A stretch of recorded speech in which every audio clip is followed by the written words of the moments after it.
April 4th meeting of the Santa Rosa City Council is now in session. Welcome. We have a study session. Mr. McGlynn.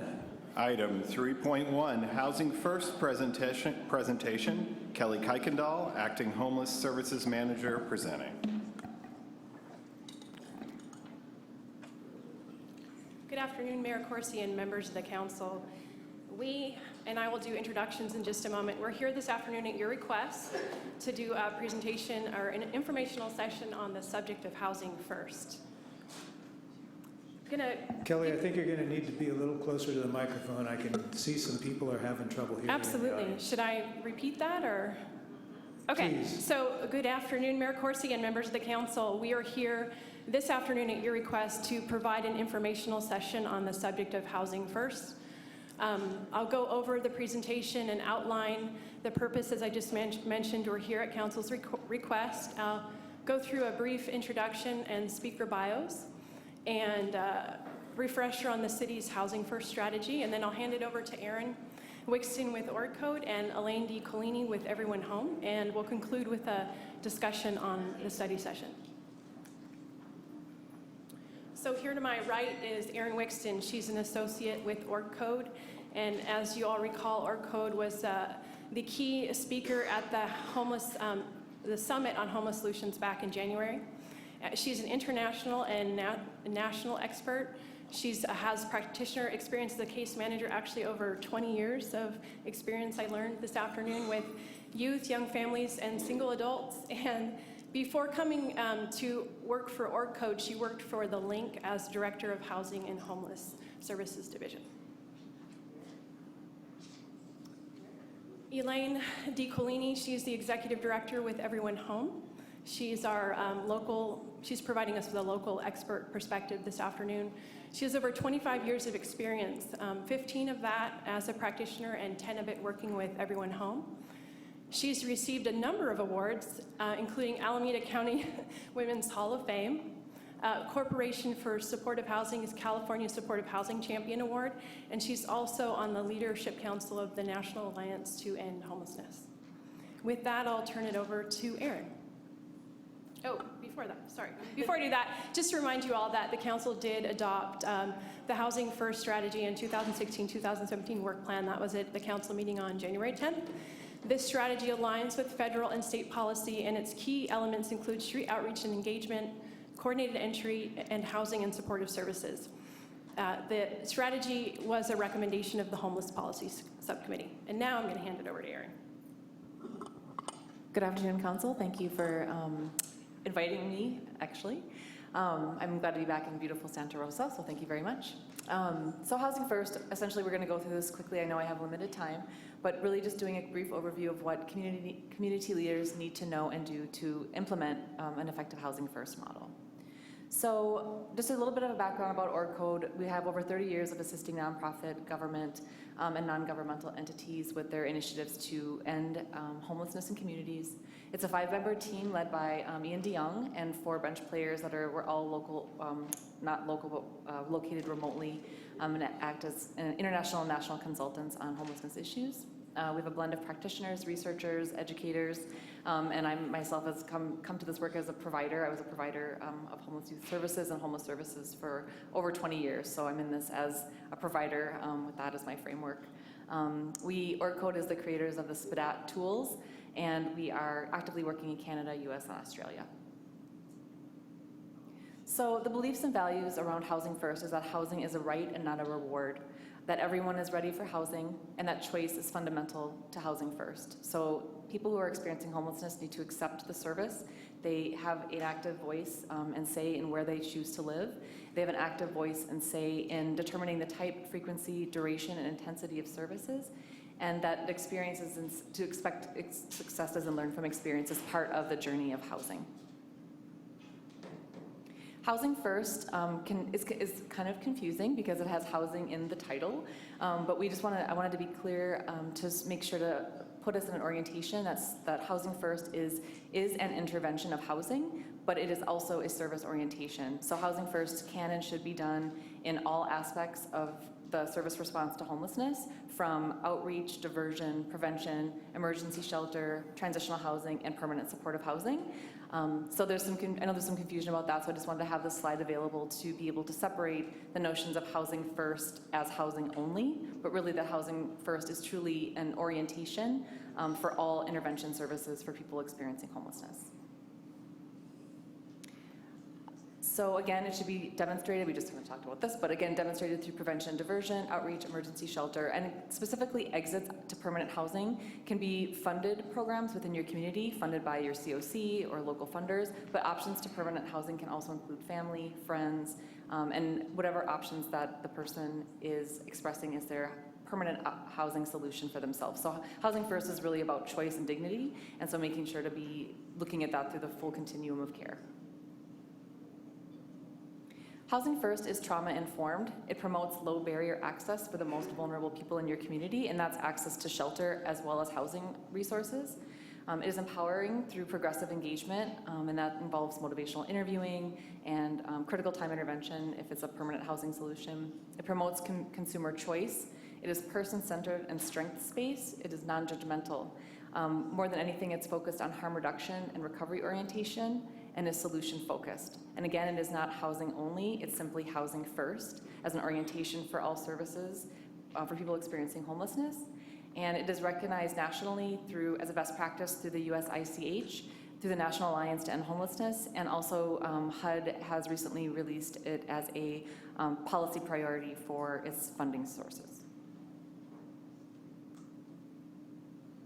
So functioning as a system of care, it's important to be aware of, it should move. Oh, animation. I'm sorry. So functioning as a system of care, Housing First essentially is an umbrella that umbrellas all of the aspects and interventions that we have for people and communities experiencing homelessness. So through diversion, we want to leverage mainstream resources first, and then after that, once we are able to determine who is coming into our system of homeless, we want to triage those folks to make sure that we're meeting them where they're at, we're meeting and addressing their individual needs, because we know that people experiencing homelessness are not a homogenous group, and their needs are not homogenous. So the triage feature gives us an ability to truly individualize the resources and services that we're providing for them. We want to integrate these services and integrate people experiencing homelessness into our community, so not relying only on the homeless services response for how we're supporting the needs of people who are experiencing homelessness, because we want them to be integrated into our communities and to have successful lives living independently or with supports if as needed. So making sure that our system is collaborating with those other community resources. And then we want to make sure to redirect resources to housing. Now, this does not mean that we want to reallocate funding that is currently available for shelter or outreach or diversion. It's a matter of looking as a system to orientate ourselves toward housing as the solution to homelessness, and making sure that we're prioritizing funding for those resources as well as sustaining the current resources we have. So what happens when you make the change to Housing First as a collaborative or as a collective? The length of stay in shelters goes down, because everyone in the shelter is focused on ending that person's homelessness. And so the length of time that they are unfortunately having to use emergency shelter services, that length of time goes down. Movement from homelessness to positive destinations goes up. If everyone's focusing on ending homelessness and getting people out of shelter or off of the street and into housing, you see those outcomes happen for those programs. And obviously the outcome for the stability for the person goes way up, and that's a positive, we can all agree on that. Costs associated with homeless interactions, police, paramedics, emergency services, detox, those costs to your community go way, way down the more you increase those housing resources. So the average public, this is a sort of a national snapshot. It may be not specific to your community, but a national snapshot of how much the cost of a person experiencing homelessness adds to your community. So for permanent supportive housing solution, it's $61 a day. Shelter alone is $20. A day in jail is $96. The booking for jail and the costs associated with that is $152. EMS transport costs your community $876 per transport per person. So as you can see, the costs of someone who is in a vulnerable situation, and by vulnerable I mean homeless, the cost to care for that person or to respond to the needs of that person are much more significant than the very cost-effective rate of putting someone in a housing solution.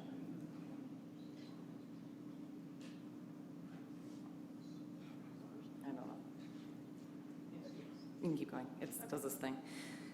So for every chronically homeless person in your community, the costs are in excess of $46,000 a year to keep them homeless. And by keeping them homeless, obviously this is an unintentional effort.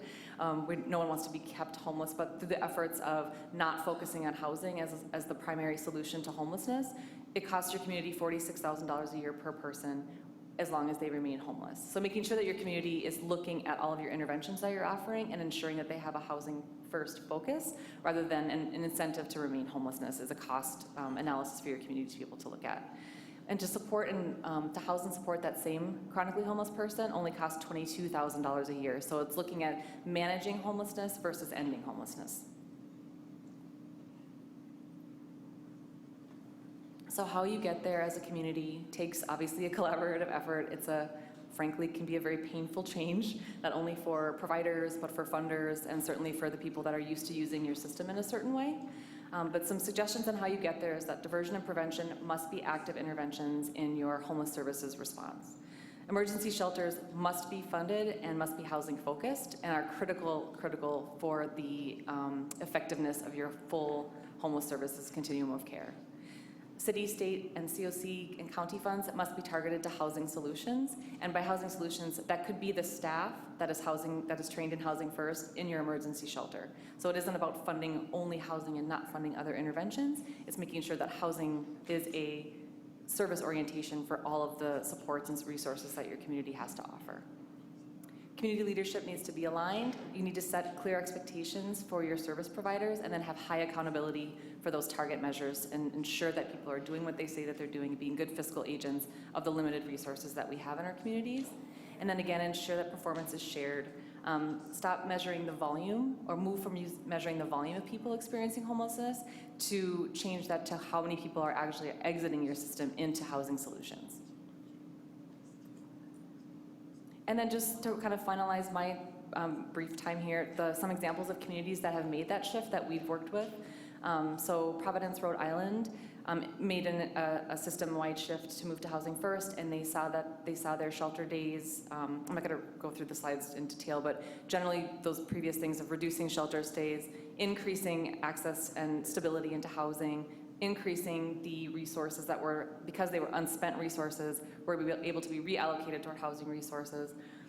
So you can read this, obviously, but looking at an average of 200 days in shelter per person to less than 50 days per person. So because all of those resources and efforts were targeted at ending that person's time in their homelessness. And once that was aligned, we saw significant shifts in how long people were staying homeless and how frequently they were exiting homelessness into permanency.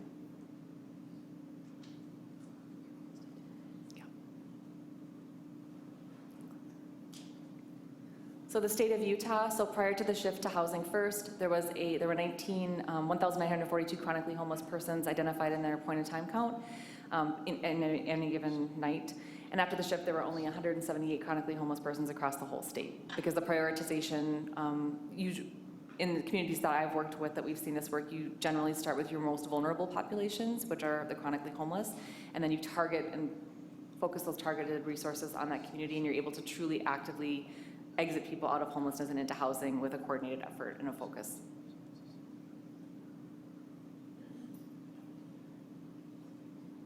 And then in North Carolina, including Greensboro and High Point, so prior to the shift to housing first, it took on average 142 days to get a person to the point where they could get into housing. And much of that was done at a program level work of getting away from the old philosophy of having someone be housing ready and really looking at everyone as being ready for housing, similarly to why no one should be ready for homelessness. So looking at people as being housing ready from the minute and the first point of contact, and then targeting those resources and efforts to getting that person into the right housing program for them because of their choice.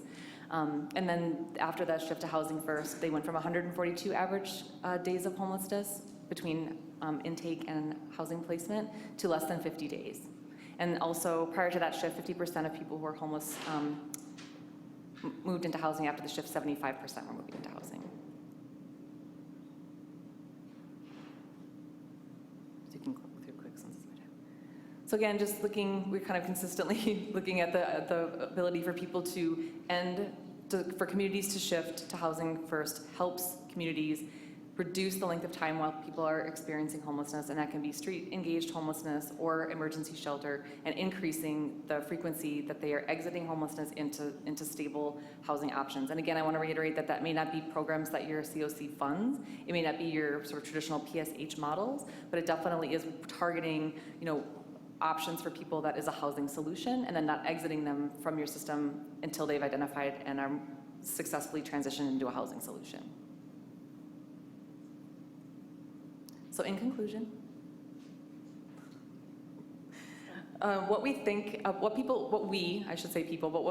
homelessness and what we know about homelessness are two different things. So really making sure that as you're looking to make this positive shift to housing first, that you're using the data that your community has, not only of who's homeless today and who's homeless this evening, but collectively as a collaborative and as a county, as a city, what is the information that you have about the people experiencing homelessness in your community, so that you can develop a service response that meets their individual needs. Housing First is a service philosophy or an orientation for services. It isn't cookie cutter. Your community needs to use its information that's specific to your region and to your community to be able to then take the Housing First model and implement it into your programs. Evidence-driven analysis brings about different conclusions than what we think about homelessness. So definitely getting people with lived experience at the table, have them be an active voice in the changes that you're making. And homelessness is a serious problem in our community, but it has a solution, and that solution to homelessness is housing.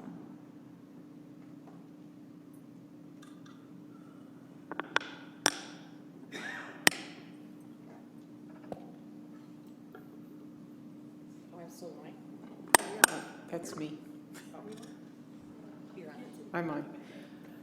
Good afternoon, Mayor and council members. It's a pleasure to be with you from down south in Alameda County. And I, too, want to talk a little bit about how Housing First is both a specific program model and a philosophy.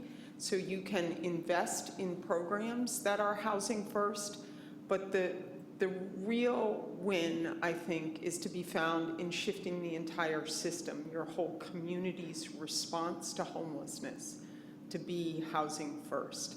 And I want to talk a little bit about how we did that in Alameda County. We published our plan to end homelessness in 2006. Our county and all 14 of our cities adopted it. And we talked about creating more housing opportunities as one of our core strategies. And in that plan, we talked about looking into promising practices such as Housing First. So we were thinking about what we wanted to explore with Housing First in 2006, but I think if you went to Alameda County today, what we would say is our entire system is Housing First. We tried some Housing First programs, and then we just adopted Housing First as the way we do business in Alameda County. So a program that is Housing First would move people directly from the streets or a shelter, but particularly from the streets. So those of us like Aaron and I who've been doing homeless services for decades, I was a direct provider of shelter and transitional housing and permanent supportive housing for 15 years before becoming the director of Everyone Home. We used to think you move people from the streets into a shelter, into transitional, then into permanent supportive housing. This model says wherever you find a homeless person, the thing they need to solve their homelessness is a home. It's such a simple concept, but we built a whole system that was not that concept. And we got them sober and med compliant and did a bunch of things before people who were homeless without a home got a home, which meant they spent years homeless. So if we're trying to end their homelessness, we end it with a home. And so the preconditions go away. The services are robust. So Housing First is not housing only. Doesn't mean you turn over a set of keys and say, see ya, good luck with the rest of your life.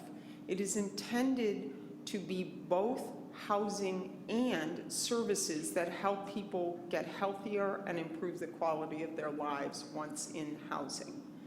And people who are in Housing First programs have leases and the rights of tenants. And those program models can be either scattered site, done with vouchers, or they can be project-based, like a building that is a Housing First building. So in Alameda County, we have 2,600, almost 2,700 permanent supportive housing beds. And 311 of those beds were designed to be Housing First. The rest of our beds were put in place when we were looking into the model or before the model existed. But they are all operated as Housing First now. So if a unit opens up in any one of our permanent supportive housing beds, there aren't the preconditions to move in. It's low barrier, and the focus is on helping people retain their housing. The clinical services support their retaining their housing. And we've had people, when we look at folks who've moved into our housing, many of whom are coming directly off the streets, 91% of them are still housed 3 years later. One of the myths about Housing First is that it sets people up to fail, and we just have not seen evidence that supports that. I think that retention rate is similar across the nation. And our services are provided by a range of partners, including healthcare and homeless service providers. And so it really is a way mainstream systems get involved. So that's how the program model looks in Alameda County. Now I want to talk about how it looks as a system. So again, I guess I'll repeat it because I think it's so important. The first thing people without a home need is a permanent home. And that is the underlying premise of the design of our services in Alameda County. We have low barrier access to all program types in the system. So we now have standards for emergency shelter that say you can't require income, you can't require sobriety or drug testing in order to get access to a shelter. You can't require people are participating in a treatment regime. They can, and you can encourage it. It's not to say that it's a free-for-all, but it is not a requirement to get into emergency shelter. So the barriers have been removed across the system. And also the most vulnerable, highest barrier folks have equal and or prioritized access to the services in the system. Many of our services, because they're underfunded and resourced, often go to the people best able to comply with the rules and perform well, jump through the hoops, turn in the forms, show up on time. And so the people in the highest level of crisis are frequently the people left outdoors and left homeless for years and years. So again, the goal of all our programs is to house people as quickly as possible.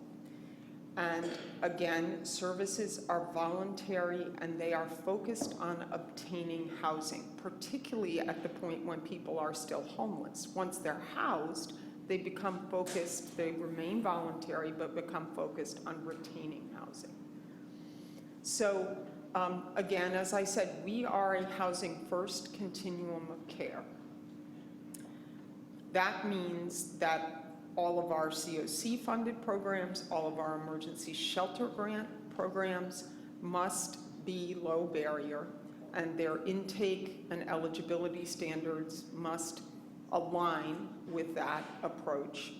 And now the county general funds and our two largest city funders also align with that approach. So our local funding and our federal funding requires that our programs adopt a Housing First approach.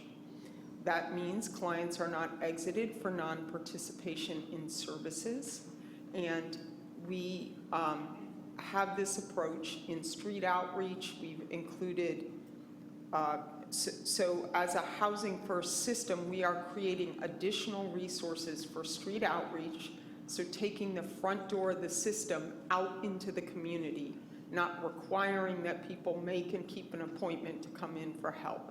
Outreach workers go out and do assessments in the field. The case management is focused on helping people get document ready for housing, which means not, again, that they're med compliant or clinical services compliant, but that they have a birth certificate and proof of income and proof of disability and the things you need to be able to execute a lease. And so the housing navigators work on helping people be ready to have their documents ready for moving into housing and locating housing. And then again, once people are housed, we focus on housing stabilization. So what has that meant for us? The same things it meant for the communities that Aaron talked about. It is better for highly vulnerable people experiencing homelessness. Their trauma is reduced because they spend less time homeless. And what we see is people's mental and physical health improve in housing. So number of in-hospital stay days in hospitals goes down by as much as 90% in some cases. Arrests go down, days in jail go down, emergency services go down. And these are, sometimes people talk about the cost savings. There are cost savings on these individuals. So you saw the data that it costs about $46,000 a year that's spent in usually law enforcement and emergency services and medical services for someone to be homeless. And it costs in Alameda County about $25,000 a year for permanent housing, and all those other costs go down dramatically. So those individuals cost the system less. And our system performs better. People spend less time homeless, and once housed, very few return to homelessness. So those persons that we have moved from the streets, from shelters, they weren't housing ready, 96% of them retain permanent housing. So the people we all imagine, that guy will never make it in housing, that is exactly the guy. 96% of those guys and women stay housed with a housing first approach. So I have frequently described myself and did earlier to your steering committee as a housing first zealot. And I ran programs that tried to get people clean and sober before housing and did all these treatment plans with people so they'd be ready to, I very much bought into that philosophy, but I will tell you, housing first is the underlying principle we should be using to address homelessness in communities across this country.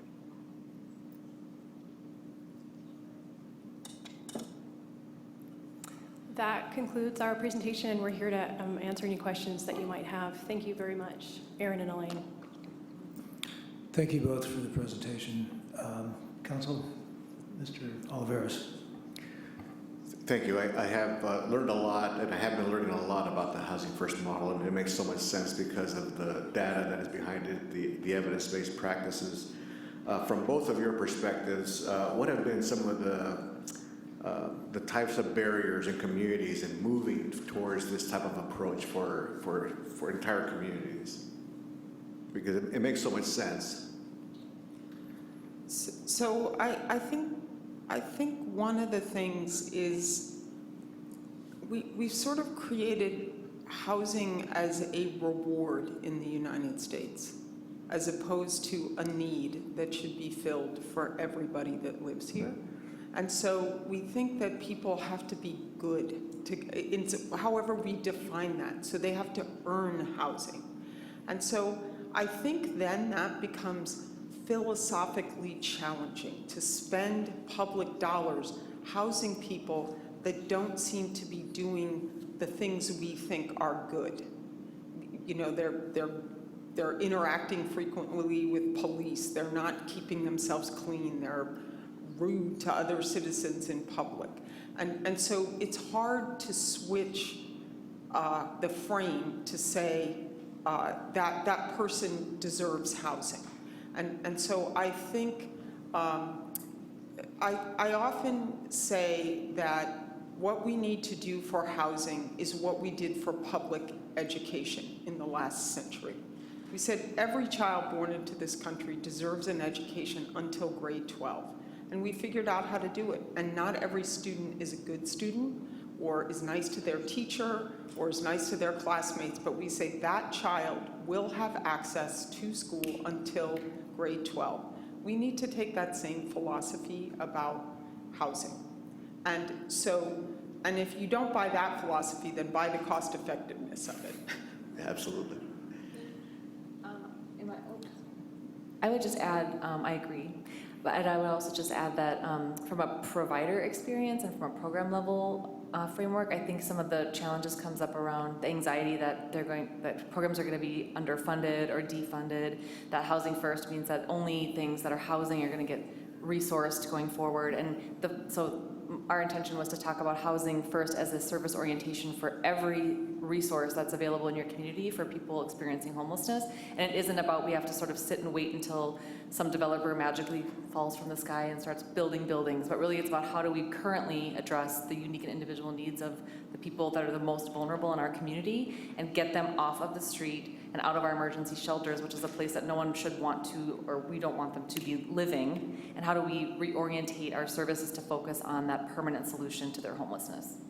So can you talk more about that? Because I think that would be a response as well. I get that, but we don't have the housing units. We need to build more housing units to make it happen. Is Right. that something that you see across the country, that in order for it to happen, you have to build units, or do we use existing stock? So nationally, there is no vacancy. Nationally, the vacancy rate hovers around a 1.5 to 2%. I think there's some like affluent communities that have a bunch, but no one can afford them anyways. So you're not alone in having a absence of affordable housing. What it is about looking systemically at leveraging the resources that you do have available for the most vulnerable in your community, and some of the other initiatives that are happening in your community around coordinated entry and things like that really create sort of a funneling system for getting those who are, because we're always going back to talking about who are the most vulnerable in your community, who in your community is going to need the support of the system to exit their current situation. Because we know through our own experiences that many people with substance abuse issues obtain and maintain their own housing without any need of the homeless services response system, right? We know friends and family or people in our community that have significant mental illness that obtain and maintain their housing without any supports or interventions from us, right? So this is about looking at who is truly without these resources in your community, who is without not only financial but social supports, and then this is the system that is supposed to come in and help elevate them out of their homelessness and put them into permanency. So it is about getting to identify who is using your assessment tools and your coordinated entry system to identify who is the most vulnerable, and then prioritizing these very limited resources, not only financial but housing resources for that particular population of people. And so the short answer to your question, Councilman Olivares, is both. We know, particularly in California, we have just got to build more housing, period. And we've got to make sure we're building some that are affordable for people on disability incomes. But we also need to use the existing stock that we have, and we need to be as creative as low-income people are about their housing, right? Our data shows in Alameda County that for 5 years in a row, 2/3 of the people that exited our system back to permanent housing did so to housing we didn't support. They moved back in with friends and family, they rented a room, they got market rate housing, and low-income people have had to be creative and solution-oriented to stay housed, and we need to be the same. Mr. Sawyer. Thank you, Mayor. I know that you mentioned the word shift earlier in moving to this model or system, and I'm sure the shift is not painless, and we've experienced some of that in our conversations and in some of the decisions that we've made to date. Are there too many variables to estimate how long perhaps even, let's say, a difficult shift takes, where you really are, where the balance is now, most of the services are really being positively impacted by this system, as opposed to kind of struggling to get it to start to move? So is there a timeline, or is it too difficult to estimate?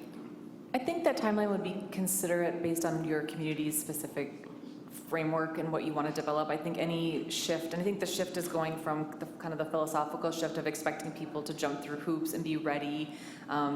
Programs tend to sort of in the old structure, like pre-housing first, we tend to cream for who we want to serve, because if we serve people that are easy, we have better outcomes, and then we get funded better. So these things are, those are systemic changes that need to happen, and so it really is about coordination and I think strong leadership, because it's hard to expect your providers to do something completely different if the funders aren't at the table, and understand that there may be a period of time that outcomes look like not very positive at all, because you're making this shift, and then having everybody be on the same page, using the same narrative, using the same framework, so that it is a community response to your homelessness issue, and it's not just this one program or that one advocate or whoever else, but it's truly saying we as a collective, so all parties involved, so government, people with lived experience, your providers, your funders, everyone really needs to be aligned. And I think it's a great idea to sort of set a blueprint for action around a period of time, set some target measures, put some accountability factors into place, so that everybody your expectations are clear around participation and accountability. So like any upstream investment, patience and diligence are vital elements to success. Right. And I will also say that HUD has communicated an end date to its patients, which is January 23rd, 2018. You've got to have coordinated entry in place, and you've got to be clear about what your prioritization policies are, and you've got to make sure that your system is accessible to people who are highly vulnerable and low barriers. So HUD is pushing and has said, we've been talking about this shift for some time, and we want to see communities make it. The other thing that I would say in my experience leading this shift in Alameda County is that you will have early adopters and people who are open but skeptical, and you'll have people that will tell you it won't work. And there's no convincing those people it will work in the abstract. The only way to convince them is it's happening and it's working. And so if you wait to make the shift in the community till everyone's on board, you'll never leave the station. Questions down here? Ms. Combs.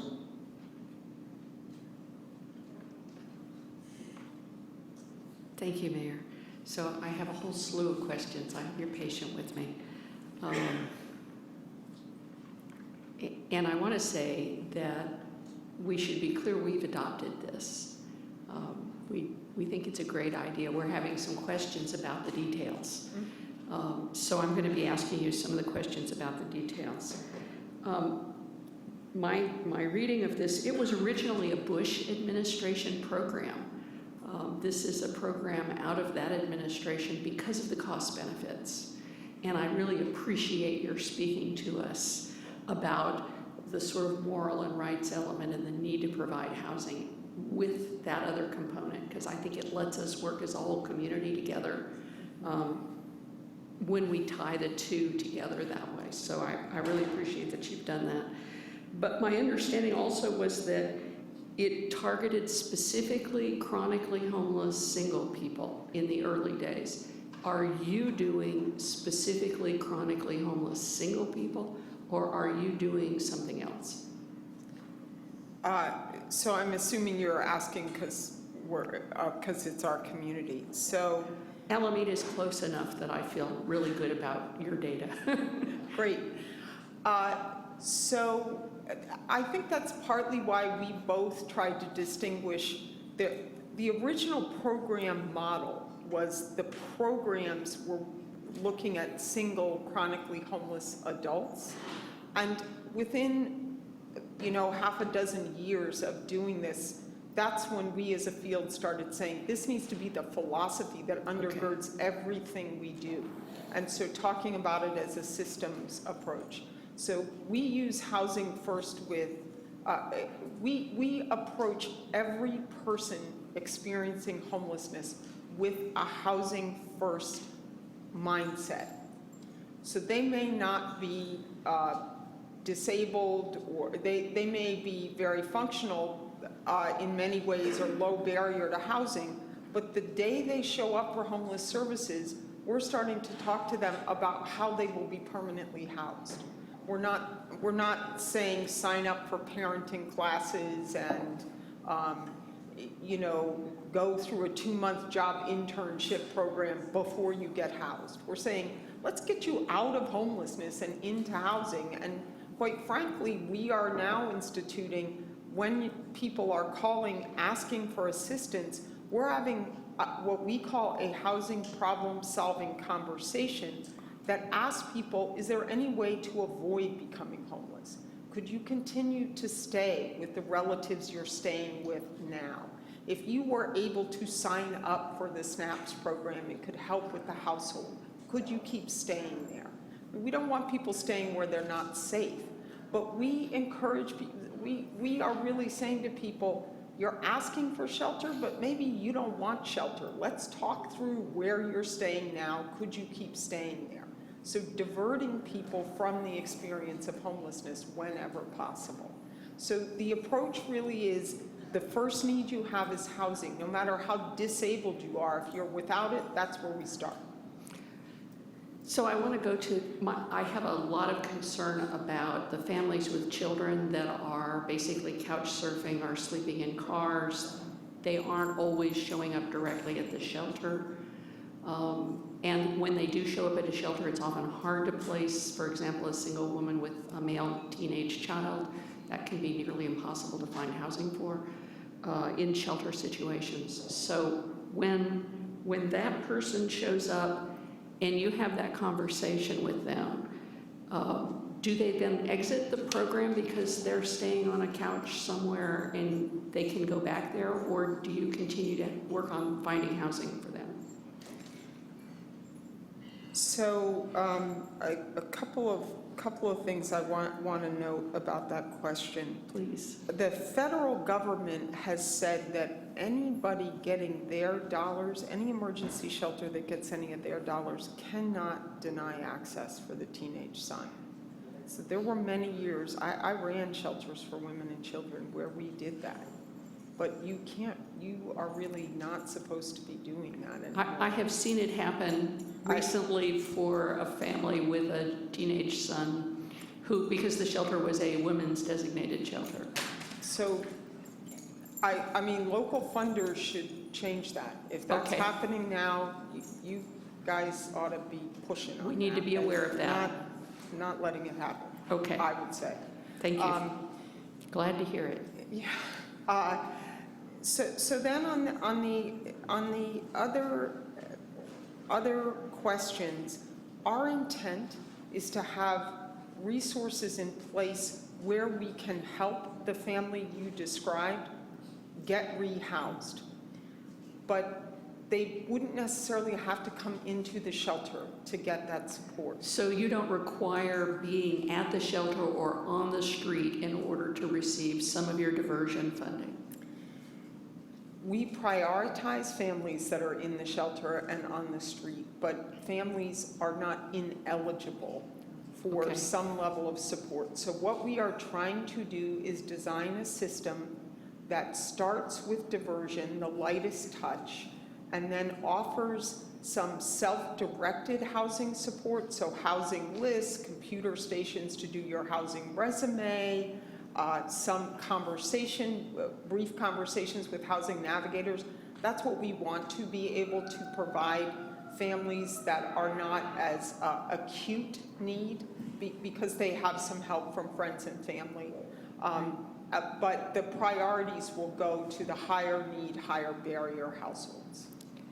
Thank you. In I would just add that those conversations will definitely come up when you start to move forward on your developing your coordinated entry system, because communities are responsible for developing their own prioritization list based on who is experiencing homelessness for their community. So coordinated entry HUD was relatively prescriptive, but also gave enough room to say that you can't just develop a coordinated entry model in Manhattan and then go and dump it into Sonoma County. So there's a subjectivity aspect to it that your COC leadership will have the charge of making sure that it is representative, that your prioritization list is representative of your community.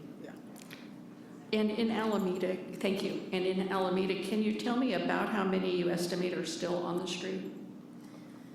Well, we just did our point and count time, Yes. as did you, and we're waiting for the numbers. So, Rough idea is fine. yeah, we were at 2,400 last count. So we're, medium to large size street population. Okay, so that's That's big. It's 2,400 too many, in my opinion. I agree. I'm just, what do you do with the 2,400 that are still on the street? I assume you consider them waiting list?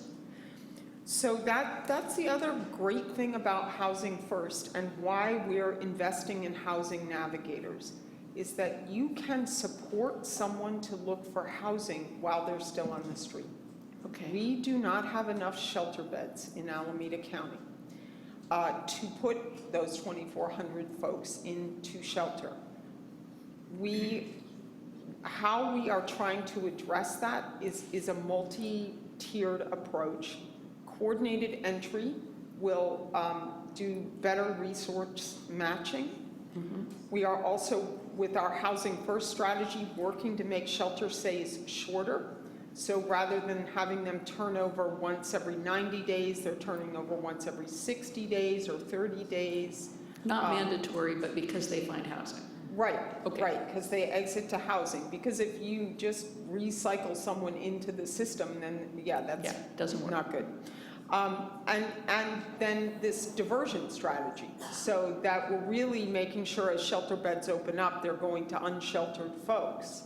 And the people who can do some couch surfing or living short-term with friends, et cetera, can still get support for finding housing, but they don't have to come through a shelter bed to get it.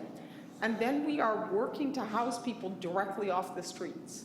Right. You don't have to come through a shelter to end up getting help with permanent supportive housing, which is why we are adding a lot of housing navigators to our housing resource centers, because they can work with people living outdoors. So I just want to make sure I understand your information. You have something like 2,682 permanent Housing First beds. Is that the shelter system? No, those are permanent housing units. So those are leases. Okay. They're permanent supportive. They're deeply subsidized, and they have services attached. Okay, so they're deeply subsidized. This isn't the 2/3 that aren't subsidized. This is the other amount. Right. And because we have such a high housing retention rate, only about 300 of those open up a year. Right. Right. That makes So a lot of that's not sense. the major source to house those. Our point in time count was 4,000 people last time. So most of those Okay. people aren't moving into permanent supportive housing to end their homelessness. Okay. And just let me make sure.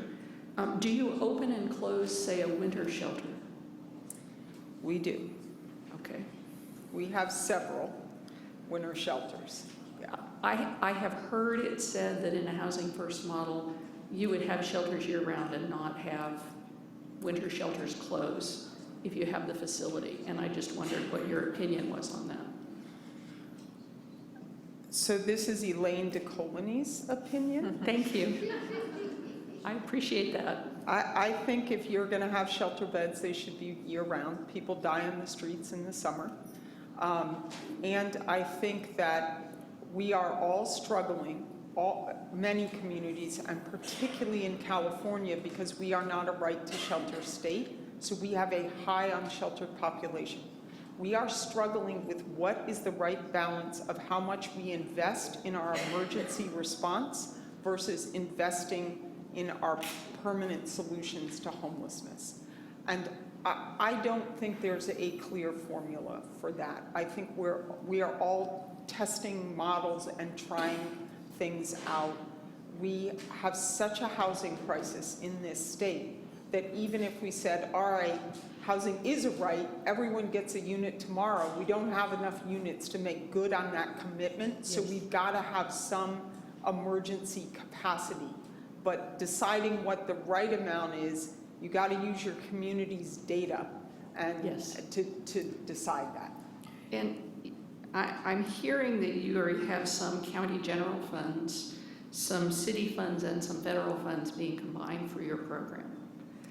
Do you, For coordinated entry, for yes. coordinated entry? Yes, that's Okay. accurate. So does the continuum of care, tell me a little about how your continuum of care functions in coordination with what you're doing.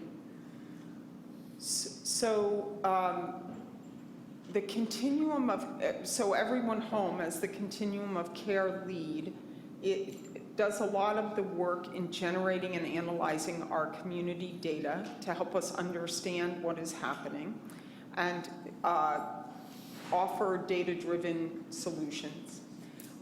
We do the rating and ranking of the package that goes to the federal government for continuum of care dollars and set the guidelines for the use of ESG dollars. We work with the city and county to align their funding expectations with the strategies to end homelessness. So one of the examples I gave is that the counties put money into shelters, the state provides money for shelters, the federal government doesn't provide money for shelters, but they laid out the low barrier expectation and our local funders adopted it.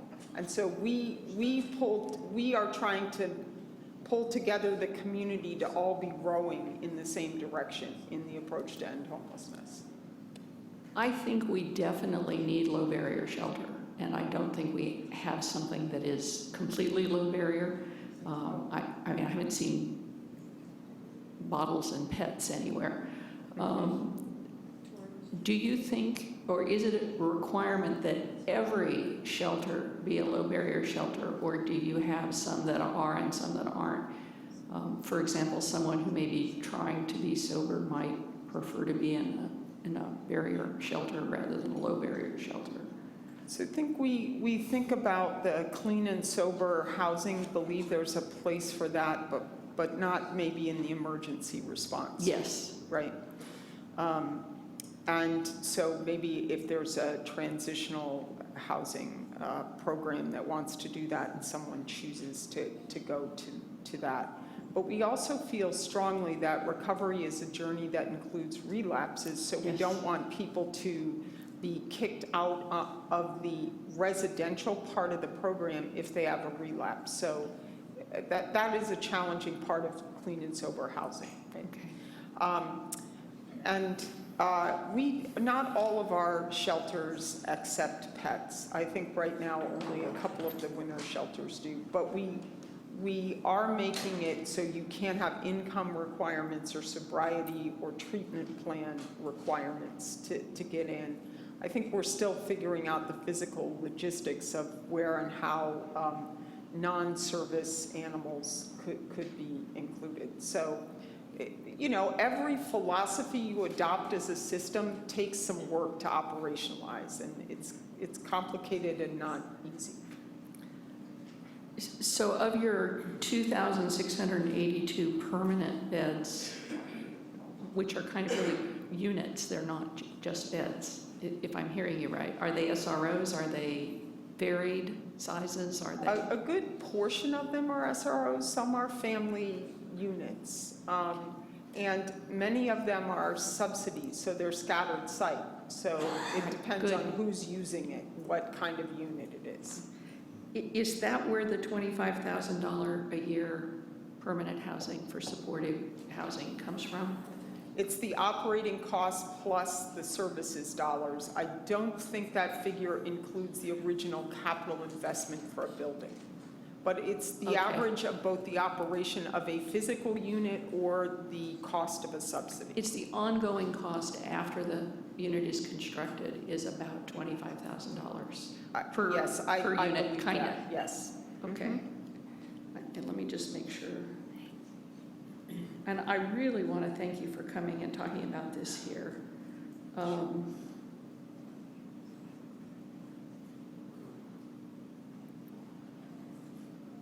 I actually looked up the data on the average cost of rent in some of the other communities. And just want to note before I yield that the average rent based on the data that I had available, and I tried to use the same source for all the data so it would be consistent somehow. In Providence was $890 a month, and in Utah $886 a month, and in Greensboro $753 a month, and in Michigan $788 a month. And the same firm showed Santa Rosa in 2014 at $1,268. So while the rents go up, the dollars to support someone in a unit will be higher. The vacancy rate in Providence was 5.5, in Utah 5.3, in Greensboro 8.8, in Michigan 5.9, and the service had a dash where Santa Rosa was. It had a fraction, right? It just put a dash. So I think we actually have a really tough problem here. And I appreciate that you've come, but I also very much appreciate that Alameda is here to help us out. Because I think we have similar numbers. We do, and I still believe so strongly in this approach to addressing homelessness, and can't tell you how surprised we continue to be by the resourcefulness of very poor and disabled people, their resilience, and the people that love them, that are willing to help them. And that's how we're solving homelessness. So if we relied strictly on federal subsidies, we couldn't do it. Right. But if we come together as a community and keep solving and solving and solving for this, we are doing it. That's the message I needed to hear. Thank you. I wanted to follow up on how you're coming together in Alameda County, kind of the structure of services and response to homelessness there. Obviously, there are a lot of different pieces in the puzzle, starting with the cities and the county, but service providers, different agencies, mental health, public health. How are they all convened, and how do you keep everybody pulling in the same direction? Who is the convener? What's the lead agency here? So that is a daily challenge. Everyone Home is the convener, and we are kind of quasi-governmental. We're a nonprofit that was established by the cities and county to implement the plan to end homelessness and function as the continuum of care lead. Our official collaborative applicant is Housing and Community Development, so submits the application to HUD, and actually a lot of the money passes through and they administer HMIS. So it's a collaborative relationship between Housing and Community Development and Everyone Home as the nonprofit. And Housing and Community Development is county. Yes, Okay. is county. But all of the cities provide financial support for the operations of Everyone Home, as well as social services, healthcare, and community development from the county. And honestly, communities across the country do their governance structure differently. A lot of communities have it run through city or county departments. We felt like having a nonprofit function as the convener gave us some nimbleness in responding and being able to launch innovative strategies or pilot programs. And I think that's proven to be the case. However, Everyone Home doesn't have the same kind of infrastructure to have $30 million of HUD money pass through, because we're a small staff of 5. So We are trying to help craft and hold the vision and provide the data that lets us know what our results are and helps us make course corrections as we go. But it is definitely a partnership between the 3 major county departments and the city governments. You have a staff of 5. Do you contract with service providers? How does that work? So again, we don't. So we develop the standards and the local funders adopt the standards. And we help the local standards in contracts be aligned with the federal direction and the federal requirement. So part of our job is putting all the pieces together and helping the local funders and contract managers align with that and with each other. But we are not administering the contracts with providers. The county and cities are. And the county and cities at some point came together to designate your nonprofit as the convener. I'm not even sure if convener is the word you use, but how did that come about? So they wrote the plan to end homelessness, and they said, we could all adopt this plan, put it in a 3-ring binder, stick it on a shelf, and it doesn't happen. We need to designate an entity that is responsible for holding us all accountable to implementing the plan. And they established Everyone Home specifically for that purpose. Okay, so Everyone Home did not exist until that time. 10 years ago, we did not exist. Okay, very interesting. At some point, I'd like to learn more about that. I have some other questions, though. The communities that you cited about the successes that you cited are very impressive. And I'm interested in another thing that you mentioned about not reallocating funding, but redirecting. And if we could just take Utah as an example. Did they not have additional resources to get from where they were to where they are? And where did those resources come from? So the slides that I presented were obviously the end result of a journey. So through the process of a community shift to Housing First, through implementing a very robust coordinated entry, along with the components of coordinated entry, which involves diversion, triage, assessment, prioritization, and then matching or referrals.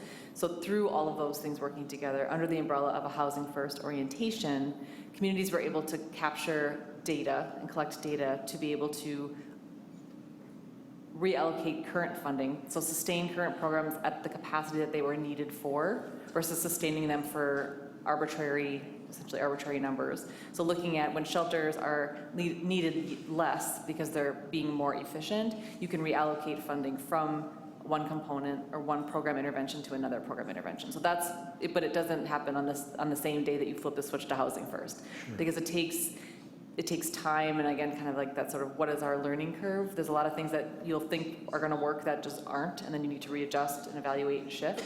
So it's definitely a process, and it can take a long time. It's really about having sort of those placeholders or those target and milestones in place so that you're able to, and then the leadership to be able to say, are we all being held accountable? Are we all reporting in the way we need to? Or who's evaluating the information? And then when it comes to time to do your NOFA or your other funding, you have an enormous amount of data that you've collected to say, this is what our community actually needs to end homelessness for those who are experiencing homelessness for us. Because again, it's not a cookie cutter situation. Similarly to the information about your community versus Utah, it's not a cookie cutter. It's a good manual for you to then fill in the blanks for your community usage. So in addition to being able to reallocate current funding, you're able to be in a position to ask for new or more funding for resources that are currently being underfunded. So it's both a sustainability issue and also a new and renewal issue as well. Is it true that the state legislature and the LDS Church also stepped up big time with additional resources in Utah for this? Well, I wasn't completely involved in that project. I've been with OrgCode less than a year, so I have my own, I worked on coordinated entry projects and Housing First projects in Hawaii and locally in Minnesota, where I am from as well. So I don't have the nuts and bolts of the Utah to share with you, although I would be willing to share them with you, of course, afterward. Okay. Get those up for you. Back to Alameda County and your 2,700 permanent supportive beds. How was that inventory built? So that's an inventory that's been amassed over a couple of decades. So we were an early adopter of applying to HUD for permanent supportive housing units. We also used our Mental Health Services Act money to expand permanent supportive housing units. And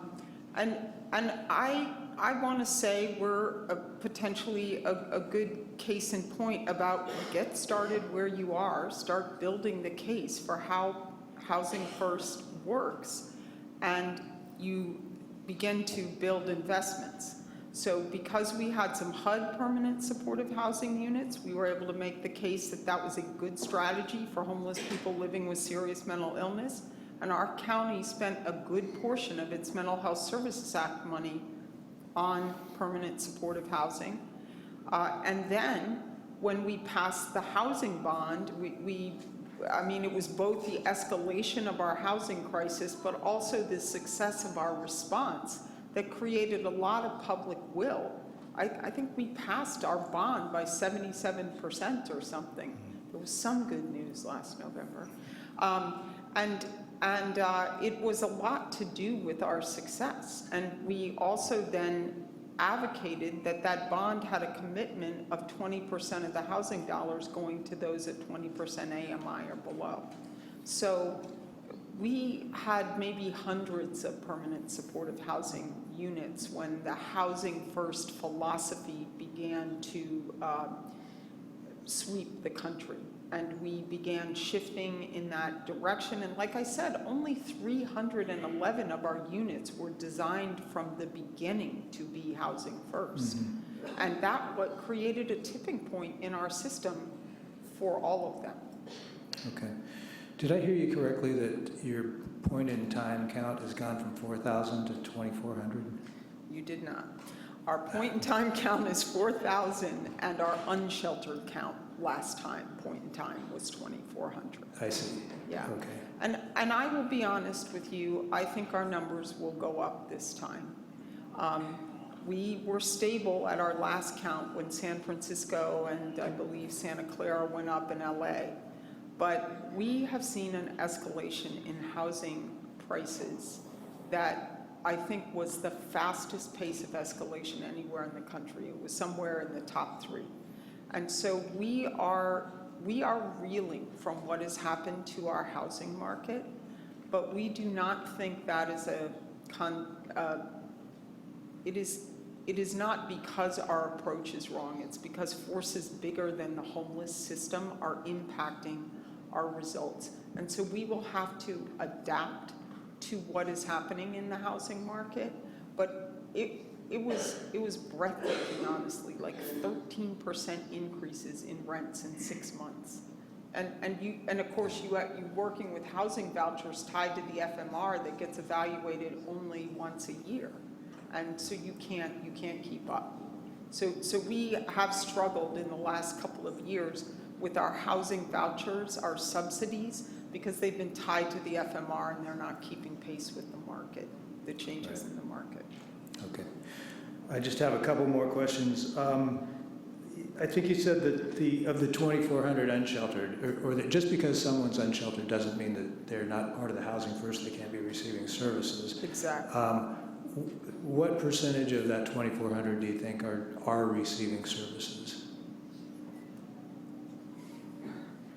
You know, I'm not sure. I can't answer that question. We have hundreds of them are receiving outreach services. We are working to coordinate our outreach services and get them increasingly housing focused so that they are less about here's soup and a towel, and more about how can we help you get housed, and how can we help you get housed.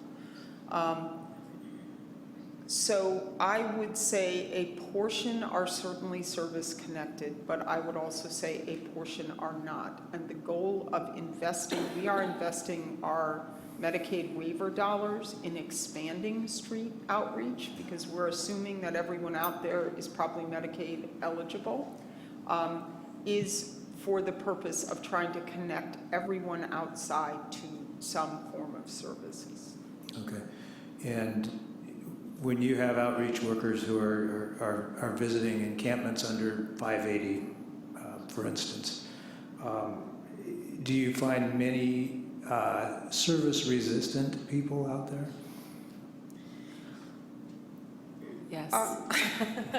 Yes, I mean, and I would say too, I mean, one of the pieces that's tied into service resistance is if the services that are being offered are the barriers are too high that no one feels safe, or they are being forced to, either stop or reduce their drug use to access those services. That sometimes is where the service resistance comes from. But the services that are being offered are low barrier, is that? It's services, I think in my experience, I've seen a better outcome of people being willing to engage with services if services are grounded in housing first and are trauma informed and are client centered. Sure. I think the traditional model of services where people are asked to adjust themselves to get the services, where housing first is really saying, how can we adjust our program to give you the things that you need? Well, and that's why I was asking, because my understanding is that Alameda County services are low barrier. they're getting lower barrier. And are people Yeah. still resistant?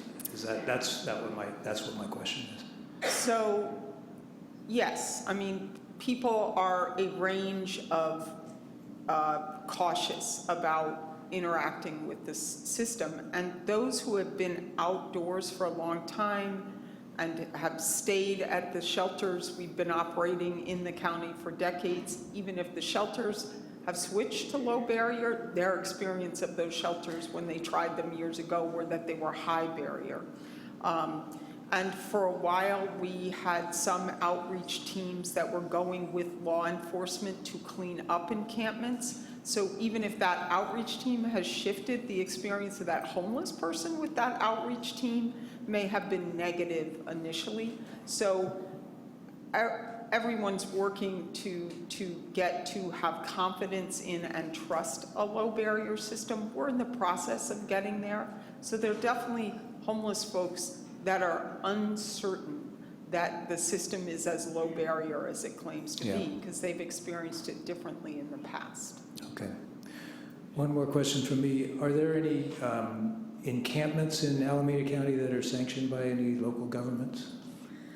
So the city of Oakland has experimented with something it's called Compassionate Community, where they had a focused set of services on a particular encampment location and were committed to fast tracking the folks in that encampment to housing. And it was a 6-month strategy focused on that encampment, and they are in the last 2 months of that experiment and will evaluate it. So we too are struggling with what to do about encampments and how to sync them up with coordinated entry, because not everyone staying in encampments are the highest barrier homeless folks. And so this is certainly the challenge of our day right now, is coming up with good approaches that don't just shuffle an encampment down the road, but solve the homelessness of people in the encampments. Yeah. Okay. Councilor, are there other questions? Mr. Rogers first. No, thank you so much for being here. I had a couple of questions that directly relate to what you were just saying there, and I think obviously within our own community and probably more broadly, one of the big tensions is between wanting to be very compassionate about the homeless, but also acknowledging the impacts that it can have on neighborhoods. And just wondering if you could talk a little bit more about how is Alameda in a similar situation where even with the Housing First strategy, for the 2,400 that are not in services, they may be hooked up to them on the street, but how does that play into the Housing First strategy? And I'll give you a little bit more of a wrinkle to it in that it's been suggested to me before that even with low barrier housing options to move into, that there's a degree of discomfort that needs to exist to provide that housing as the best option for the person. And that if we move away from mitigation to permanently solving the housing, that plays in on the other side of the people who are not receiving services. Does that make sense? I'm not sure. Can you try again? I want to make sure I'm responding to what your question is. So for those who are on the street who do not have a bed option right now, does Housing First require a level of discomfort to where the housing option is the best option? They'll self-select the best option. I think that is a tough question that we should test. We should hypothesize that and test it so that if we create an encampment that has outdoor porta potties and food deliveries every day, and does it then become workable to stay living in an encampment versus an encampment where we're not arresting people, but we're saying, you know, this encampment is closing in a certain amount of time, and we will work with you to tap your own resources and the resources in the county or city to try to get you housed. And how many people out of one encampment versus the other move into housing? So, or encampments that we completely ignore, but outreach workers at least assess folks and get them into HMIS. We can look at, if we leave them alone, is there a different housing rate than if we kind of push them and create some discomfort versus if we create a more humane outdoor living space? What gets us the results we want as a community? I think we're trying to figure those out. So any answer I gave you would really be an opinion. I'm not certain that we have evidence yet that says one strategy versus the other gives us better results. But I think we all can agree that the result we don't want is that encampments become a permanent fixture in our community. That in a nation as rich as this, it is okay that we create outdoor living communities when we have enough money to house everybody. I mean, we may not have it in our city and county budgets right now, but as a nation, those resources exist. But you may want I would just add, I agree 100%, but I would also just add that same goes for emergency shelters, that emergency shelters isn't sort of a solution. And when we're talking about housing and permanency, we're not talking about beds, we're talking about people's chosen housing solution that ends their homelessness. And I think there's some differentiation there, because it's like, okay, they're off the street, like, check, that's it. And actually, that's just the very beginning. And I would also just say, from a trauma-informed perspective, that housing can be incredibly uncomfortable for people who have been street engaged or who have lived on the street for a very long time. It can be incredibly traumatic to move away from a street family or from a familiar. And so sometimes those have consequences on the other side of that as well. All right, thank you. Mr. Sweater. Thank you, Mr. Mayor. First, I'd like to thank the city staff for inviting Elaine and Aaron, and thank you for accepting their invitation, because I think it's a wealth of information that's very helpful for not only this council, but this community to hear again. Aaron, you had mentioned that you've done some work in Hawaii, because I think the challenge is if, housing is the only solution to homelessness, I'm guessing Hawaii has got some interesting challenges. And I know you've been in this community for a couple of days and you'd been here in January. What are some of the similarities? Are there things that we can learn from your experiences in Hawaii that may be applicable? Sure. So Hawaii has the unique the unique position of being like one of the #1 tourist destinations in the world. So it's very difficult to convince developers to develop affordable housing when there's much money to be made in developing hotels and tourism and things like that. So they really struggle with the vacancy rate, and with new units coming, it's almost impossible to even forecast new units coming into their system. So what we've been working with them on is to truly look at alternatives for these sort of housing solutions. So we've had a lot of creative conversations around shared housing, master leasing, looking at what is available in the community now and leveraging that. We did a lot of the work around, Code and myself in particular, and David Tweedy, my colleague, did the Families Coordinated Entry System, both the main COC and then Balance of State, which is called Bridging the Gap, which functions really as a rural community in that way. And so looking at how are they able to leverage their incredibly limited resources, and then also to be able to set up a very clear target measures and evaluations to be able to collect that data for their next NOFA. So one of the things that I've seen, not only as a success in my own work, but in my own community, but also in the projects that we've done, is that to kind of get away from the expectation that permanent supportive housing options are as robust and as available as other options such as rapid rehousing, or not so much transitional housing, but looking at shared housing options, again, master leasing. So being really creative about what can become available in your community. And we had a lot of success with Hawaii and looking at, because a lot of what's happening is couch hopping, because that's sort of, it's a small community, it's culturally appropriate. And so yes, they're homeless and they're showing up in the homelessness system, but how can that community use their dollars to make couch hopping actually not be couch hopping, but have it be a shared housing situation. So looking at their community's expression of how people are experiencing homelessness and leveraging that for positive outcomes.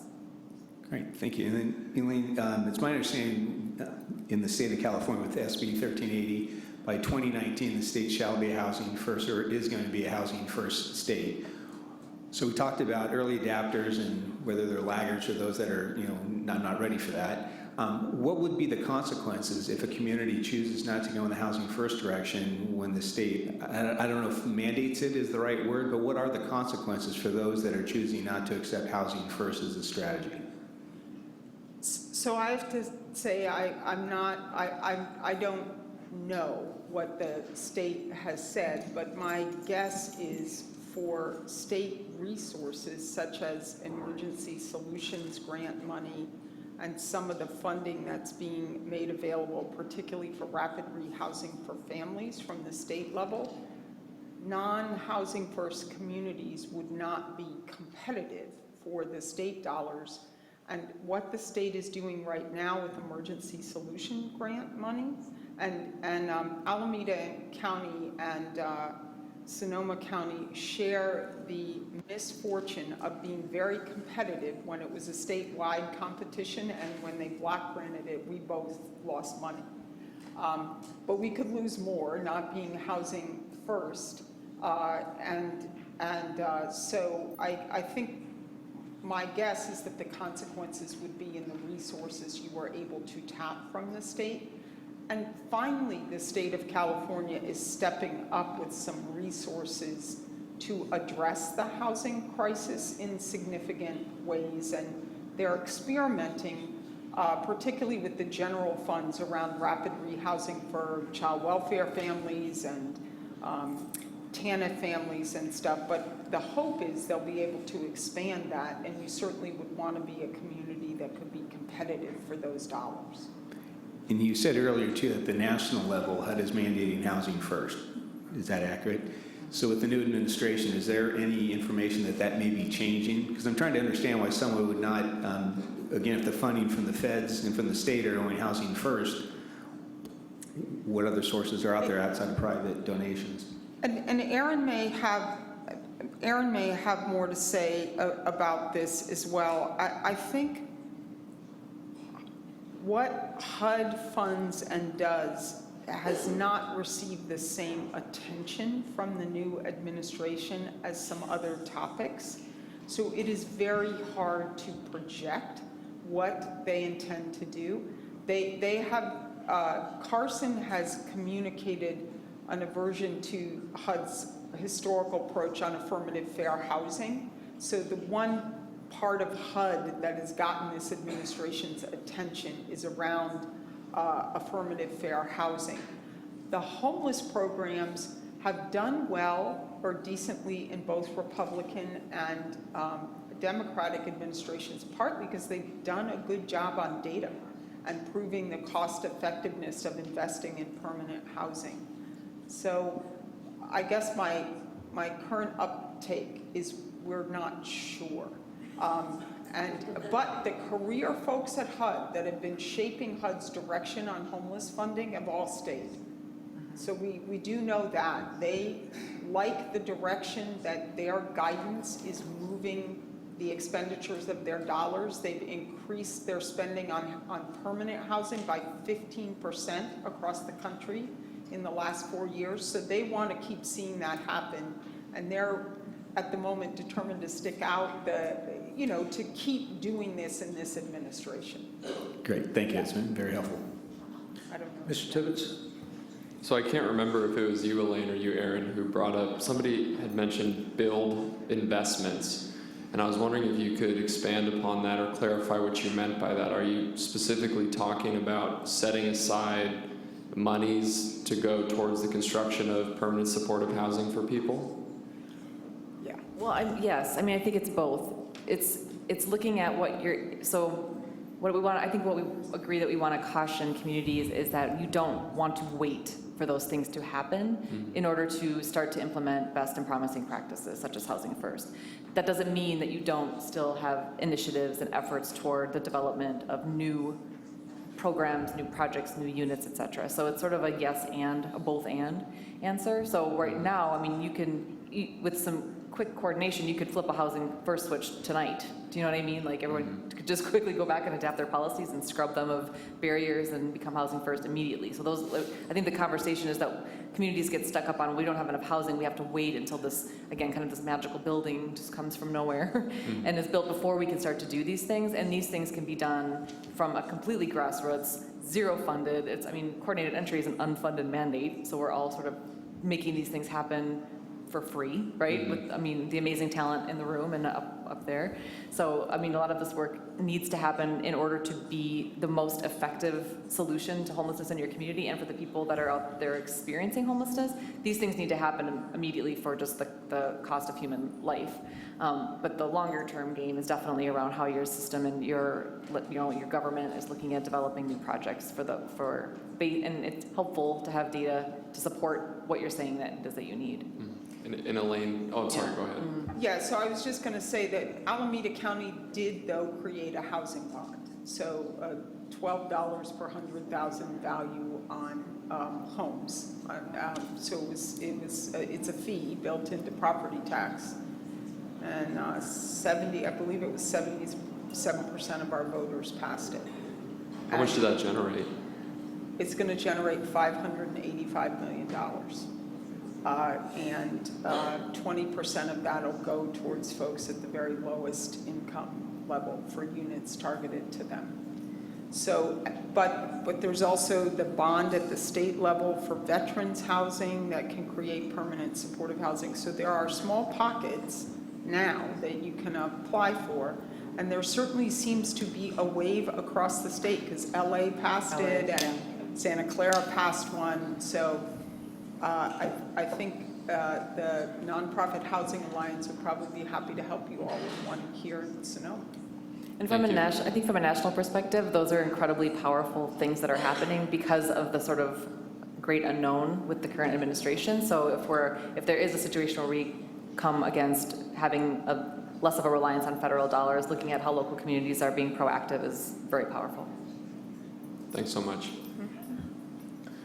I'm going to move to public comment here, let the community weigh in. But I need to inject a little bit of humor first and express my surprise that in Hawaii they call it couch hopping instead of couch surfing. Surfing, yes.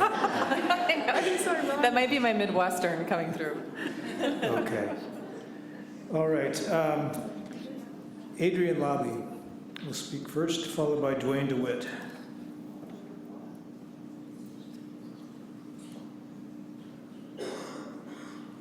Is Adrian here? Oh, there she is. Okay. All right.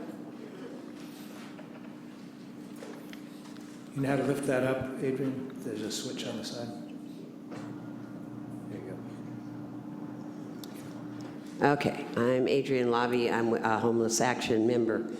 I want to thank Elaine and Aaron, too. I think that the experience and the specifics that they brought has been really positive.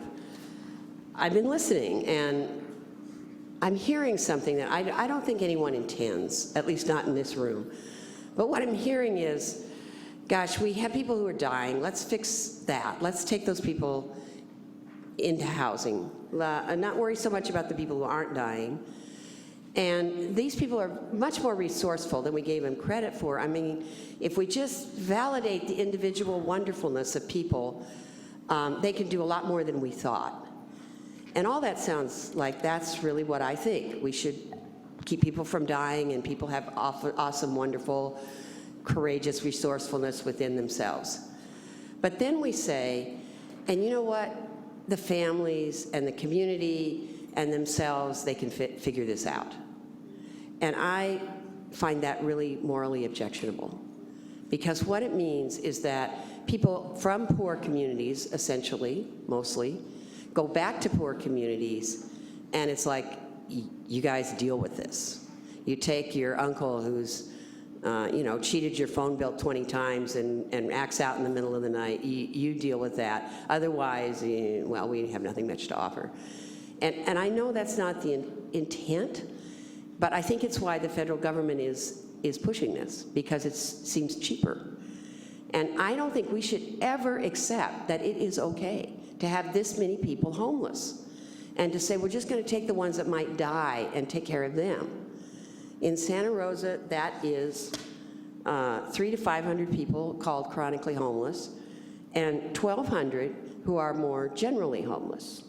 So if we move all of our resources towards the chronically homeless, the generally homeless, 1,200 people, are still living on the streets, stressed out, getting traumatized, becoming more and more chronically homeless.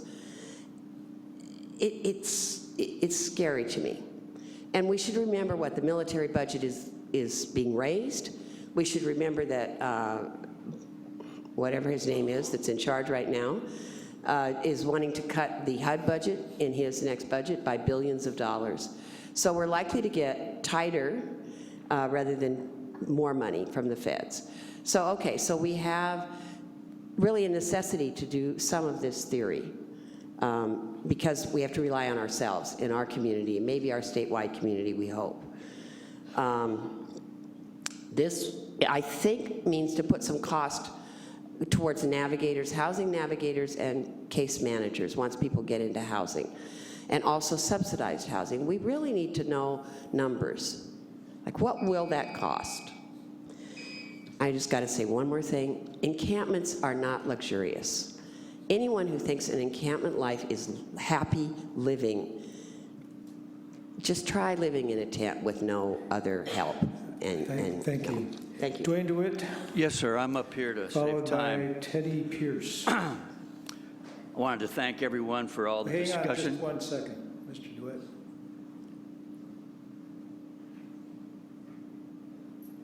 Hello, can you hear me now? Yes. All right.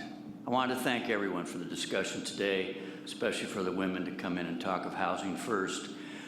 If you look outside, there's a storm brewing. We expect another thunderstorm here on Thursday. And I'm a person that wants to try to make sure and give shelter first to those people who don't have shelter from the storm. So my discussion today is first, up there on the screen it says the recommendation. Does that mean we're going to try to have more study session, I hope?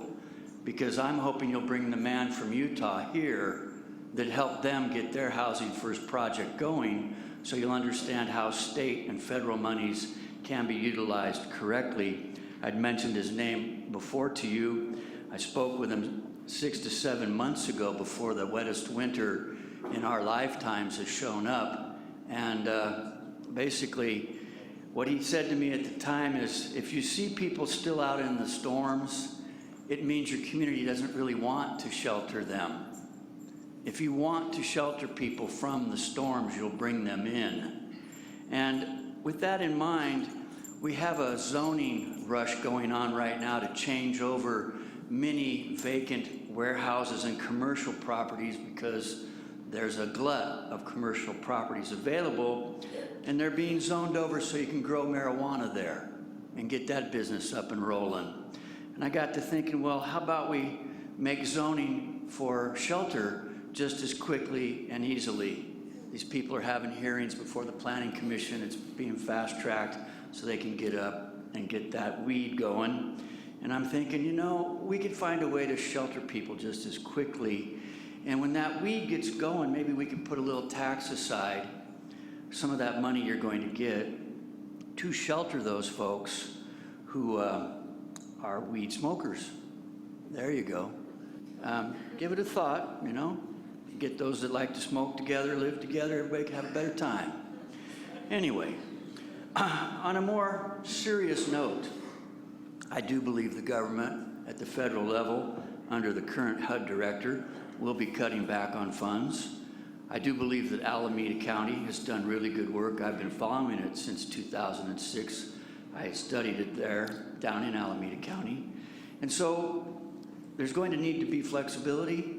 There's going to need to be creativity on the part of you, council members, to take the lead, work together as a body, and say, yes, not only do we want to have single residence only places for people to be, but we also want to have shelters for when it's raining so that people aren't sleeping under the 9th, 5th, and 6th Street bridges and then being rousted out by the police at a different time and creating difficulty.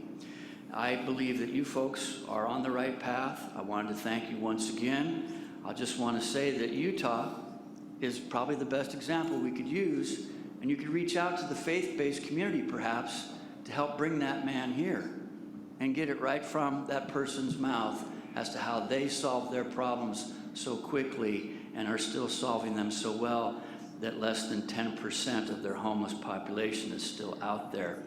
But there'll still be that low percentage, and we need to protect them from the rain. It's going to be here again. It'll be back next winter, I hope. And I'm a medic first. Save everyone you can. Thank you. Teddy Pierce, followed by Colleen Fernald. Hi, good evening. My name is Teddy Pierce, and I wanted to thank both Aaron and Eileen for your presentation. A lot of my questions have been answered. I really thank you for that. I would like to give a shout out to Alameda's governance policy for the Everyone Home. It's just fabulous. I was looking over some of your federal numbers, and actually questions of mine were answered according to stipulations in your policy, so it was very clear. I wondered if you'd be able to speak a little bit about the internal capacity that it takes on the level of the providers to get Housing First going and to maintain that model. When we talk about evidence-based, we're talking about staying in fidelity with the model. And we haven't really talked about dollars in your budget, but I'm curious, how did you maintain or how did you start to build what I'm assuming is extra capacity in terms of training, marketing, and performance measures for Housing First? How did you get that in as a percentage of your budget, and how do you continue to maintain that? So we may answer questions at the end, but at this point, we don't get into back and forth during the public comment period. Colleen Fernald, followed by Victoria Yanez. Good afternoon, public servants. Formerly homeless, now mobily homed. My home has wheels. Now, I need to ask everyone in this room, do you think that affordable, healthy housing for all is a high priority for the Trump administration? No? But if there was a different kind of federal assistance, either in policy or financing, it might help. I have not seen a city that has enough of budget to handle your basic expenses for your services, let alone all these other extra issues. So I've known about something referred to as adaptive best management practices for a long time, but what I liked hearing today was best and promising practices. And what did we learn about people like Trump? The word leverage. So I like how you're using leverage here right now and learning from your neighboring county on what's working or not working. But I had been asking the city of Sebastopol to use its leverage and to help you with your leverage in trying to move issues that are important to preventing homelessness, such as just cause eviction. Now, maybe the troubles that you had with that wouldn't have been so difficult if every city in this county had signed on to it with you at the same time.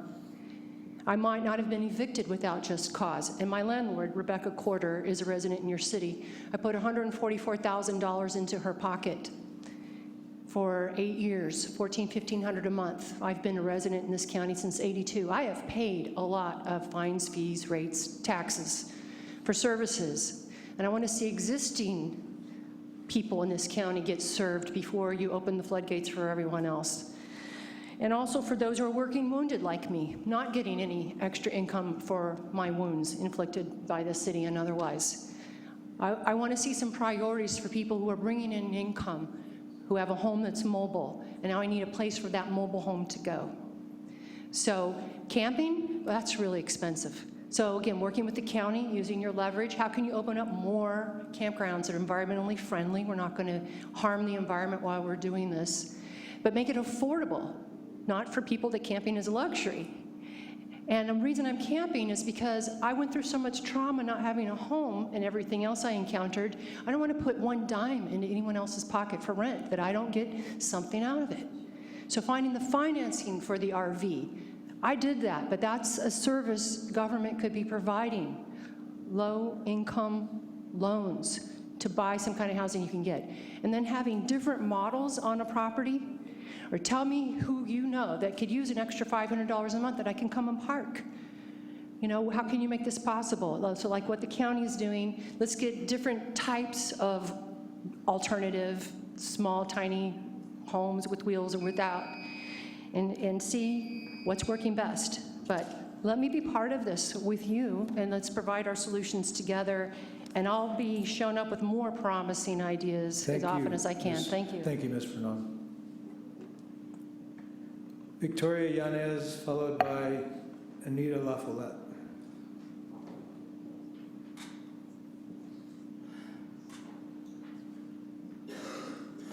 Thank you for this opportunity. We at Homeless Action, a community organization, nonprofit, but unincorporated, we are very concerned about the police interaction with the homeless and the conduct during this declaration of a housing emergency. I've submitted a letter, but I don't know if you got the actual notice of eviction that was posted at the bridges. So tomorrow, there's to be some evictions, and we're planning to be out there too. And we would like this to stop. We do not want the homeless to be evicted from the streets because there's nowhere for them to go, and everybody knows that. So we would like the public to also know that as members of Homeless Action, we are writing to outline for you the laws and constitutional protections that the City of Santa Rosa, the Santa Rosa City Manager, the Santa Rosa Police Department, and the Santa Rosa Department of Public Works are violating when conducting raids on homeless encampments in Santa Rosa. Although this letter focuses on the violations with respect to residents at encampments near downtown, many other encampments are subject to the same violations regularly. In brief, the laws and protections that the city consistently violates are the Fourth Amendment, unlawful seizure of property and deprivation of property without due process, the First Amendment, retaliation for protected speech, the Americans with Disabilities Act, failure to reasonably accommodate persons with disabilities. Also, the persons just being in the streets is a form of speech, and people don't like to walk by and see poverty. It doesn't look good, but the people that are living it have to live it, and that they can't be erased from view, even though that's the effort that's going on right now. The Bain Act, Civil Code 52.1, California Civil Code, interference with constitutionally protected right through threats or intimidation. Civil Code 208010, failure to provide a receipt for property. On August 9th, 2016, the City of Santa Rosa declared a shelter crisis under California Government Code Section 8698. Declaring this state of emergency permits the city to develop unconventional solutions for housing, including converting public facilities such as parks, schools, and vacant or underutilized facilities to house the unsheltered. Despite the state of emergency, residents of a particularly politically active encampment have sought shelter in and around public facilities within the 5th, 6th, and 9th Street undercrossings of Highway 101. They have been the target of raids. Ms. Yanez, we have your letter. Yes, and we but will read it. we would like everyone Thank else you. to know the case law is in here also. Thank you very much. Anita La Follette is next, followed by Wayne Downing.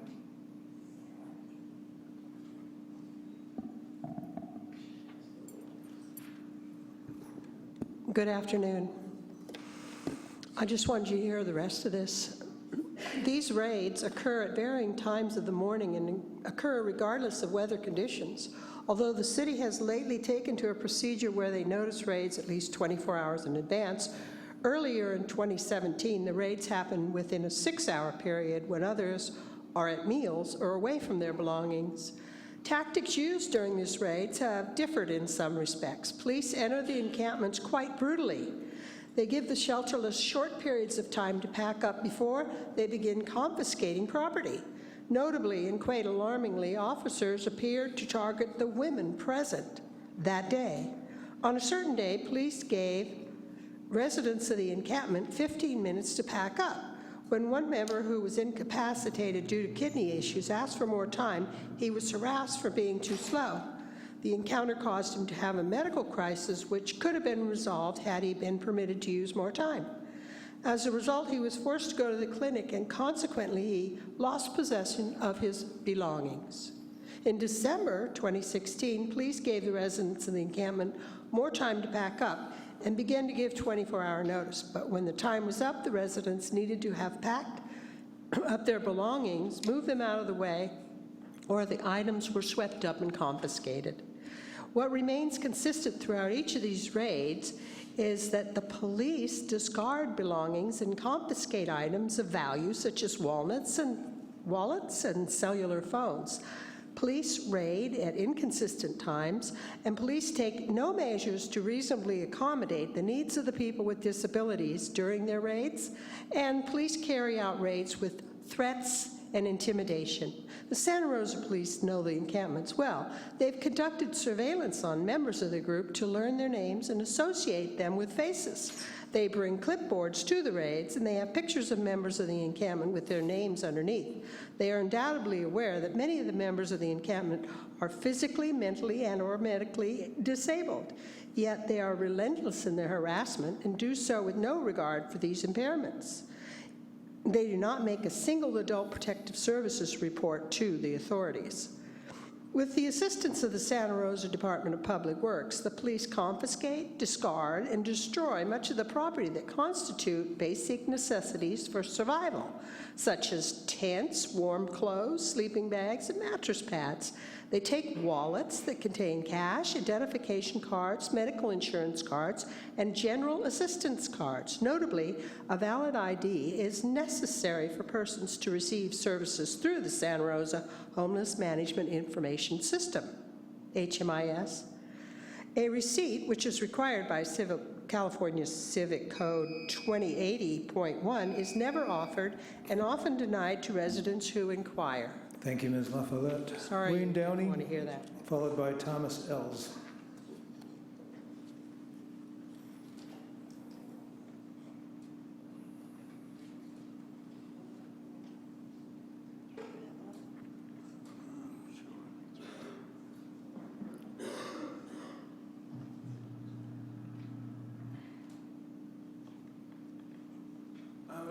Good afternoon, Mr. Mayor and council members. I serve as the chair of the City of Santa Rosa Housing Authority, and I'm here to request a coordinated effort with other agencies at the city's disposal so that we can get an idea of what other people are doing as we're looking at budget reductions and other fiscal anomalies to minimize repeating what other people are doing and maximizing a finite pool of resources. I don't know if this information can be forwarded to Nicole Rathbun in the city staff office, in which she could forward that information to me so that, again, we could have more of a coordinated effort to address housing issues in this jurisdiction. Thank you, and thank you for your guests who are coming in, giving a wonderful presentation. Thank you, Mr. Downey. Thomas Ells, followed by Lisa Fatu.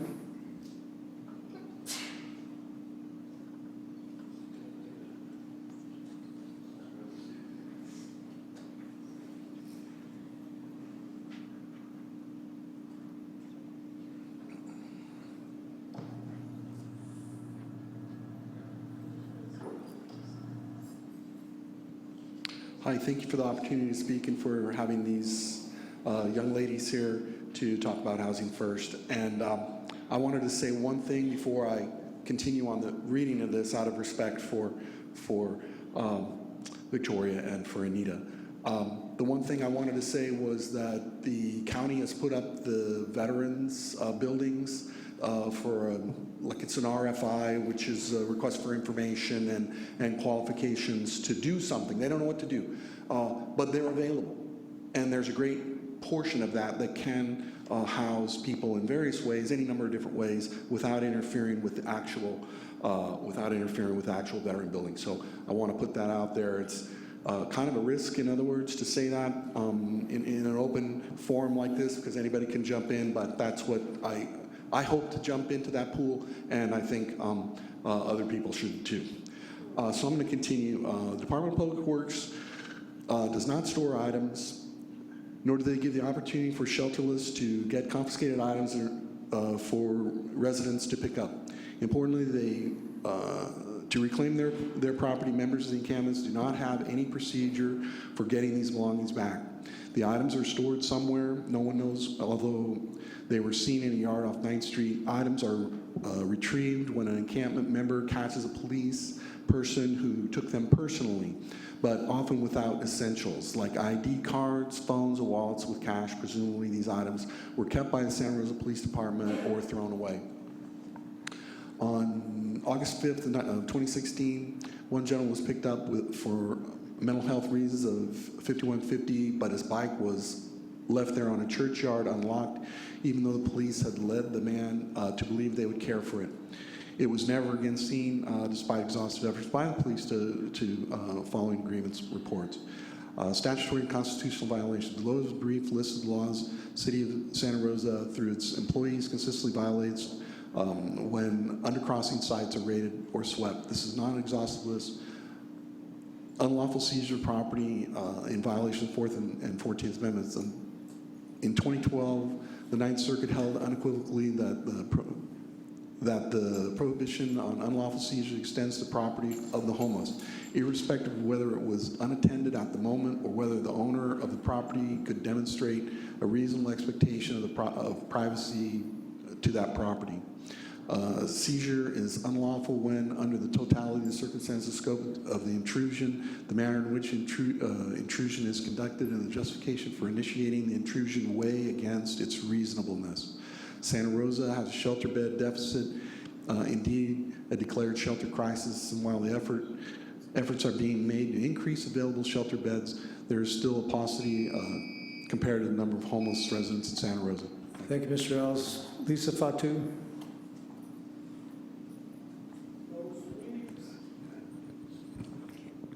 I don't do well with microphones, sorry. Good evening, council members and community leaders that I see in the room this evening. I just wanted to say really quickly, my name is Lisa Fatu. I'm the program manager for Youth Crisis Services at Social Advocates for Youth. I've been doing work with youth for over the last 15 years, and a large amount of youth that we work with are homeless. This year alone, in our emergency shelter, we were able to house close to 70 young people in a low-barrier winter emergency shelter downtown at the Press Democrat Building. And overall, in our housing at our new Dream Center, we've been able to help and support over 100 young people get into housing, either through temporary emergency housing, stable housing, sponsor-based rental assistance. But needless to say, we were able to help them. I just wanted to say out loud, thank you. Thank you for taking this opportunity, for looking at a solution to end this issue. You know, it's easy to say that things might not work, but it's hard to look at things and try to figure out a solution. And I am really happy and proud that I'm in Sonoma County, Santa Rosa, where we can actually try to figure out a way to end the issue and see where there might be an end to this massive issue. So every single day we turn away young people because we don't have enough resources. And this year alone, we've been able to do case management with them and try to do family reunification and learning new systems and learning new approaches on how to combat this issue. And the only way that this will work is if the community together joins together and supports one another. So I just want to say thank you. Thank you, Ms. Fatu. Council, are there final comments? Mr. Tibbetts. I have one more card. What's the name, Julie? I'm sorry, I couldn't hear you. Okay. Perry Engel, microphone, or you can come down.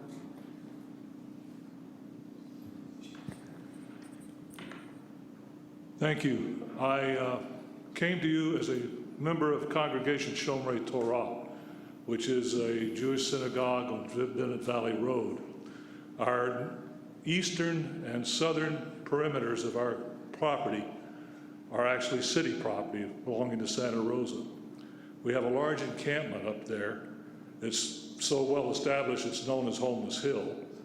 We have at least 50 people, probably more, permanently up there, or semi-permanently. We've had some individual problems with vandalism. There's no real policing, there's no real, well, it's an encampment. There's no real sanitation system up there, anything to help support those people other than what they can carry up and down the hill themselves. They've tended to come over our fences to use our water, to use our electricity, sometimes vandalism, sometimes removing minor items. We try to maintain those things. We've turned off the electricity, we've turned off the water to try and minimize the problems. But our concern is that people are climbing fences, running around the property in the middle of the night. Somebody's going to get injured at some point. Somebody's going to have an incident at some point. We've had to have the police come out on several occasions due to people with mental problems being on the property. I don't sit here thinking that the city can just turn around and throw more assets up there. We understand the problem intimately. We've met with the SRPD, talked to them about it. We understand their limitations. But what we would like to see is that as part of this process, something be done to help address these situations where these people can get the assets that they need to live safely and not have to intrude on private property and endanger themselves and possibly other people at the same time. Thank you. Thank you, Mr. Engel. Mr. Tibbetts. Thank you, Mr. Mayor. So first, I just want to thank you, Aaron and Elaine, for coming and giving this presentation to us. I asked for it a couple of weeks ago. I wasn't sure how it was going to go, but I'm so glad that we had it because I learned a lot just from listening to you two tonight. But the one thing that I want to say that really struck out the most to me was build investments. And I think as we go forward with this plan to address homelessness in the city of Santa Rosa, we really have to take that into account. I certainly think that increasing some of our resources over to increase diversion, increase the use of housing navigators, and increasing the use of case managers, I think that's going to be critically important to our success. And as you said, Elaine, I think that will really help us to put a significant dent into the folks who are living outside in homelessness right now. But the other thing that really struck me is the housing bond. And since I've taken office and sat in this chair, I've received so many emails, as we all have, from residents, neighbors, folks who are upset about encampments throughout our neighborhoods, or upset about the living conditions that some people are relegated to living in. And so I just want to say tonight that I really hope that the city going forward can look very seriously into issuing an affordable housing bond in this city. Because if we actually want to address this problem, I think anything short of that just won't do it, and that we're going to be here 2 years from now, 4 years from now. So, thank you. Mr. Rogers. Yeah, I just wanted to thank you as well. Your expertise is really incredibly important for us to rely on. I know that none of us up here are experts in this field, and one of the things that I really appreciated from your presentation that stuck out to me was stop measuring volume of people served and start measuring volume of homelessness resolved. And I think that that's a really good point for us to continue to reiterate from up here, that our community does not care how many homeless people we serve, it cares how many homeless people we have. And so long as that number does not continue to go down, the amount of people that we serve is not the issue. So I appreciate that and that refocus for us. I'm looking forward to the next couple of conversations we'll have here tonight with that as a frame for it. Thank you. Mr. Schwedel? Sure. Again, I just want to, again, thank you too. And it's nice being that this council unanimously decided to go in this direction January 10th. It would have been very uncomfortable had you said, housing first is not the direction you need to go. So I appreciate you further supporting some of the steps that we've taken. Hopefully we can be that model organization, but it's all getting on the same page. So I appreciate both Alameda County and Minnesota and across the nation, Aaron, you coming. We're all in this thing together, and I think we can learn from your experiences, and maybe at one point we can maybe share some of our experiences with you. So thanks again. Ms. Combs. Thank you, and thank you for being so clear and in coming to do the presentation for us, and to taking a lot of questions. So I know we had them, and I really appreciate the honesty of your answers, so thank you. I have a couple of takeaways that I kind of want to make sure that I got the right idea. And one of them is considering how recently we adopted Housing First, and considering the state that we're in. I actually am pretty pleased with the fact that we've gone from 4,000 to 2,000 in a short time.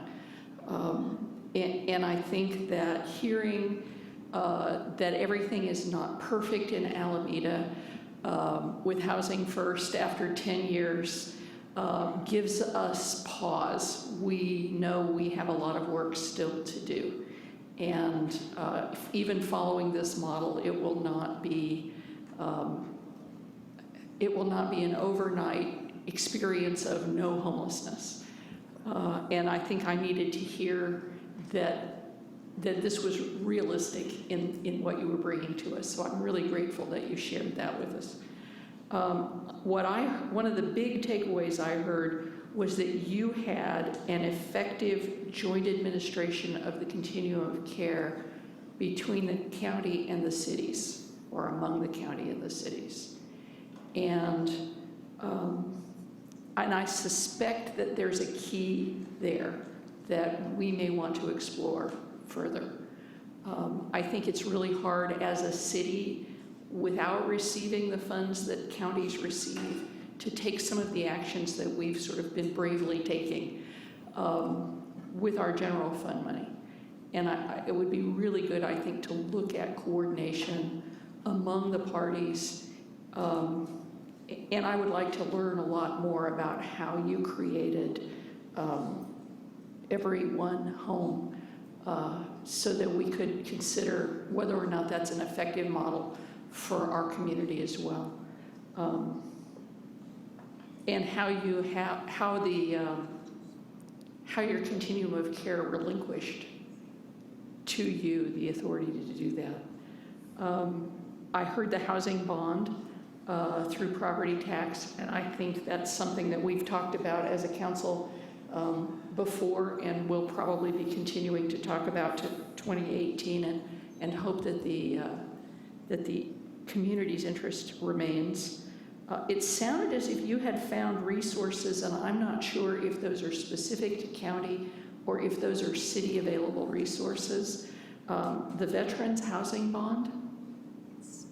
State resource. You used county mental health dollars, so I'm going to want more information, or if staff can get more information, do we have access to similar county mental health dollars? Some dollar resources that involved emergency services, I'm going to again ask staff if we can investigate that. I'm not familiar that we use Medicare waivers as a resource. I don't know if that's eligible to us as a city or if you have to be a county to do it. I'd love for staff to let us know, because if we're leaving dollars somewhere on the table, I don't want to do that. I don't think we are, but if we are, I want to be claiming those dollars. We had a commenter who commented that we needed to do something zoning-wise regarding commercial properties. And I do want to repeat that for some time, commercial properties have been able to become shelters by right. And that is a method that the SAY used with the PD building, was to enable that. We need members of the community who have access to commercial property to step up and use commercial property as shelter by right. And I also would like to, in the future, get some more information about the budget in Alameda. How are you allocating your resources? Because it's not entirely clear to me what we're doing that's significantly different from what you're doing. I mean, I think we're both struggling to get lower barrier shelters, and I'm looking forward to that. One of the phrases that really stood out for me was not housing only, but housing first. And I want to make sure that we hold that thought as well. I think we have a place for our CHAP program, which is our community-supported shelter program, camping program. I think we have a place for some of the shelter beds that we have, and I think we need to do supportive services and have supportive services dollars, and I'm not sure where those dollars are. As a final note, I've been reading a book called Evicted. It's a really excellent book by a MacArthur Genius Award winner who has been studying eviction in communities. And he estimates that if we had roughly $50 billion nationwide in housing vouchers, we could solve the housing problems. And that's just about equal to the amount that we have in our skinny budget to increase our $500 billion defense spending by. And I don't normally sit at the dais and make a direct finger pointing. But in this instance, I will break out and do that and say that $50 billion needs to go to housing, because we could solve it nationwide, and we don't need to increase defense from $500 billion to $550 billion. So. Thank you. I want to thank Elaine and Aaron again, and staff, Kelly and Dave, for putting this together. It's very helpful. This conversation is going to continue. This is, well, it will continue soon in item 14.1, later on in this meeting. I want to let people who are here for that know that I plan for us to take a break before we get to that item after public comment, because we've been here for about 5.5 hours now. So thanks again. We will probably see you again sometime, or at least be asking you questions.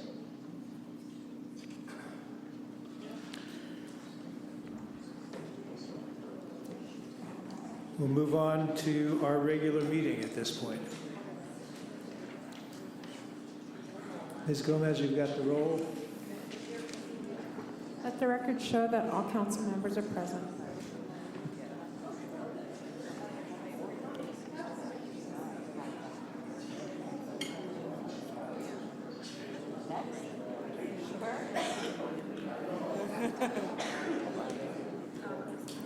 Ms. Trigger, will you give a report on closed session, please?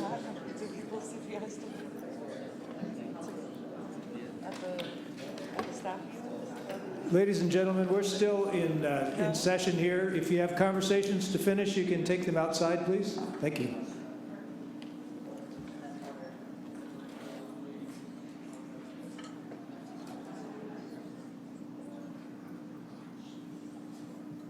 Ms. Stricker. Yes, I want to report that you have your first item and your fourth item were labor negotiations. The labor representative from Rennie Sloan Holtzman Sakai was John Holtzman in both of those sessions, and I was also present in both of those sessions, and Burke Dumphy was not present. Other than that, there was instruction given to the labor negotiators and to staff on these items. With that, there's nothing else to report. Thank you very much. Proclamations. We have a proclamation for Parent Engagement Month. Is Jason Carter here?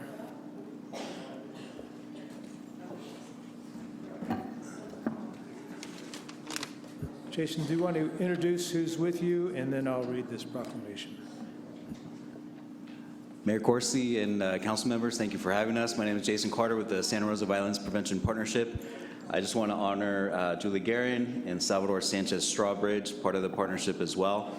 And the rest of the team, Kalua Barnes, we have Fred Sarah and Serena Linau, who cannot be here. Thank you. This proclamation says, whereas the Santa Rosa Violence Prevention Partnership is a collaborative effort of over 50 organizations involving local, state, and national governments, community-based organizations, schools, business and faith communities, and local law enforcement. And whereas the focus of this work is to incorporate a public health approach with intervening in the lives of youth to provide positive socialization opportunities as alternatives to criminal involvement and to deter them from maladaptive behavior. And whereas the long-range goal of the partnership is to create a united and seamless service delivery system of shared accountability that links together all local youth and gang violence prevention, intervention, and reentry efforts, thus creating a safety net effect aimed at supporting our community's youth. And whereas the partnership is working to standardize and implement a well-coordinated continuum of services aimed at building resiliency in our youth and increasing their connectedness with school and their community. And whereas of primary importance to this effort is to provide training and resources for parents to ensure they have the support they need to provide a healthy foundation for their children, thereby reducing their chance of engaging in high-risk behaviors or gang activities. And whereas the partnership continues the prevention and intervention strategies of providing strong anti-violence education and training for parents through collaborating with our partners. Now, therefore, be it resolved that I, Chris Corsi, Mayor of the City of Santa Rosa, on behalf of the entire City Council, proclaim the month of April 2017 to be Parent Engagement Month.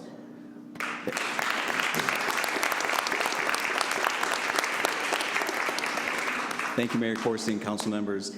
So as all of you know, the Violence Prevention Partnership supports our youth and families in many, many ways, but we have three main components: funding, leading, and educating. One example of this is last year we hosted our Gang Prevention Awareness Week. One of them was a parent training in the Roseland area, and a parent came up to us from a different neighborhood and said, how come this isn't in our neighborhood, over in a different part of the city? And as a response to that, we said, you know what, you're right. So in partnership with the Santa Rosa Police Department, California Youth Outreach, and the District's Attorney's Office, we created a parent awareness training series to educate our parents on early signs of at-risk behavior and resources to address potential problems. So we are proud to announce that using identified impacted neighborhoods of the Community Safety Scorecard, we are hosting trainings in the West 9th area on April 5th, the Apple Valley neighborhood on April 11th, Roseland April 17th, and the South Park area on April 27th. And so we, the partnership, appreciate your commitment and alignment to our vision and mission in support of our youth and families. So thank you so much for all that you do. Thank you, Jason.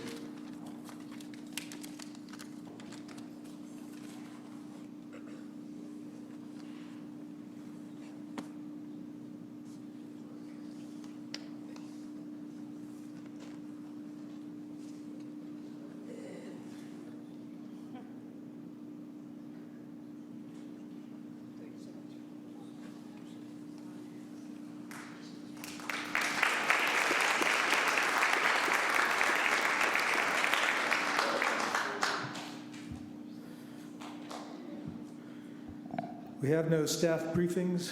Mr. City Manager, do you have a report? A couple of items. The community engagement staff worked with Culture Pop Films to create a series of videos regarding the annexation of Roseland. There will be a total of 15 videos, 8 in English, 7 in Spanish. The videos answer some of the most frequently asked questions about the annexation, such as, will my children have to change schools? And can I continue to buy at my local food truck? Youth from Roseland and other parts of Santa Rosa started most of the videos, and city staff and community partners also participated as actors. There will be one set of videos released once per week starting next Monday, and will be displayed on our city's social media sites, the website, and through distribution to community partners and residents. Additionally, tomorrow, we are encouraging folks to go and support Santa Rosa's Parks and Recreation Departments. 5% of all proceeds generated at Whole Foods purchases at both the Cottingtown location and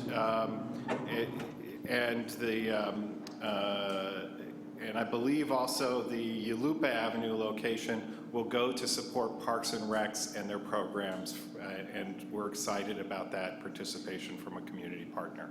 And that's it. That's great. Kudos to community engagement, PED, and Recreation and Parks for thinking outside the box a little bit. Ms. Stricker, do you have a city attorney's report? Yes, I do, Mr. Mayor. I have a quarterly report. It's actually 3 quarters of a quarterly report, or I should say quarterly report for 3 quarters. And I'm reporting settlements, active litigation, as well as claims filed against the city. Those materials were provided with your agenda report, and I'm happy to answer any questions the council might have. Council, are there any questions on those reports? Okay, No. thank you. Thank you very much. Do we have any statements of abstention? If not, mayors and council reports. Mr. Rogers? Yeah, thank you, Mr. Mayor. I wanted to do a quick thank you to Jason Nutt and Steve Crick with Transportation Public Works. I had a chance last week to go out with their pothole crew, and thank you to the whole crew that went with me, and actually fill potholes in a neighborhood in the West End. Got a good feel for what it takes and how much resource it takes to actually do that. I'll tell you, got to drive the steamroller and did not hit the Lexus that was parked on the street. So that was a victory for the day. But we put down about 6 tons of asphalt and got nowhere near finishing a street. So it was really impactful to see just how much it takes and the level of effort that it takes to continue to fill them. So thank you so much for the opportunity to do that. Also went to the kickoff for the West End Farmers Market this last Sunday. Just a quick reminder that the Farmers Market is 9:30 to 2 every Sunday from here through the spring and the summer. And finally, was out on Sunday with United Farm Workers for their annual Cesar Chavez March from the Roseland Shopping Center to Juilliard Park and through our city. It was really nice to be out there with individuals, definitely a much smaller crowd than usual, but definitely the organizers worked hard and talked a lot about the impacts that we're seeing in our community from the Trump organization. Thank you so much. Mr. Foothill. Thank you, Mr. Mayor. A couple things. Yesterday, I attended the Water Advisory Committee meeting. A couple items I want to report out on. If you didn't know, due to rainfall this year, Lake Mendocino and Lake Sonoma are in very good shape, so that was always good to hear.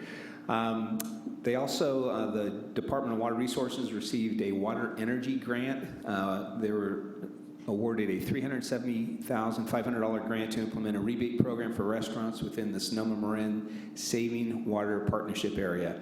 And for Santa Rosa's portion will be $165,000 for 33 rebates of up to $5,000 each for equipment and installation costs. The program will be launched in about 6 to 9 months once the grant agreement has been finalized. And then per the directions I received from this council, we voted on the budget and it was unanimously recommended by the WAC. And lastly, we had a brief discussion about some from the water agency traveling to Washington, D.C. for the visit. And one of their concerns is apparently there's this mantra, this ABC going on in Washington, D.C., and it's that fear that we kind of talked about with the last item. ABC stands for anywhere but California, and some of the federal dollars coming here. And so one of the top priorities for the water agency is to keep funding in the federal budget for the Army Corps of Engineers for the work that they need to do in Dry Creek as required by the biological opinion. So what that means, even though the Defense Department is receiving in the preliminary budget some increased funding, it probably wouldn't go to the Army Corps of Engineers. So there's some discussion about how we need support from all the cities to talk to our representatives in Washington and ensure that funding goes there. Because of the biological opinion, if anywhere but California becomes a reality, we'll probably see some increase in our water rates through the water agency. So it kind of put a refocus on me, and so there'll be more discussions coming forward, and I'll be sure to share with the rest of the council some things that we may be able to do to support our efforts to keep the costs down. Thank you. I'm sorry, one other thing. Yesterday also was SAY say goodbye to its leader from the past 8 years, Matt Martin. So it was a nice celebration that recognized his commitment to this community and the Dream Center. And they said during Matt's tenure as executive director, they've served over 25,000 young adults in this community.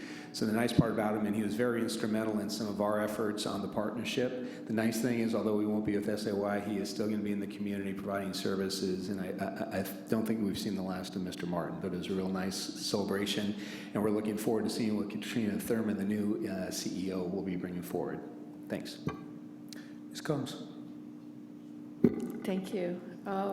I had the good fortune to take part in the Beale School Cuddle Up and Read program Thursday night.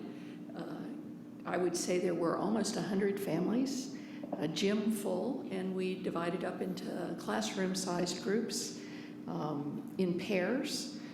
So the books were in both English and Spanish, and we sat around with kids in their PJs and read stories. Pete the Cat is apparently a really great story right now, favored by young kids. So I had a great time doing that, and appreciated the principal and the teachers who stayed late and facilitated a Cuddle Up and Read program followed by, for the kids, hot chocolate. Today is, I also thought we should note the anniversary of Martin Luther King Jr.'s death, and I just wanted to be sure to note that passing. One of his phrases of interest to me is the beloved community. So I'm very interested in how we move forward with our housing and homeless issues with regard to that. And would like to report out that I will be appointing Sabra Breyer as an interim design review board member. Would like to continue to keep the position posted because I have a specific set of qualifications I'm looking for, but I don't want to leave the seat vacant.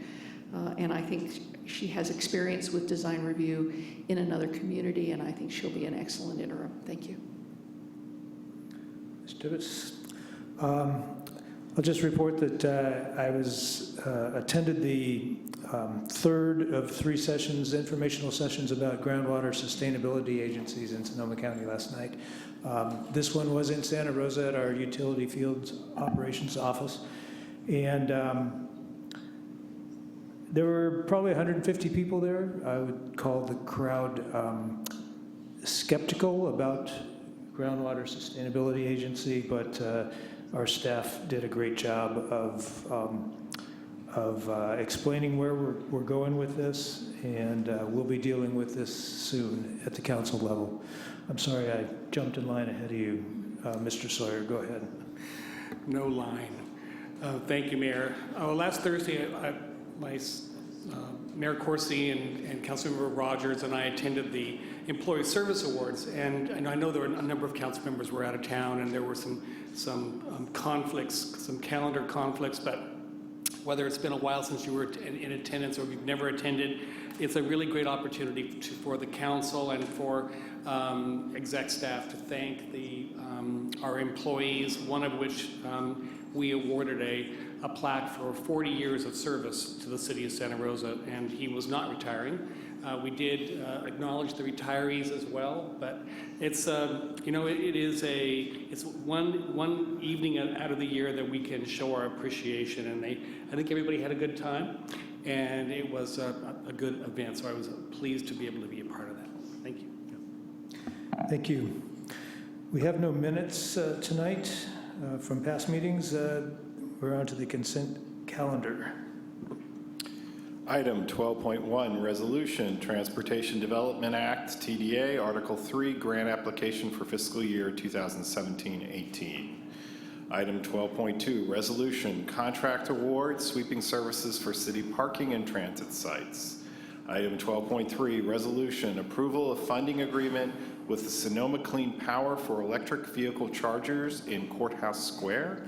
Item 12.4, Resolution, Contract Extension First Amendment, F000936, Retread Tires and Service. Council, are there any questions on the consent calendar? I'll get to you, Mr. DeWitt. Thank you, sir. Council, are there any questions on the consent calendar?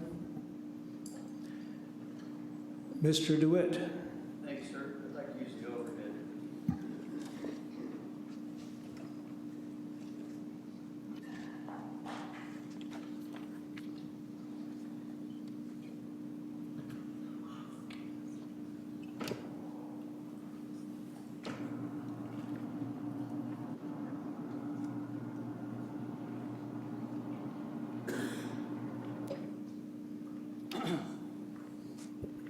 Hello, my name is Dwayne DeWitt. I'm from Roseland. In the past, I served on the Roseland Community-Based Transportation Plan, 2007, and it wasn't as robust, as the bureaucrats like to say, as it could have been. There could have been more opportunities for public involvement, and it could have been something that followed along what we had talked about even earlier at the turn of the century when there was a project area committee for redevelopment of Roseland. We talked about how to make better connections with the Southwest Community Park, buses. We asked for bus shelters, and the thing was it went sideways. Now that you're asking for this money for the city's bicycle and pedestrian master plan update, I put up this quote from Jane Jacobs. Now some of you might not know her, but 50 years ago she was known as a person who had her finger on the pulse of cities. And that quote, cities have the capability of providing something for everybody only because and only when they are created for everybody, by everybody. So the bicycle and pedestrian master plan, you think, well, why am I talking about that? Because you're going to get some other people's money, and if you just go with what typically happens, some staff is going to say, okay, we worked up a plan, we talked to our friends, it's all set, thank you. But I believe this time, and with this council, you folks could ask for a more robust, that word gets tangled for me, my apologies, a more robust input by the bicycle riders and the walkers, the people that it's actually being planned for. Over in Roseland, you had a Roseland-specific plan. The money came from the MTC also, and that plan fell short in the sense of how we were to involve the bicyclists on what term they use now, alternative transportation. In other words, we didn't really plan well. I was a member of that steering committee also. They didn't allow the public to be at the technical advisory table. We just had to watch. They didn't allow us to put forward views that we knew could be helpful as bicyclists and pedestrians and people in the community. So I'm asking you today, as you approve this and you get this money, that you give direction to staff that says we want something that is truly more robust and interactive with the community so we get the best possible bicycle and pedestrian master plan. I've invited the Bicycle Advisory Committee to come for a bike ride later this month to Roseland, the way a bicyclist goes, not the way a traffic planner goes, the way a bicyclist gets there. And some have said they may come along, and we'll do that, and I'll be doing my volunteer thing to be helpful. I hope you will include more people also. Thank you. Thank you. Council, any comments on the consent calendar? Mr. Tibbetts? I move that we approve item 12.1, 12.2, 12.3, and 12.4 on the consent calendar and waive further reading of the text. Second. Your votes? I have 7 ayes. Moving on to public comment on non-agenda matters. Elizabeth Nealon? Is she still here? Colleen Fernald? I would leave that over.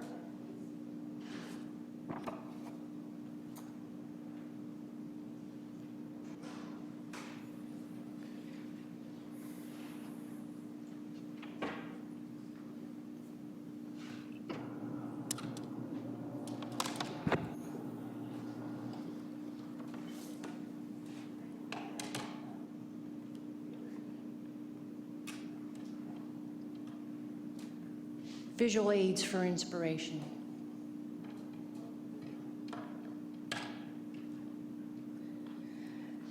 So, starting off with the necessity for a subcommittee regarding the crimes that have happened to the Fernald Molinari family. Thank you, Councilmember Combs, for meeting with me and Bob Aronson. We have a long way to go, and it was difficult not hearing back at all from you or in timely fashion from him. But there are many issues to be addressed. So I'm looking for a subcommittee so that we can do that in a fluid fashion and involve the county as well. These issues aren't going to go away, even if I do.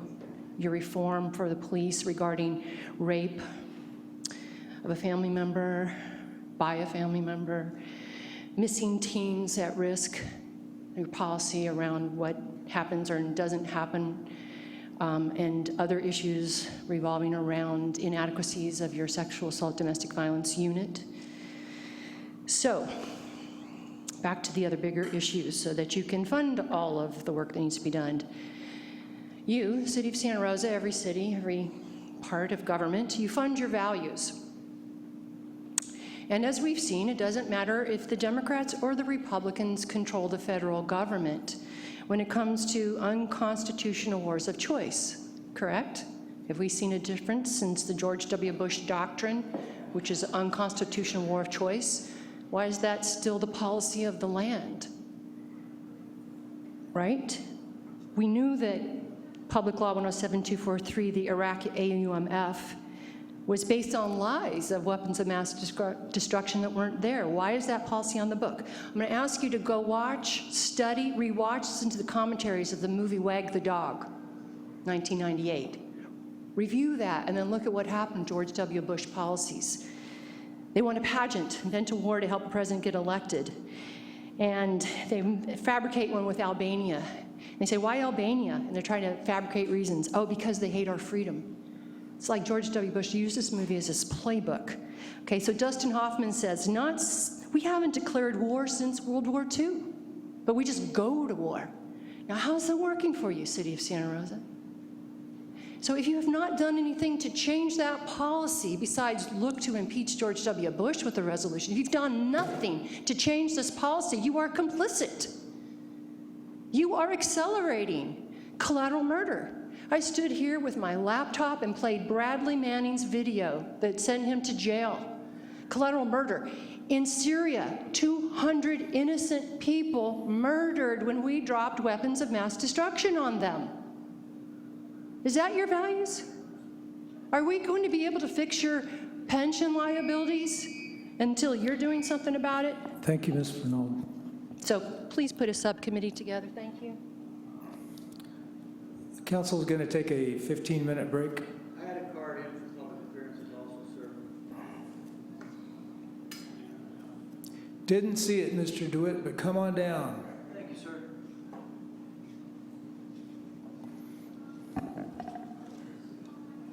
I'll use the overhead again.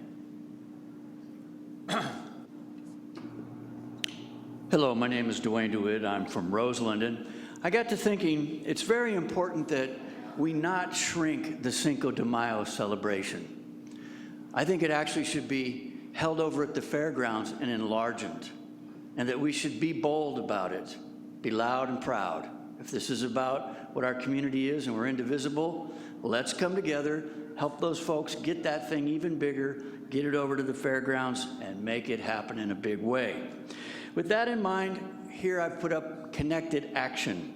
This is about communities over in Europe, over in other parts of the world, that come together to find ways to have their community get moving on things they want to get going.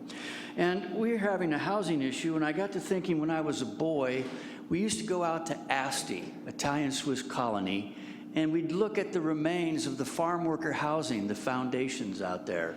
They used to house farm workers on the winery sites. We should be enlisting the big winery people to help with the housing for their employees. Many of them are doing quite well, the wineries, not necessarily the employees. We could help them get housing, work together, a lot of positive stuff could happen there. So then, I'm a person who remembered Martin Luther King. I was delivering newspapers that day when he was assassinated. It was a shocker. Over in Roseland, Ray's Food Center, it's been there all my life, pretty much, and went down there that day. I believe we should name a park after Ray and his brother Joe Lazzini, who were World War II Army veterans who did good stuff. There's a park that's going to be put in at Dutton Avenue over on the property. Mr. Gasparini's pulling together for affordable housing. He got a special dispensation because it's going to have affordable housing. So the city agreed to extend utilities out there. I believe we should try to get that park named after the Lazzinis. And that park should be one more way that we can connect the community to its past, to its future. Pomo Indians grew up out there, Italians, all kinds of people, Germans, Dutch, Scotch, Irish, all kinds of people. Now we've got lots of Latinos. All these good things are happening. We're dedicating a park the other day, and I realized we were paying more attention to the newer folks than the folks who'd helped to make the neighborhood as nice as it was. So I'm hoping that we'll reach out, do good things for that greater community. And the next park that's dedicated out there, if it's the Roseland Creek Nature Preserve or one of these others, I'm hoping we can have a Pomo dedication. Pomos were in that area before anybody. I went to school with Pomos. Pomos have come here and asked you to help get the land at the Roseland Creek Nature Preserve up and used for a Pomo interpretive village. Keep us in mind. Have a wonderful day. Thank you. Council will take a 15-minute break.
bring the meeting back to order. Thank you. Mr. McGlynn, 14.1. 14.1, report, discussion on homeless emergency declaration, strategy challenges, and homeless policy subcommittee. David Gwine, Director of Housing and Community Services, presenting. Evening, Mayor. Excuse me. Good evening. Good evening, Mayor. Before we get started, I've been asked a couple times in the last couple days why I've requested this item to come forward. And I wanted to make myself clear to both my council colleagues and the general public about what I hope we're doing here tonight. So I just want to start with a little bit of history, bear with me, because this isn't the first time that the homelessness issue has vexed this city and this city council. There was quite a bit of angst and anger in this community in the early 1990s over homelessness, including a protest march that went from the Board of Supervisors chambers to the City Council chambers. It's an issue that's eluded any kind of comprehensive solutions for many cities. We're not alone in this. It's a hugely difficult issue. But just because it's hard doesn't mean that we're not going to keep trying, and I keep telling people that. We haven't figured out the answer, but we're going to keep trying. 2 years ago, this council decided to dig even deeper into our general fund. We doubled the amount of money from the general fund that we devote to homeless programs and expanded shelter programs beyond providing just shelter programs to adding social services through host, and last year we declared a homeless emergency. Today, I think that we're in a place where it behooves us to take a closer look at what's working and what's not. I think our experiences of this past winter, when we've seen encampments pop up at a rate and a size that we haven't seen before, and that haven't seemed to go away just because the weather got better, indicates to me that we might need to make some adjustments. We certainly need to have some clear discussions about a way forward and some clear decisions about a way forward. And I'm not sure that we've all been on the same page about what that way forward is. I say that because I felt like the council sent some mixed signals during our January 7th and February 10th meetings. On January 7th, we formally adopted this Housing First strategy. And at that same meeting, we talked about the CHAP program being what was called a promising practice. And there was wide support at that meeting for expanding shelter options, such as establishing a CHAP encampment on city property, expanding Sam Jones Hall, using the armory, looking at fire station number 5. Less than a month later, we came back, and that support for expanded shelter seemed to have disappeared. It faded away.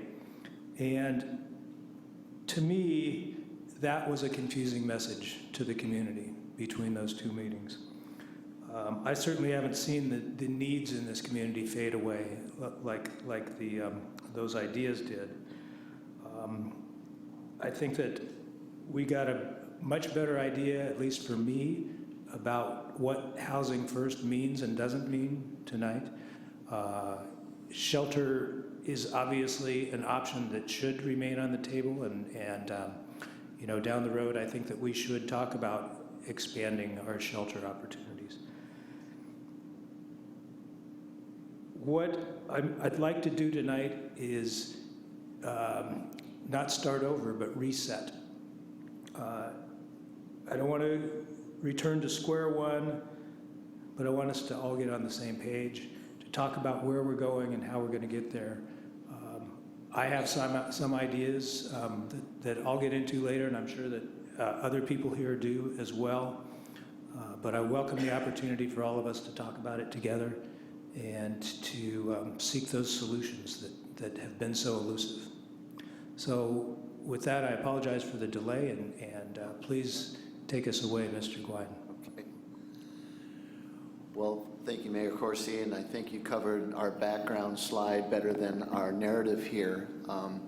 To help the council with their discussion tonight, we put together kind of a review that I summarized in this outline that we as staff thought would be helpful for the discussion. So if you'll indulge us, we have some census data to share from the 2016 point in time, a quick review of the service programs in place, the thought process on the declaration of both a shelter and homeless emergency, shelter crisis.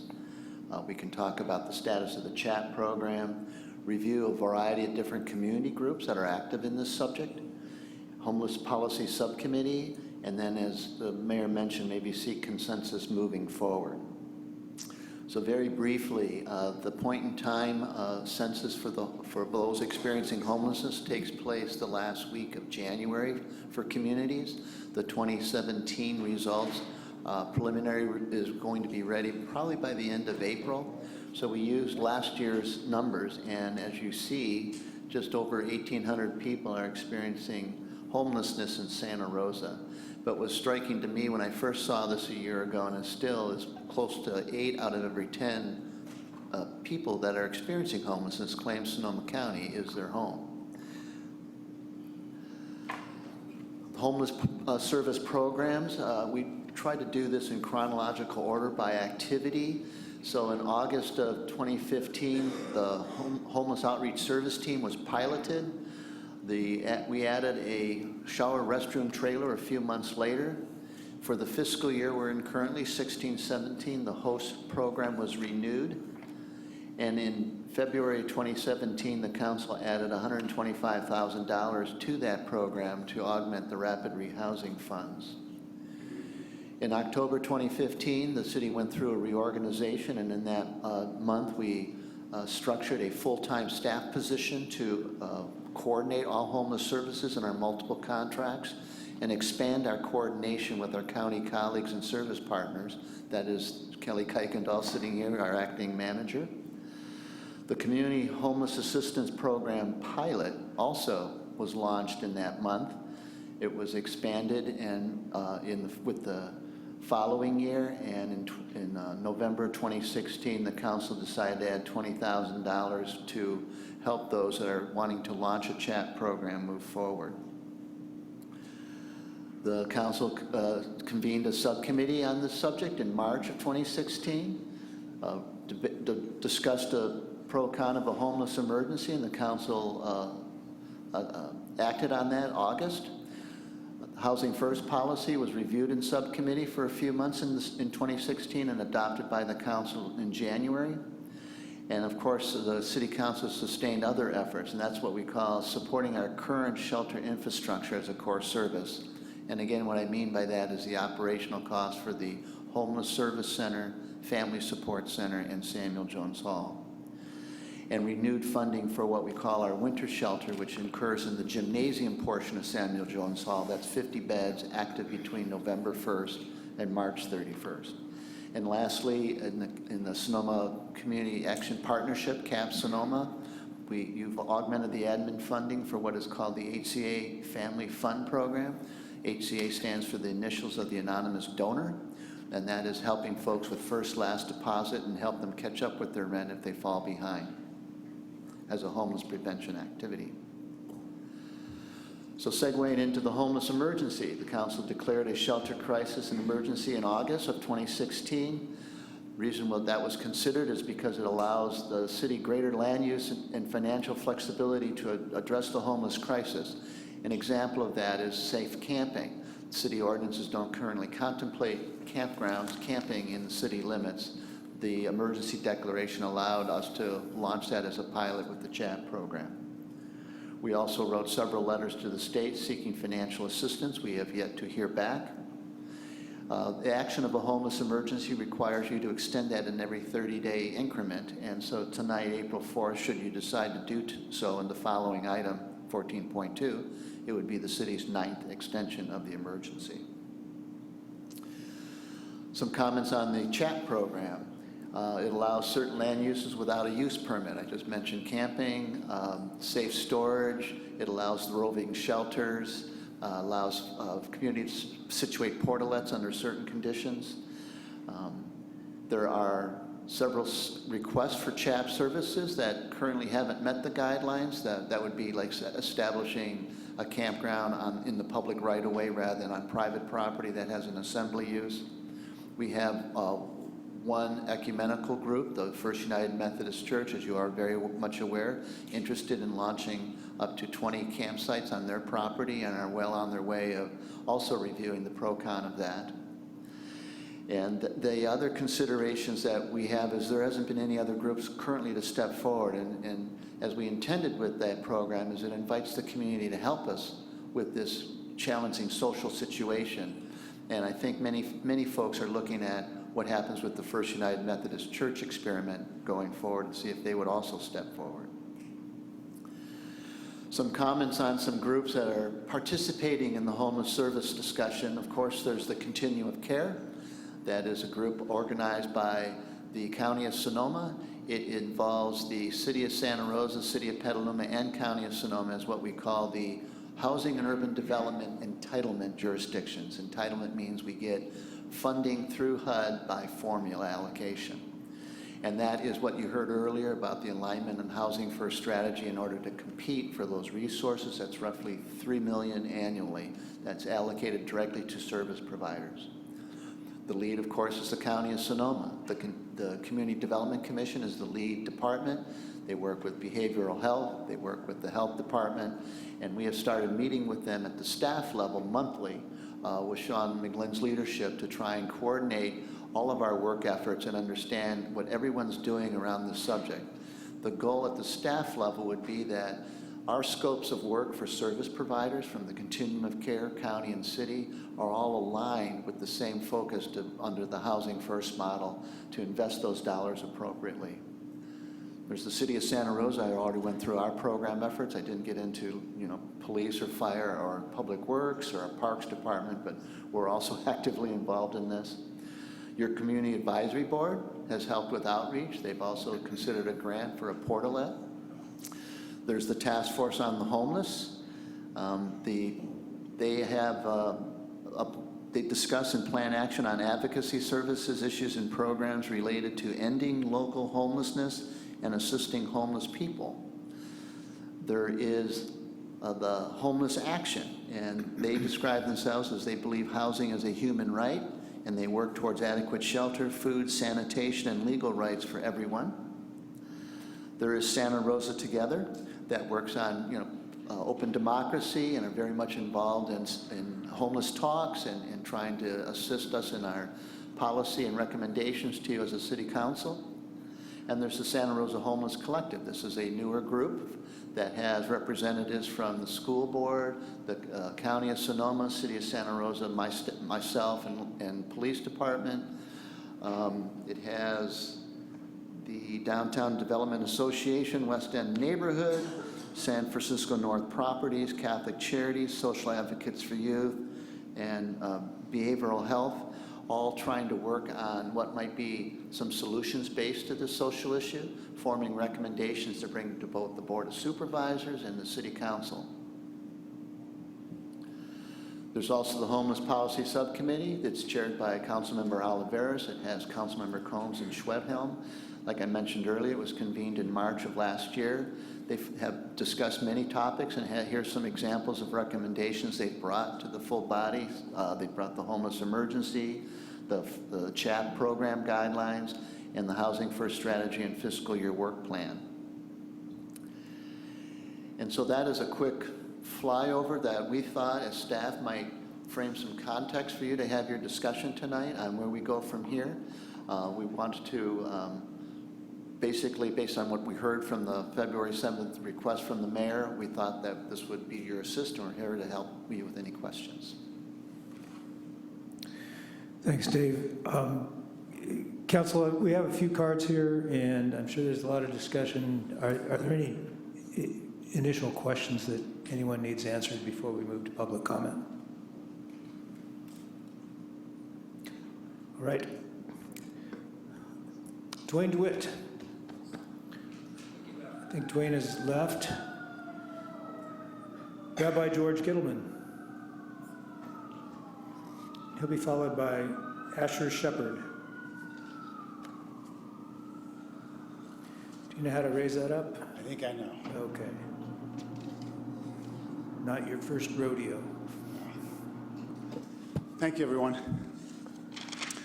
I appreciate the work you do and the effort that you and the city staff, law enforcement, fire department, everyone is doing to try to resolve what is a serious chronic, I guess you could call it an emergency. Certainly, all the people involved makes it feel like an emergency. I'm Rabbi George Gittleman. I've served as the rabbi of Congregation Shomrei Torah since 1996, hard to believe, and lived also in Santa Rosa the whole time. We have lived next to Homeless Hill for the last 10 years on Bennett Valley Road. And I must say, it's, I'm uncomfortable in this role. I'm usually in a role more advocating for the most vulnerable rather than being concerned about their effect on other people, but that's what it is.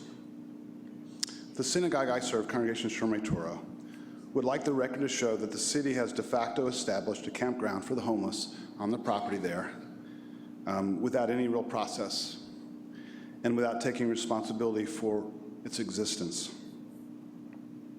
We believe the city is obligated to either take responsibility for Homeless Hill, clean it up, bring in sanitation services, regulation, and law enforcement, or shut it down and clean and clear it.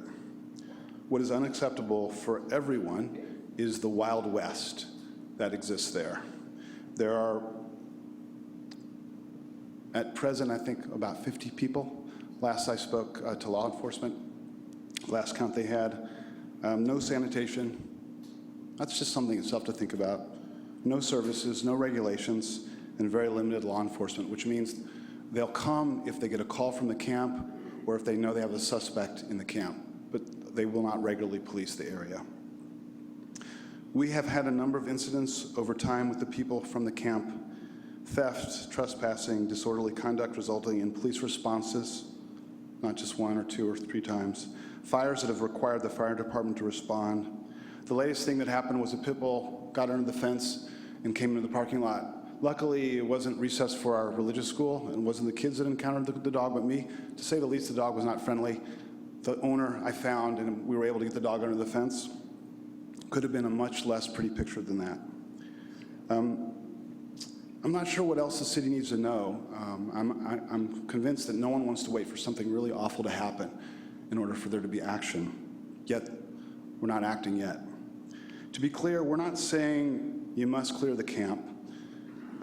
You have studied other possibilities, and we just recently had a forum on homelessness where we learned that in Oregon, for example, there are a number of camps that have been cleaned up, made safe, and functional. That could be an opportunity for everybody. What we're saying is the status quo has to end. No more Wild West. Either clean it up, make it safe, make it an opportunity for the community to respond appropriately, or clear the camp and shut it down.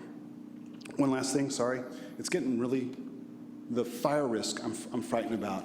With the end of the winter and the weeds so high and the garbage accumulating, the risk for the people living there, let alone everybody else, is really high. So I hope at minimum, the fire department can make that a priority until a better solution is found. Thank you. Thank you. Asher Shepherd. He'll be followed by Cindy Turan.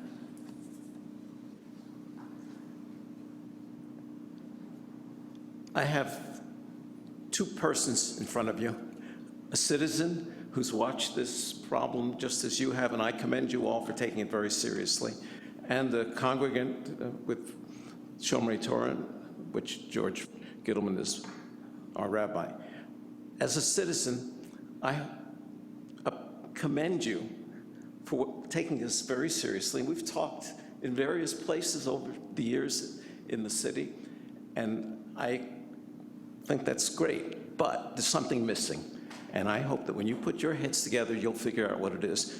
I would call it a strategic response.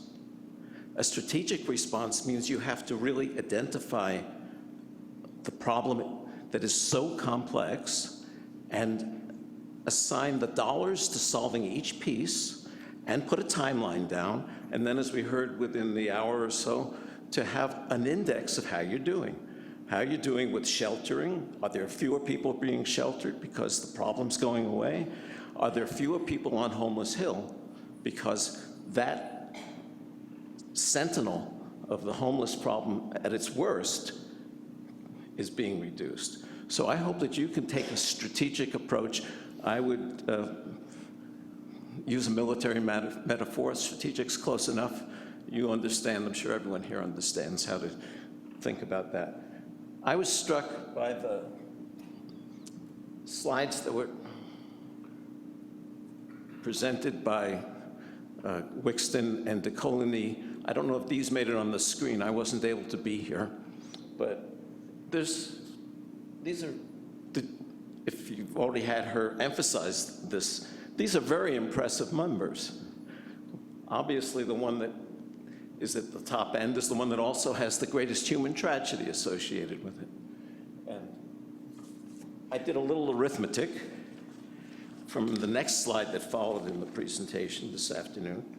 And the numbers there suggest the magnitude of the problem. And we were talking from the dais about a bond issue. I don't know how much money you're thinking about, but a figure of merit is something like 2,000 homeless and $22,000 per year for the costs. So we're talking about $44 million as a figure of merit. I don't know if you're thinking that big. And that's, I don't quite understand the per year part. You'll figure that out. So I hope that you'll take some of these things to heart.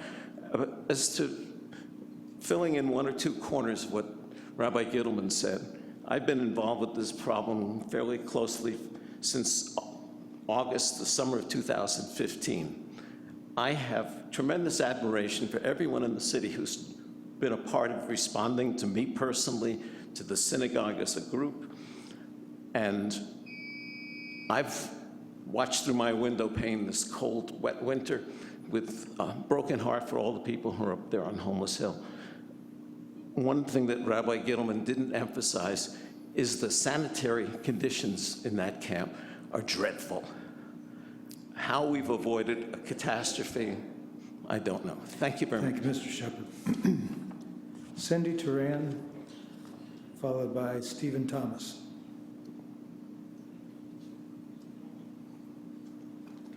Not sure I know how to use this thing. Pull it down Is that okay? a little lower and closer.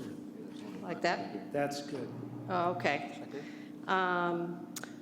Well, thank you for hearing me. I have written letters, and I have to thank the mayor for actually responding to one of my letters. I'm Cindy Torin. I live in the West End. This isn't the first time I've been here. I came to the January meeting. I live on Ripley Street, and I reiterate some of the things I've heard from the rabbi on Homeless Hill, but I live on the other side of town. And the equivalent of Homeless Hill, in my estimation, is the 9th Street underpass, where I have to walk every day. So I guess Homeless Hill is a little larger. I don't get over there that much, but I think that the 9th Street underpass is also like the Wild West. Unsanitary conditions, I won't go through all of this again, but in the last couple of weeks, as I've walked to work, I've actually seen 2 occasions of people urinating on the sidewalk. There's a big trash buildup. Currently, for several days, there's actually been a box spring there. I think it's a public safety issue. I don't feel safe unless it's daytime and there's people around. So these things are nothing new, but I did look at some of the slides before the meeting, and it talked about CHAP, and I'm wondering, where are these portable toilets? Where is this nomadic shelter? Where is the storage? I don't see any of that around. It could be in other parts of the city that I'm not aware of, but I don't see a lot of results, which is really frustrating to me. So I'm glad you're trying to get some direction, although I'm a little concerned of just going in one single direction. I mean, it seems to me that we may have more than one thing to deal with here, and maybe they take different strategies.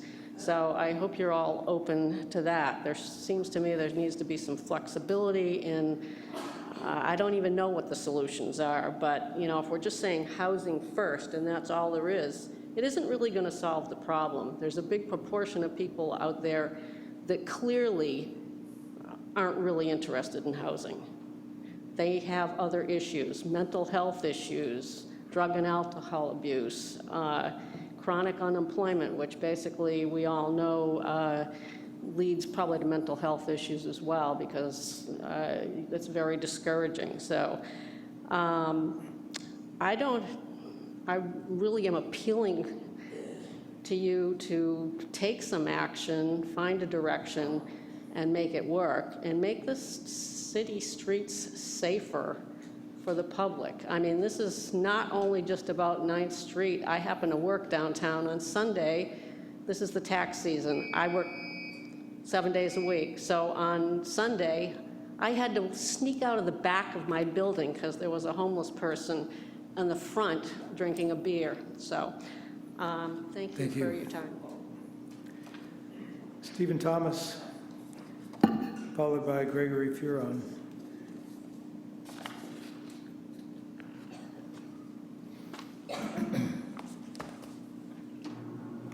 They didn't have this when I was working for the city many years ago. Mayor Corsi, council members, thank you for this opportunity to be able to talk with you. I'm here to talk about the Santa Rosa Homeless Collective. Steve, would you tilt that microphone up? This way? Better? Right there. Okay. So the Santa Rosa Homeless Collective was formed back in December 2015. I was approached, being an adjunct faculty at Sonoma State Graduates in Organization Development, to see if I would be interested in helping build a collective impact strategy. And the approach was that we have all the players engaging, hundreds of different organizations and volunteers, nonprofits, government, who all play a part in this effort, but we're not really coordinated, and we don't really know what each of the other person is doing. And sometimes we end up doing something at the council level that impacts the city of Santa Rosa, and sometimes the various nonprofits do something that may impact someone else in an unintended consequence. So they would like to be able to form this. So they began with a steering committee. And the idea is that you have a group of representatives. So it became Santa Rosa City Council members. It became the Board of Supervisors representative. It was the Downtown Development Association. We used to call it Downtown Development Association. It was from the downtown business area. There was a member of the Neighborhood Association. There was a member of the SRT. There was a member of the CAB. And a member of from the development community. And the idea was, how are we going to get everybody on the same page? So we began with a goal setting. What are the real issues? And developed 5 issue statements that they thought they wanted to address. There were housing availability. How do we house people? How do we provide housing? The second one was, how do we keep people from falling into homelessness, experiencing homelessness? The third was, how do we coordinate all of our efforts in such a way that we reduce redundancies and we actually experience some synergistic event.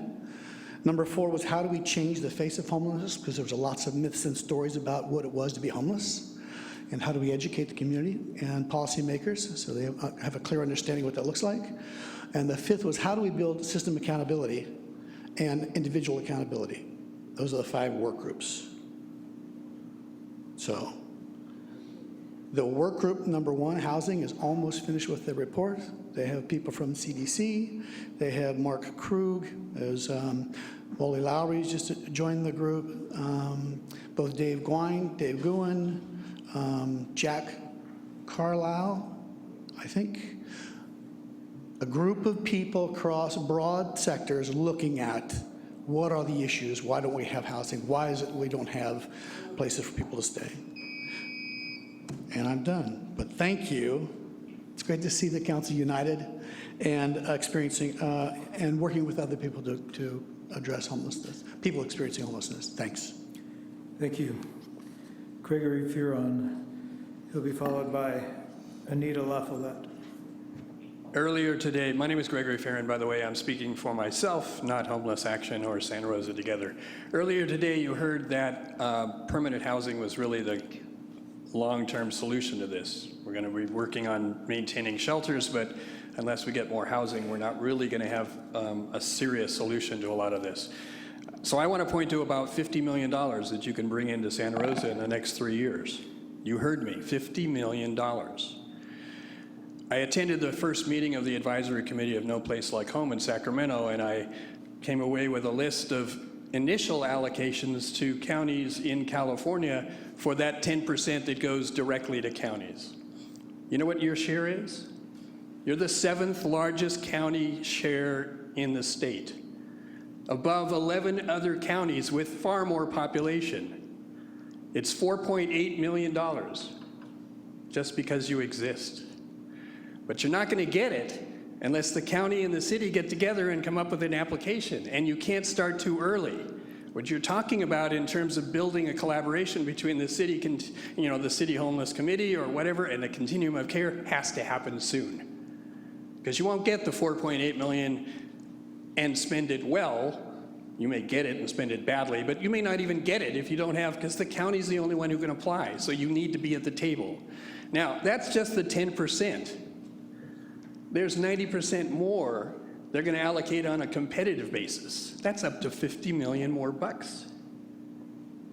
Now, I want us to get it, and I think you can do it. We can all do it if we get together and design an application that works. I've done large grant applications. I know how hard it is to corral a whole lot of cats together to be able to figure out what you want. So I'm urging you to start early and do a good job. Now there's one other piece, $3 million, that you control entirely right now. It's what you know of as the pilot project, the Affordable Housing Pilot Project. I talked to your staff. They seem to be in the process of coming up with recommendations for you. They're sort of shooting for interviews on April 17th. They'd like to get it to you on May 2nd or May 9th. I'm suggesting you need a civic engagement, an outreach to let us all know about it before it gets to you. And I recommend that the Housing Authority meeting on April 24th be that time.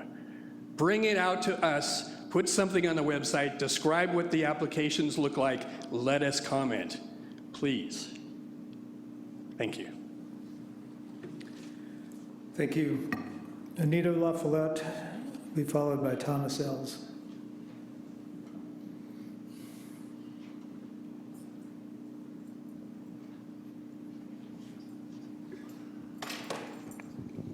Good evening again.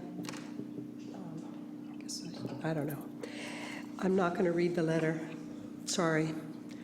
But you have time afterwards where you can read it yourselves, because I want to make a couple of comments here.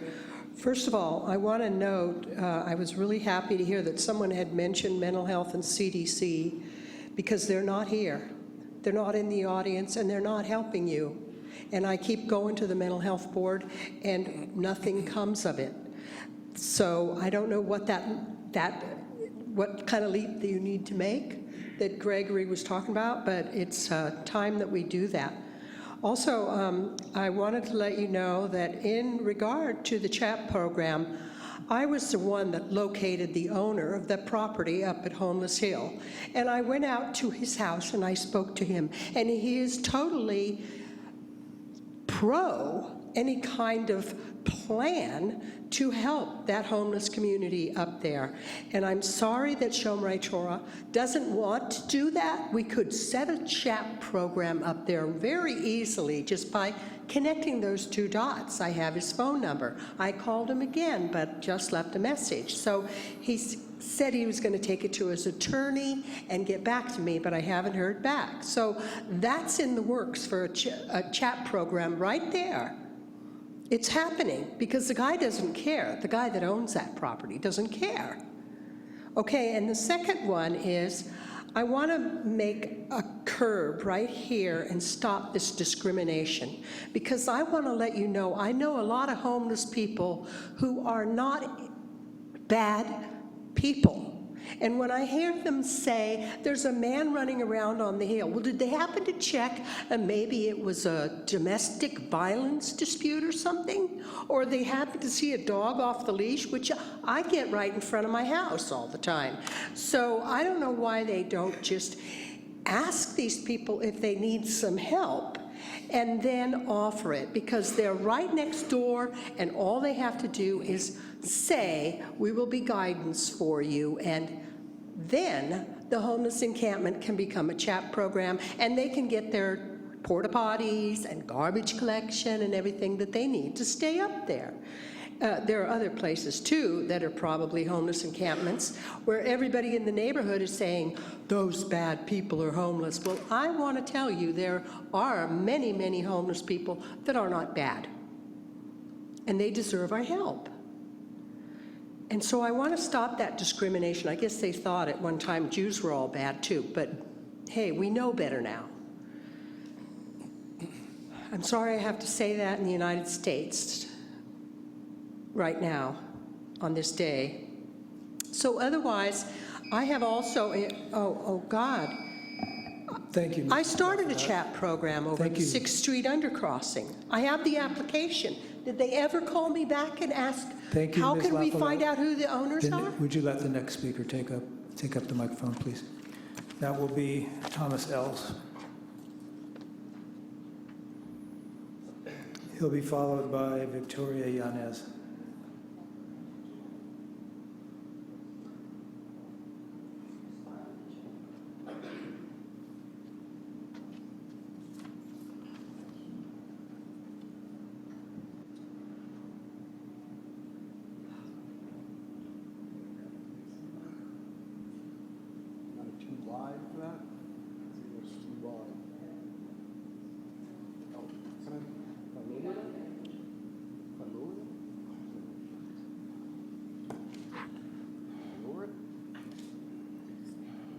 Does it lower to get closer? Mr. Ells, we're going to start the clock. So go ahead and start talking. Ms. Gomez will help you with your presentation. Okay. During the summit, Ian Dijon came. His greatest claim to fame, his education, his background is in social justice. And when I spoke to him after he excoriated Anita about the huts, I explained I built the huts, or did a lot of work on the huts for several months, and agree that those huts they're not acceptable housing. But in an emergency, they were a lot better than outside. And I pointed out that the forerunner of social justice is Hugo Grotius, and he, one of the starting point that he has for social justice is to do no harm. And doing no harm means don't put people out of the shelters. So that's the number one thing. And he, at the end of that, he disagreed with everybody else apparently, but he agreed with me, and he said there was no argument that he had. And somebody said, what do you mean there's no argument that you have? Can you explain what you mean by that? And he said it was a well-reasoned discussion, it was well-researched, and work was done on it, and he had no disagreement with anything that I said, which was eventually to ask him the question, how do we then integrate all of these things? Of which he said, yeah, got to integrate all these things. You can't eliminate, throw people out, or cause harm by throwing people out of the shelters. I wanted to point out in this graph right here, we're building 20% of housing for 50% of the people down here. This is area median income. There's 50, by definition, there's 50% of the households are below that, and we target 20% of that, whether it's to extremely low, very low, or low income houses. We only target 20% of the housing that's going to be developed to that, and we allow the other 80% of the housing to be devoted over here at market rate, when in fact that's really maybe targeted to like 20% of the population, if at all, could really afford that. And what that means is you're relegating the rest of the population to no housing, and the people who are going to buy that housing have to be imported. They're not people that can afford the housing who live here. They have to be imported. They come here, they have a job somewhere else. They really don't care about Santa Rosa. They don't care whether the people here earn enough to live or anything. Just leave me in my house and forget about it. I don't care whether there's affordable housing for anybody else or anything. That's what's happened. We keep importing people that can't afford to live somewhere else, and they say, hey, I was removed from I don't care what happens to anybody else. That's the situation. I want to talk about, I also presented an application for CHAP for a residential property. It's an application for CHAP. And that's a person who had in their heart, they desired to have a hut on their residential property to help someone. And they currently volunteer 3 days a week in the homeless area and to help people. And they just said, I can't, out of compassion, I can't see this anymore. I have to have one of those on my property. Thank you. Thank you. Victoria Yanez, Thank you very much. followed by Adrian Lobby. Hello? Testing. 1 sec. Go ahead. Testing, yes. Victoria Yanez from the Justice Subcommittee of Homeless Action. We had to form this subcommittee because we were noticing the police harassment of the homeless on the streets. Now, I find it very curious, because I haven't been involved that long, to know the history of the facelift that City Council, the City Hall is getting here that we can all see has been underway most of the winter. And then Courthouse Square also underway this winter. And there was no housing for the homeless underway this winter, but we sure can use our police sources to clean up the streets. I'm finding out from people at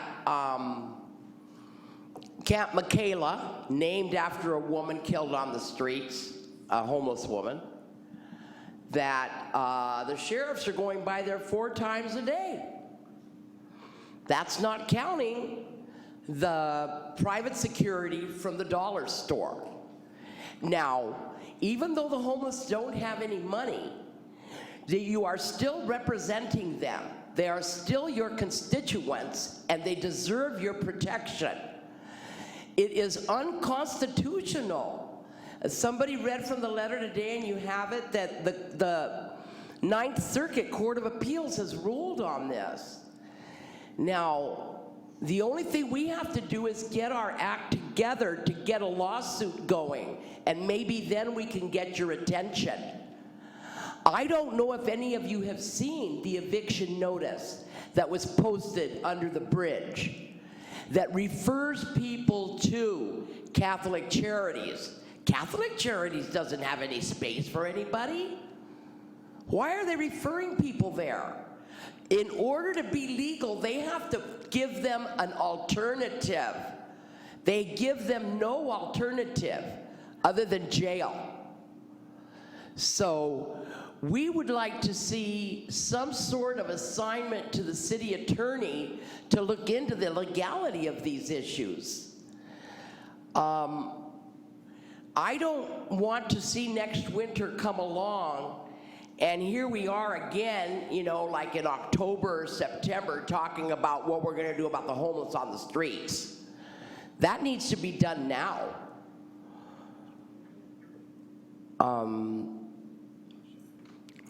The whole process of the way things are done has to be looked at and analyzed. We're going elsewhere because we're not getting anywhere here. We're going to the Human Rights Commission. We're going to the Citizen Review Board over the police. Thank you. Thank you. That's Iolera. Adrian Lobby.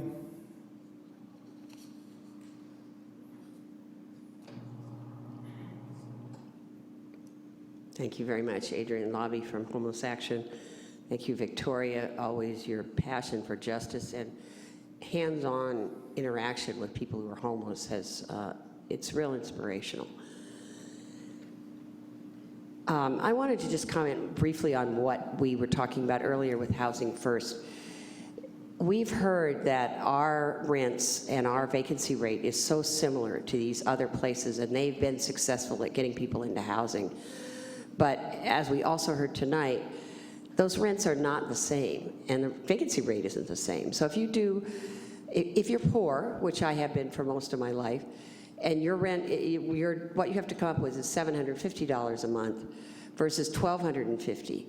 It may not seem like a whole lot if you have a huge salary, but if you're poor, that is a huge, huge difference. So I just want to mention that. In terms of the issues that we have in front of us, continuing the local homeless emergency. Of course you need to do this because it isn't over, and we haven't really done anything significant to solve it yet. And I think that originally when the council did this, they were doing the CHAP program, and there was a lot of hope that churches and other organizations would kind of take this up and really come in and do something big for homeless people. But since that has not happened, basically we've had this homeless emergency with nothing happening. And some people will say, well, you know, we're done with that because what has it done? It hasn't helped anything. Well, it hasn't helped anything partly because there's two reasons. The mayor can do things. You know, there's certain things that you can do because it's a state of emergency. You can just decide stuff. And two, the homeless subcommittee, which is our subtopic here, has been tied up. And we haven't had really good, strong recommendations coming from that subcommittee. Now, I go to the subcommittee every month, and we fill the room as much as it is here tonight. And when I say we, I don't mean me and my group. I mean interested people who care about homeless people. I often know maybe a third of the people in the room. So people care, people are educated, they bring interesting things. The dynamic discussion is very fruitful and vibrant. But then we go to the committee, and the committee's kind of tied up, and nothing comes out of the committee to help you all decide the next things. So I'm calling on you, Chris Corsi, and you, Jack Tibbetts, and you, Chris Rogers. One of you, please step up and join this committee, because we really need you there. And I do hope we talk about the homelessness strategy. I'd like to see it. It feels like we kind of have it out there in some words somewhere, but we really need to know what it is. Thanks. Thank you. That's all the cards I have. I'm going to throw a few things out to start the conversation up here. Did you have a card, Mr. O'Toole? This is like the third time this has happened. Yes, I did. Come on up. And I don't know why this keeps happening, but it's... I don't either. You must be putting something on those cards that they're sticking underneath the Julie other actually ones. corrected the card. I'm sorry, I didn't have it, but you're welcome to speak. Last time I was here, it was because somebody had passed away, and I was in hopes that tonight I'd be able to come and share with you that Camp Michaela is now a Remembrance Village. We've gone through a total revamp. The weekend before last, I was given a sheriff's crew, went out and we redid the whole front of the place. We're working on the inside of the place now. We're working with the art project. It's doing the Roseland community area. They're going to help us do the front tarping, where we're going to paint and do a mural type thing on the front of the camp. We've really come a long way. I don't understand what the Sheriff's Department comes by 4 times a day. They don't come by 4 times a day. We have a really good working relationship with the Sheriff's Department now. I've been back 2 weeks working with Michaela. It's not Michaela, Remembrance Village. A while back, like a week ago, I went to a presentation on encampments at the Jewish synagogue place. You know, I don't know why the guy was talking so negatively about encampments. They just showed a thing about encampments that was positive. And they showed 3, 4 encampments and 2 cottage communities that were self-ran, weren't governed by anybody except the people within the encampments, that were doing great. You know, and I keep coming here and I keep saying, this is what we need to do. It's cost effective. It's the best way to do this. The lady from Salt Lake City, I think, or the lady from Alameda, was talking about how homeless people aren't going to come in for services because they've gotten to the point where they don't trust the city. They don't trust government. That's where encampments come in. They give them that middle ground to work into that. Everything, this needs to be done in steps, it needs to be graduated. And for some reason, that's not getting across to City Council. Something else that's really disturbed me is a year ago we started this, 9 months ago. We have done nothing. Last time I was here, I said all we've accomplished is a beautiful person died. I'm here again tonight to say another beautiful person has died. Mr. Berg, Olenberg, died of hypothermia. How many times do I have to come here and say another person has died before somebody does something? We were told when I went out and I campaigned for people to be elected. I got friends of mine to vote for people because we were told you would represent us, you would be our voice here, that things would change. Things have not changed. People are dying still. The emergency ordinance, the answer to that, the winter overflow was closed the other day, and those people were put back out on the street. So we have even more homeless people out there. I mean, when are we going to come together to, and do this? Why can't we do encampments that people run? When are the deaths going to stop? Nothing about us without us. Thank you, Mr. O'Toole. I'm going to bring this back to the council, and I'm going to suggest a few things for us to talk about at this point. I think that obviously the problem of lack of shelter doesn't go away, but I think we have a little breathing room that we're out of winter and into better weather, although rain is coming this week as well.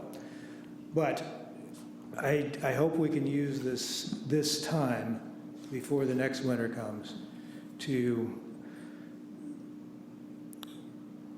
come up with a plan, with an idea of what we want to do, what success looks like on this issue in this city.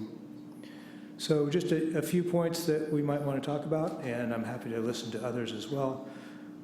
We've been told again and again that we need to have a place for people to go if we don't want them to be in the places that they are. I understand that we've shut down the winter portion of Sam Jones Hall. I wonder if keeping that open in non-winter months is an option that we can look at to deal with that problem.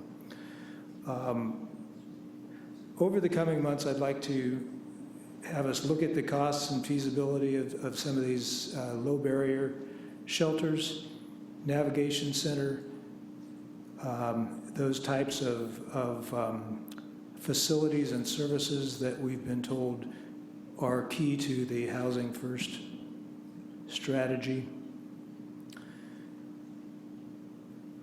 One of the most important things that I think we need to do is related to slide 9 of your presentation, which shows a few of the many entities that are involved in this issue in this community.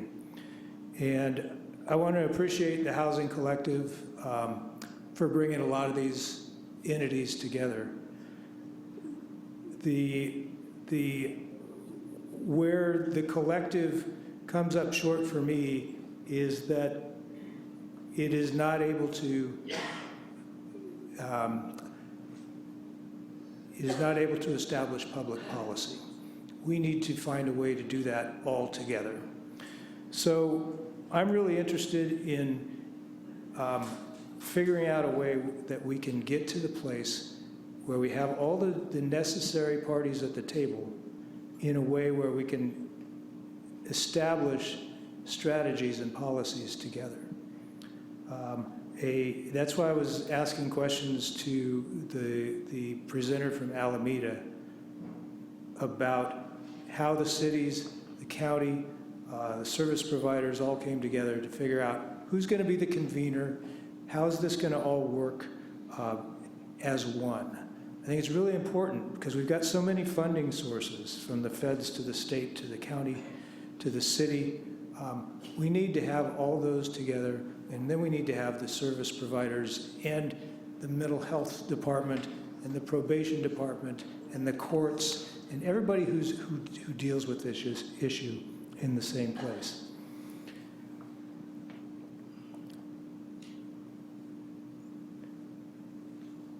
So I'm willing to listen to arguments, but I think it's time to say that the Homeless Policy Subcommittee has done its job, that it's time now for the council to deal with these issues as a full council, and not necessarily forever. I thought it was really interesting that the electeds of Alameda County have been able to let go of some of this to everyone home. And it was clear in the answers that Elaine gave that they haven't given that up completely. They are still the people who make the policies and the people who decide where funding goes. But I'm not sure that it's necessary to have electeds involved in every conversation about this. I do, though, think that the council needs to take a deeper dive here over the course of a limited amount of time. And what I'm going to suggest is that we convene a series of special meetings. And I'm not talking about a lot of meetings, but you know, somewhere in the 3 to 5 range. That we do these not on council days, but on another day of the week, maybe Monday, where we can focus our brains and our resources on topics related to homelessness and how we're going to get to the point where we want to get to. And maybe these topics are the 5 topics that the Homeless Collective has focused on. Maybe there are other topics. We can, and I hope we'll talk about that a little bit tonight. We're not here tonight to make decisions. We're here tonight to discuss these things. Those are some of the discussion items that I want to put on the table, and I will let everyone else talk about theirs. Who wants to start? I suppose I can, as chair of the Homeless Policy Committee. And I would tend to agree that a lot of our work is done. We were a very specific committee to come up with policy recommendations for the entire council. And I think we've done that. I think we've done a good job. And I think and a big one that we did enact was the Housing First model. I think that was very important for us. But I also think that there is still more work to do. And I think it can move faster if the entire council is together and behind it and working on it. You know, from here forward, it could be a slower process to have things go to the subcommittee, then come to the full council for decision, and then possibly going back to the committee for reconsideration and coming back. So, and I think what has happened since we started down this path, which I think is unprecedented for our community in taking on this issue, which has been on our goals for quite a while, but I think this past year we've really taken a big leap and done so much more than we have in past years. I think that is big, and the biggest thing that we've done is to take ownership and to start developing the policies that we need in place to continue to move forward. It has caused other action around the community with others to come forward and share their efforts as well. I think it is very clear that homelessness is a very top priority and issue for our community. Every single person in our community is impacted, and I see a willingness to participate. You know, we are not the experts, and we do have to rely on the experts to do a lot of the work, but I think we have done a very good job of setting policy. But our job is not done because there may be more things that we need to be doing as we move forward, and that will be very important. I think there is a place to do what you're talking about. I think I sense what you're looking for is having a big, deep dive and really come out with something more comprehensive that we can follow. And that will take the time, you know, invested by all of us to make that happen, and some of our expert community partners as well. I agree, the collective has done a lot of work, and a lot of the things that we've talked about here today as it relates to potential changes within the court systems, that those issues have been discussed. The drug issues, the mental health issues, there's so many things that have happened And I think that would be a big piece of the conversation too, is kind of outlining, it's almost like taking a breath now and assessing what we have in place right now, because I think we have a lot, and how do we pull those resources down moving forward and see and make sure that we're filling the gaps that we may have out there. But I think for me, it's also important for me, even though I've learned so much in this past year and beyond about homelessness, I'm still not an expert. And we have them out there. We had two of them here today that gave us some very good advice, and I think that we need to really follow that, but with a recognition that we did not get here overnight. This country has been dealing with homelessness for hundreds of years and trying to solve that. But I don't think that the effort has been put on like we have here recently, and I think that we have done a lot and we have taken ownership of it. I think we can do more. And so I know you want to talk about the homeless emergency. I don't know if we've accomplished what we wanted out of that emergency. I doubt we're going to get any response from the governor or the president or anything else, but as far as what we're able to do here, I think it helped us to really move this forward a lot faster than we would have, and I think that is important. And I would hope that we will continue to move this forward as fast as we can, because I also wonder capacity with staff. They go to a lot of meetings, and I recognize that, and the monthly committee meeting is one of them. Preparing for the report on the homeless emergency is another one of them. A lot of that work is going to continue, but do we need them that often? Can we get quarterly reports, for example, as far as study sessions on what the progress is with whatever a strategy we develop to give us the numbers, the feedback on how are we doing, and setting some kind of a mechanism to identify what are we going to identify as success moving forward, and how do we measure that, how often do we want feedback, and what changes do we need to make as a council to make it happen? Okay. Just a couple of initial thoughts on that. Thank you. And as far as the emergency, I put that on the table here because I think everything should be on the table, but I'm not convinced that we are ready to declare that over with either. Yeah. So, okay. Mr. Sawyer? Sure. Thank you, Mayor. Well, when I first came on the council in 2004, and we thought that we had done a lot just to have conversations about the Samuel Jones shelter. And clearly, we've come a long way since then. A lot has been done in the last year. There's still so much to do. We will not solve the problem.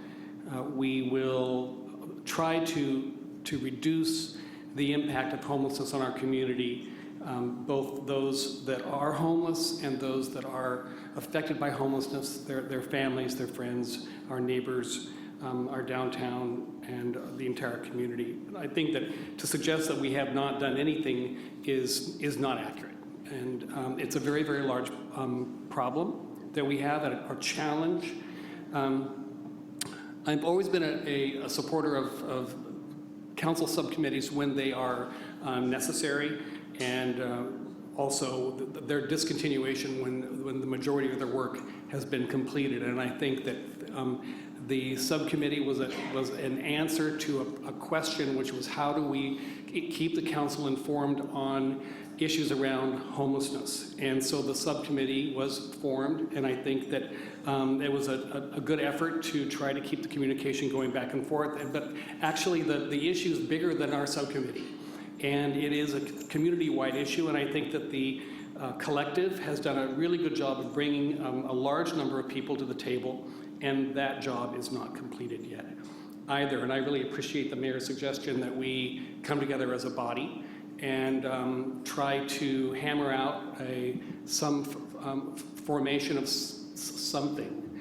that we can support as a 7-member body without throwing out the work that's already been done to date by the collective and all the people that have been brought to the table, and other groups as well, of course, because a lot of work has been done. It's hard to see sometimes, but government does move very slowly, and if we had tons of money, it wouldn't be as much of an issue, but then other people would be grabbing at that money as well. So money doesn't necessarily solve the problem. It takes a community coming together and deciding on what it wants to tackle.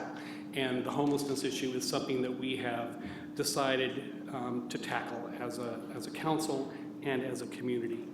So I would be in favor of the thanking the Homeless Issues Subcommittee for their work and moving on to something different and coming together as a group to work on that as many meetings as it takes. Regarding the homeless emergency, this body is dedicated to enhancing our efforts to bring homelessness to functional zero. And I don't know, unless there's a legal reason to continue the bringing back the homeless emergency declaration piece on our agenda, unless there's a reason, I can't see why we would keep doing it. So if there is something that it provides us as a body to be able to, for us to do our work like we originally thought that it might, and I think that we've perhaps discovered how it does it or does not help, unless I can be convinced otherwise, I don't see a reason why we would need to continue that declaration, given the commitment by this body and other groups and the entire community to the homelessness issue. Thank you. Thank you, Mr. Sawyer. Mr. Tibbetts.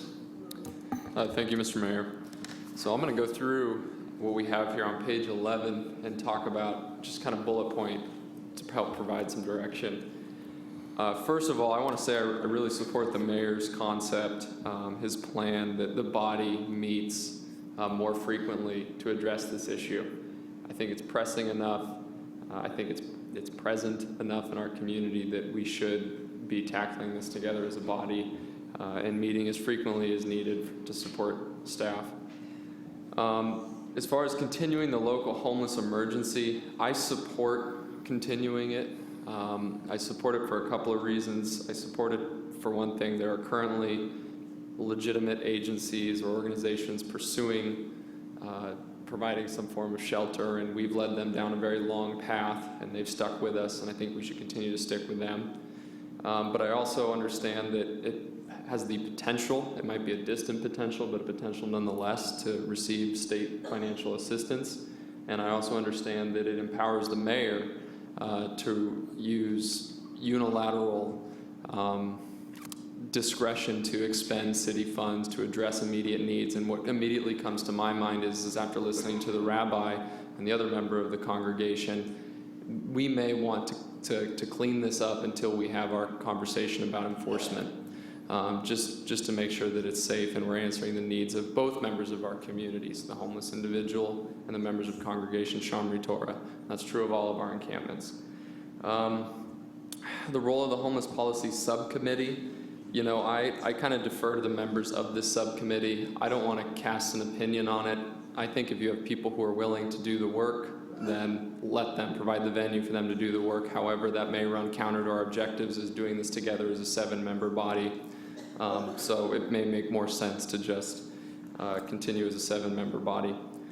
Now, on this last part about the city's homeless strategy for going forward, this is what I think is the most important thing for us to address, if not tonight, very soon. And I understand that this will be a long process. I really like what the mayor said about hitting the reset button. I think when we chose to do the Housing First strategy, we are doing that, or at least we should be doing that. And so I came up with a couple of steps that I'd love for us to consider or discuss further, and I'd like to share them, because I think that the community, whether you are a homeless person or you're a housed person, the frustration out there is so palpable.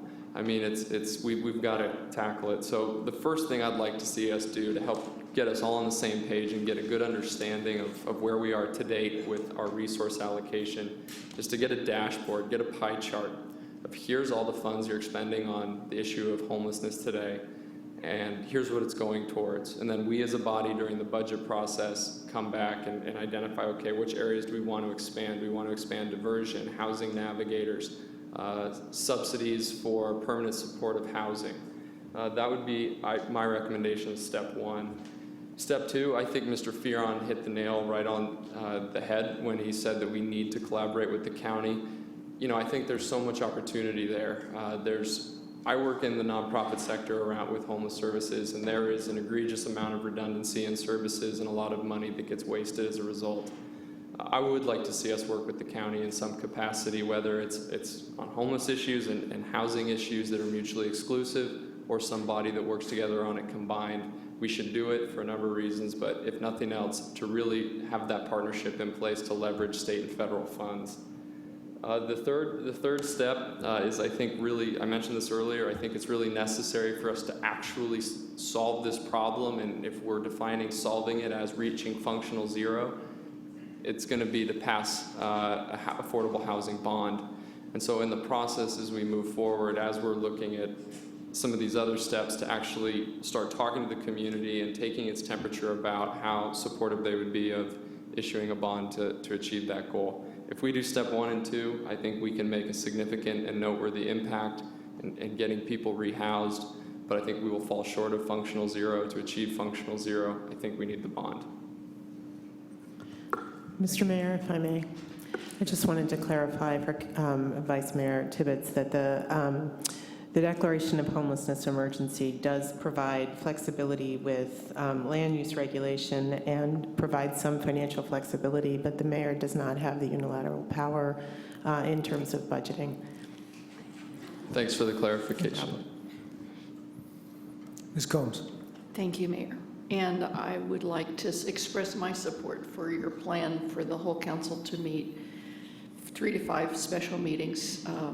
I think this is, a whole body could be a task force, and I think that may be an appropriate route. I support continuing the homeless emergency. I am keenly aware that it allows us some land use planning flexibility. I have been a little frustrated in our not using that land use planning flexibility maybe as much as I might like, but I'm one of 7, and we need to have that conversation as a council. I think that we can continue the emergency and put it on the monthly consent item so that we don't have to take a lot of time each month with renewing it. And was actually surprised we didn't do that from the beginning. I wasn't sure why we kept bringing it back the way we did. I think it's really important that we accept the Housing First strategy that the subcommittee brought forward. And I think, at least within the context of the subcommittee, conversations about the needs of shelter were very hard to continue and bring forward. And shelter is needed. And when we talked about having housing first but not housing only, we need to talk about shelter. We need to get people in housing, and we need to maintain 2,000 people until we can get the housing there. And the transition from moving people from shelter into housing, reducing the funding in shelter as we increase the funding in housing, I understand that's a process. So I personally think we need to keep the CHAP program. It concerns me that we are closing shelters right now and we have a big rainstorm coming. So I don't know why we call them winter shelters. We need to just have shelter. We can do that, I think, under our emergency. My understanding is that Shamray Torah used to have 3 safe parking spots, and they don't have them now because of the inability to provide the follow-up support services for safe parking, because the provider does not have the dollars to provide the safe parking monitoring service that they used to provide.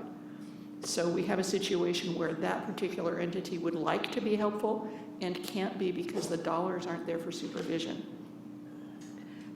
One of the things our city did really well a year ago was we thought there was an interest in the private sector, in the community, and in the benevolent community to provide shelter. And we got out of their way. We did a great job getting out of their way. The emergency did that. The declaration that commercial properties were by right shelters. We got out of the way of folks in the community who wanted to provide housing. I think we were a little stunned that there wasn't more, that wasn't enough. SAY was able to go into the Press Democrat building with their youth shelter because of us getting out of the way. So I think that we made some excellent first steps.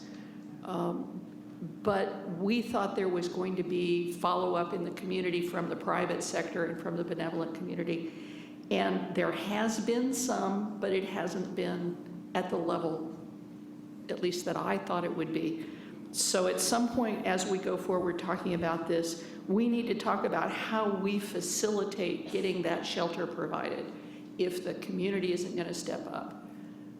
At some point, we have to figure out how to do that. It looks as if we need to explore navigation, safe parking funding, diversion funding, because the last time I talked to somebody about diversion, there wasn't diversion money left. Having there be low barriers.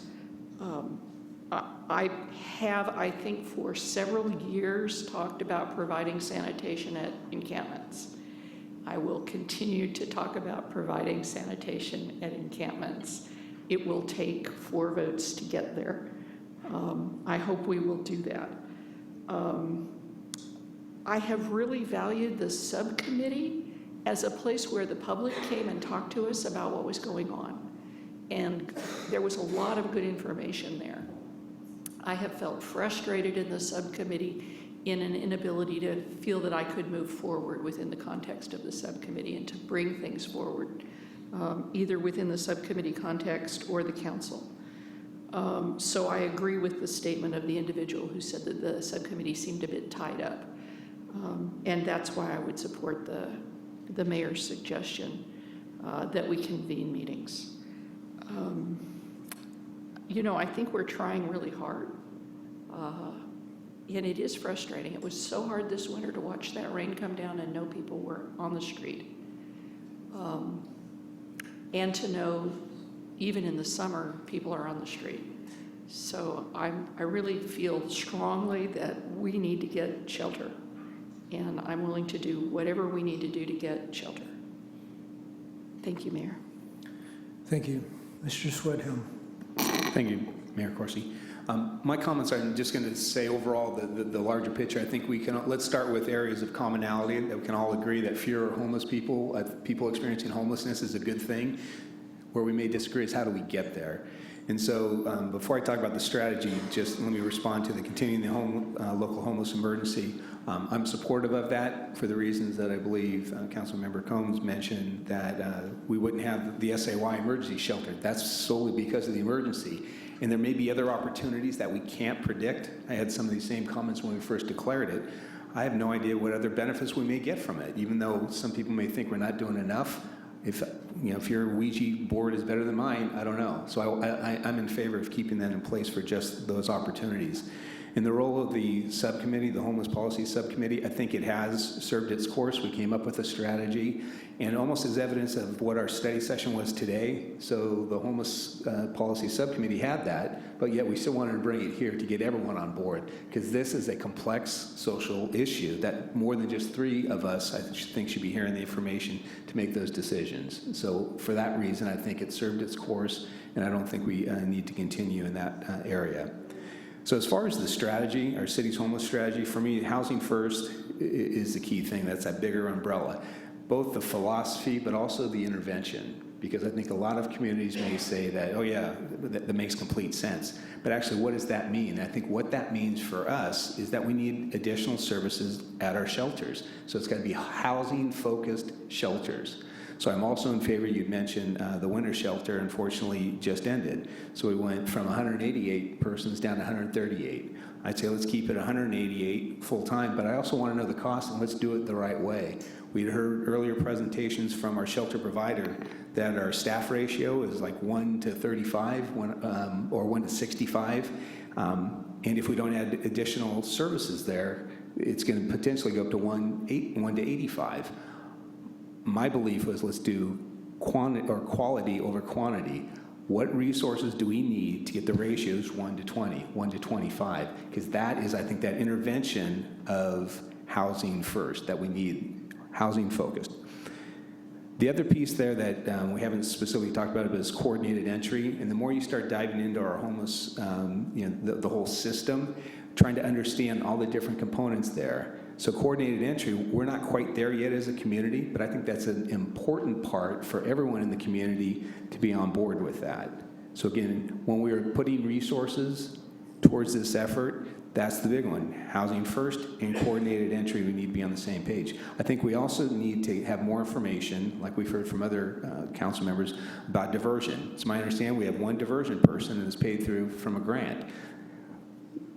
One of the best strategies I think a community can take, if we can prevent people from ever entering homelessness, even if it's just to, stay with your parents, stay with your brother, your sister, your friends, something other than a shelter is a positive thing. And for this community to have one, I don't think that's the best use of our dollars, because I think that will prevent many from ever becoming homeless in the first place. Also, housing navigators we've talked about. We need additional resources for that. And again, for me, it's that if we're going to say we're housing first, we need to walk the talk. And I get there's going to be a dollar amount, and that's what I would ask from staff. What is that dollar amount so we can look at those different priorities? One of the other things that I know all council members have seen, some of the state funding, the ESG funding, we're looking at some significant funding challenges. And I think this body needs to understand what are the impacts of that, because if the state money doesn't come through, what are we going to do? And again, I think I'd like us to go back to that bigger umbrella, housing first. If we're going to walk the talk, yeah, it's going to take a lot of additional resources, but I think we need to be committed to that. And let's not even talk about the CDBG grant impacts, because I'm understanding 1.3 million hits, potentially 200K to our homeless services. If that comes through with the federal budget, we need to prepare. What is our strategy going to be if those dollars do not come here? One of the things that the mayor that you mentioned about the series of special meetings, I would just really strongly encourage it. Let's not make this Santa Rosa centric. We need to minimally have the county, Petaluma, and the city of Santa Rosa on the same page. And that was one of the comments before the city attorney stopped me when we were talking about the discussion that led to the presentation today, is that we can't do it alone. We all should be having this discussion. We shouldn't be doing it in isolation. So I would ask our partners at the county and at Petaluma, just because they're the three HUD agencies, I may have that terminology wrong, but we need to be on the same page. It's also my understanding that the county of Sonoma has put an RFP out to start having someone come to develop their strategy. It seems ridiculous that we're not part of that strategy and not, here's our strategy, here's how Santa Rosa or other communities, you can help us. We need to be in the creation of that. So whatever we need to do, whether it be the mayor, talk to the chair, or the city manager, the county administrator, we need to be on the same page. I don't think we can do this as an entity in and of itself. We all need to be on the same page. Because I would guarantee you, going back to that first one, the first thing that I said, that I think everyone can agree, fewer people experiencing homelessness is a good thing. I'm guessing the folks in the county and in the other cities would say the same thing. So let's get our act together and be at the same table, and let's not actually develop our own strategy and then find out what the county is doing. One other thing that we haven't touched on yet that I'm interested in talking about, we heard from the place called Homeless Hill. I'm very uncomfortable because I've heard members of the community saying, well, the police can't do anything because the council is not going to be supportive of them. For me, public safety and public health issues do not need to come to the seven of us for some action. So I would be interested sometime during this item, what direction is needed from this body to figure out, okay, what action do we take or don't we take? Because I'm uncomfortable actually telling some subject matter experts, here's what we ought to be doing. I think we'll end it at that. Thank you. Thank you. Mr. Rogers. Yes, thank you, Mr. Mayor. I'll start there, because I do think an important component of this conversation is going to be giving clear direction and some balance on, as I said earlier, how the city is going to continue to be compassionate about those that are homeless, while also addressing the impacts that are on the neighborhoods and being very clear in what our approach is going to be. I'm personally going to be challenged to push people out without a place for them to go, and I'm looking at the winter shelter as a possible option there. I've heard an idea or a proposal of using the space from the winter shelter, open it back up, and use it as a landing spot for some of these more problematic areas, whether it be Homeless Hill or whether it be under the underpasses, as a targeted effort to give people a place to go while we address particularly problematic issues. That's really going to be important too as we move forward with more rain and hopefully having a plan in place before the next winter.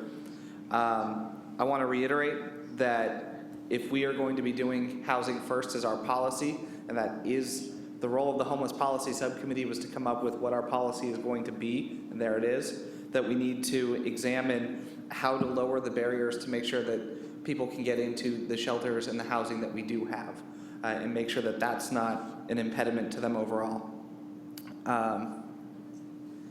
As we go through this process, I'm going to continue to be asking the question of whether the things that we are funding are mitigating homelessness and making people's lives marginally better for a small period of time, or does it actually integrate with housing first and help end homelessness? And our encampment policy is not it's not permanent housing. So I want to be very clear about how we regulate and enforce encampments and how that ties in with what our housing first strategy and policy actually dictates. They're not parallel tracks. They're going to be in coordination if we're going to do this correctly. We can't have both permanent policy or permanent encampments and have a housing first strategy. They have to, at least the encampment policy has to help push and get people into permanent housing. As far as the local homeless emergency, I agree. Let's continue to do so, and looking forward to the rest of our conversation on the homeless strategy. Thank you. Thank you. We're not here to make decisions tonight, but I think you've heard pretty clearly that we're interested in moving forward as a group. I think that we're going to keep the emergency in place for now. What I would like to ask the council to do is to allow the vice mayor and myself to work with staff on a schedule and agendas for these meetings. I think that the agenda will help us look at the details that we're talking about tonight. I mean, everybody brought up the things that I think we need to talk about. You know, just a few of them are staffing at shelters, navigators, coordinated entry, CHAP, sanitation, diversion, and many more. Budget is also a key here. So I hope we'll be able to do this soon, but I also understand that we're in the middle of a budget process. But I don't want to let this linger for very long. And I want to say one other thing before you, Mr. McGlynn, and that is, I think it's key to this process that we have all of our partners included in it. I know that we can't make anybody be here, but as electeds and as staff, I want to encourage all of the other agencies and funders to have a seat in this room when we're talking about this. It's not the council doing it on our own. We can't do it on our own. And that's really what I wanted to echo, Mr. Mayor, is that is the real issue and what staff hears continuously, and it was just repeated to me last week when I was in Ontario as part of the League's Community Services Policy Committee, where there was a presentation from one of the advisors on No Place Like Home, that it is the critical part of this is having a plan and having a connected group working on it. It's not going to be successful if there isn't multi-jurisdictional conversations taking place at the same time and everybody's on the same page about those issues. That critically has been repeated to staff time and time again, was re-emphasized at the League's, as I said, at the policy subcommittee meeting last week. You know, there are some things that are just in the county's jurisdictional authority that have to be the subject matter of the conversation, and having everybody on the same page as it relates to housing first is going to be critical to understanding what success looks like. And so that's one of the things that I think is going to be imperative in this as we move forward in this conversation. All right. So we're all clear about how we're moving forward here? Anything else? I still had some questions.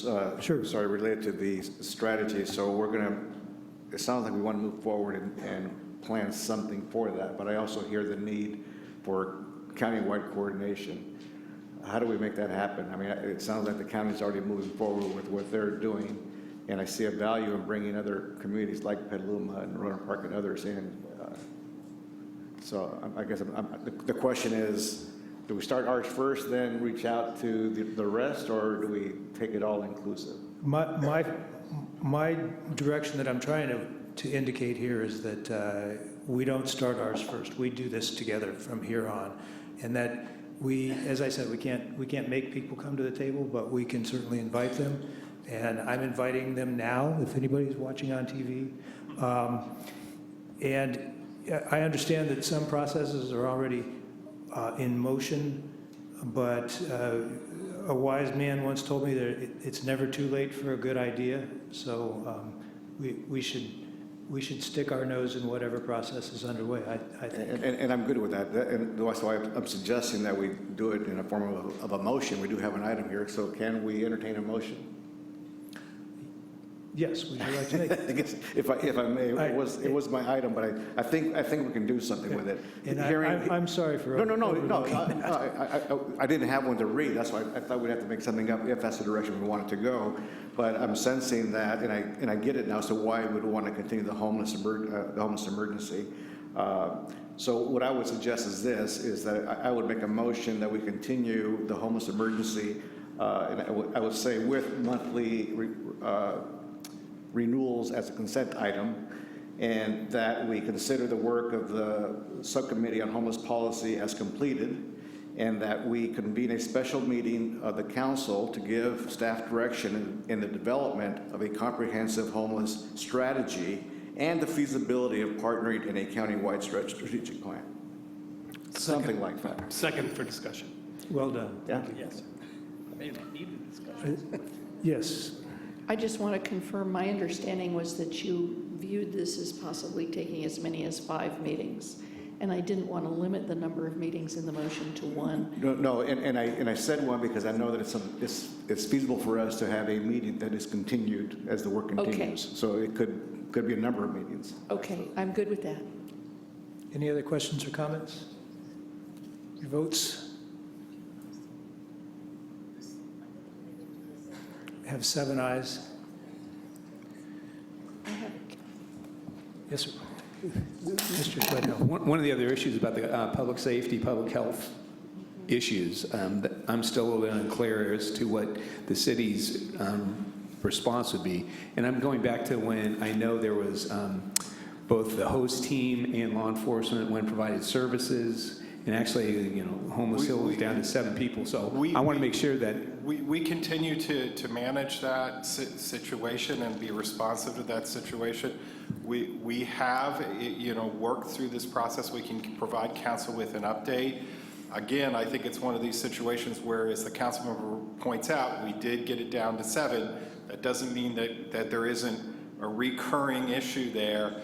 We'll confer if the council wants to take a further step in that conversation. Right now, that is not our approach. Our approach is to manage the situation as we go through these issues with public safety and with these issues at the town amount. We do take these into consideration, and we have taken action. And before we can recap that action for the council of steps we've taken, including last summer, but again, there's been positing that we are in the business of dislocating. We have asked in the past and continue to ask for temporary relocations as we go through, but we have not engaged in permanent relocation activity. That is not part of the host process of getting people into shelters and and again, I think now with the Housing First model that even becomes clear. Well, it's just, I know there are other resources and strategies. In other words, I don't want to take a passive role in this. I don't think the city should be taking a passive role in this. From a public health perspective, let's get the resources, do the focus, as many resources as we need, including behavioral health, to initiate that. And so Well, if I you mean, need again- funding or direction, that's what I'm, I guess, looking for. What do you need? Because the current situation, it's not okay for me or by me. Well, again, I think that I'm not sure that the mayor set up what we were acting on today. I believe we can come back and have a different conversation if there's additional direction council wants to provide us. I was just telling the council member what the approach has been. We do monitor those situations. We are proactive around those various locations around the city. We are not in the business of, at this point, of designate or hardening a particular area and declaring it off limits. I mean, if the council wants to get into that conversation, we'll provide information about what activity we take, and council is more than welcome to give us further direction. That has happened in other communities. So I guess for me, for one, that I'd be interested in hearing the city's assessment of some of the ones that we've heard of tonight, and what is, based on this assessment, here's what we feel is the appropriate response in the city's perspective. And again, we can provide said information to council, but we're starting to go off this course of where we were in this conversation and what we were prepared to handle this evening in this. But I don't want to make it appear that we're not an active assessment of any location around the city. We aren't taking measures to clean up, to deal with situations, but we are not in an active, we try to use the integrated work that we're doing with host as the way to deliver services in these locations. But again, sometimes there's an idea that just because we have shelter beds that there's going to be a way to relocate people from a location to a shelter bed. This is, I think, the conversation about diversion and other things the council wants to handle under the auspices of Housing First. But there are still limitations, and we can schedule a deeper conversation around this particular issue. But we are monitoring those situations, and we have been proactive, and we can lay that out to council as we have been. If I may. Ms. Combs. Thank you. Following up on my colleagues' questions, though maybe taking a slightly different tact, I don't recall the decision to do trash hauling from that location coming before council. I think that decision was made independently, although as a council member, I want to be very clear that I greatly support providing trash hauling from homeless. Which location? Homeless Hill? Trash hauling had actually been happening for a long period of time prior to that on the basis of individuals within the Public Works Department taking that on even before I was city manager. I appreciate that, and I'm grateful that they did that. And I want that to continue as much as possible. I think trash hauling is really helpful there. While we have the time to talk and discuss and think about it, can we address the sanitation issue at that site? Can we get a couple of porta potties at that site? Can we decide that tonight? Again, we're starting to drift off of this. Okay, so what's the soonest that we can talk about? Again, I thought the assignment was that we're going to start to have these conversations under the auspices of what the mayor and the vice mayor were going to set up a schedule to have that conversation. But you have your other mechanism to direct staff. And again, I'm willing to have any conversation, but we were going to prepare to sit down with the mayor and the vice mayor on some of these exact questions. But I just didn't want to communicate it that we aren't taking proactive look at each of these locations, managing the situation, assessing health and safety, and when we have to, we occasionally ask people to relocate so that we can do health and safety deal with health and safety issues. And I very much appreciate that. I'm just aware that there's 30 to 50 people there, and it would be really good to have a couple porta potties there. And I know that I brought it up before, and I hope that the mayor and the vice mayor will have that conversation and will come back to us. Thank you. Thank you. All right. Did we vote on that motion? I can't even remember. We did. Thank you. And thank you all for... Actually, Mr. Mayor, there was a separate item on the We're going to get there. We're going to get there right away.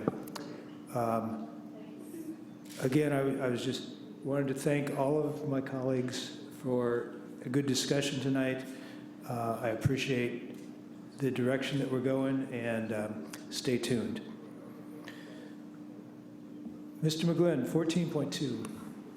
Item 14.2, report extension of proclamation of a local homeless emergency. Kelly Kuykendall, Acting Homeless Services Manager, presenting. Good evening, Mayor and members of the council. I think we all know why we're here this evening, so I will try to be brief. To provide you with a little background, I know you've heard this already this evening. On August 9th, 2016, council formally recognized a homelessness emergency by declaring a homeless shelter crisis, proclaiming a local homeless emergency, and also directing the mayor to submit a letter requesting for a gubernatorial state of emergency proclamation.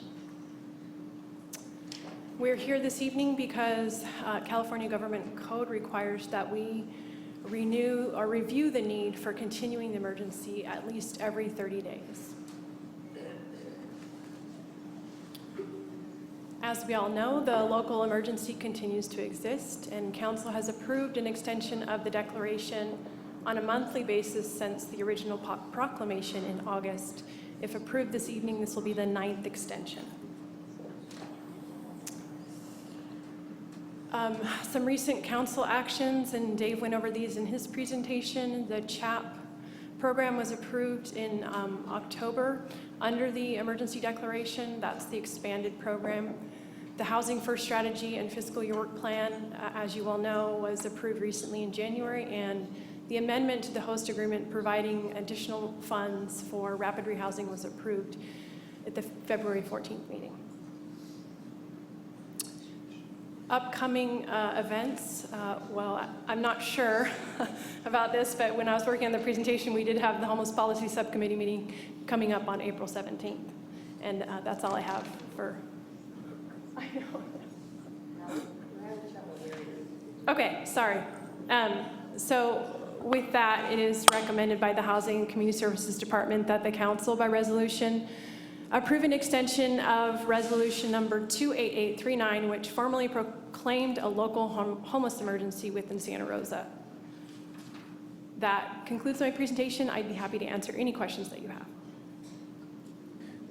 Thank you, and I think that staff maybe put your heads together and find out if there's anything that we need to do as far as closing up the business of the homeless subcommittee, and then making a decision on that April 17th meeting. Council, are there any questions on this item? No questions. I do have a few cards. Richard Peterson Jones.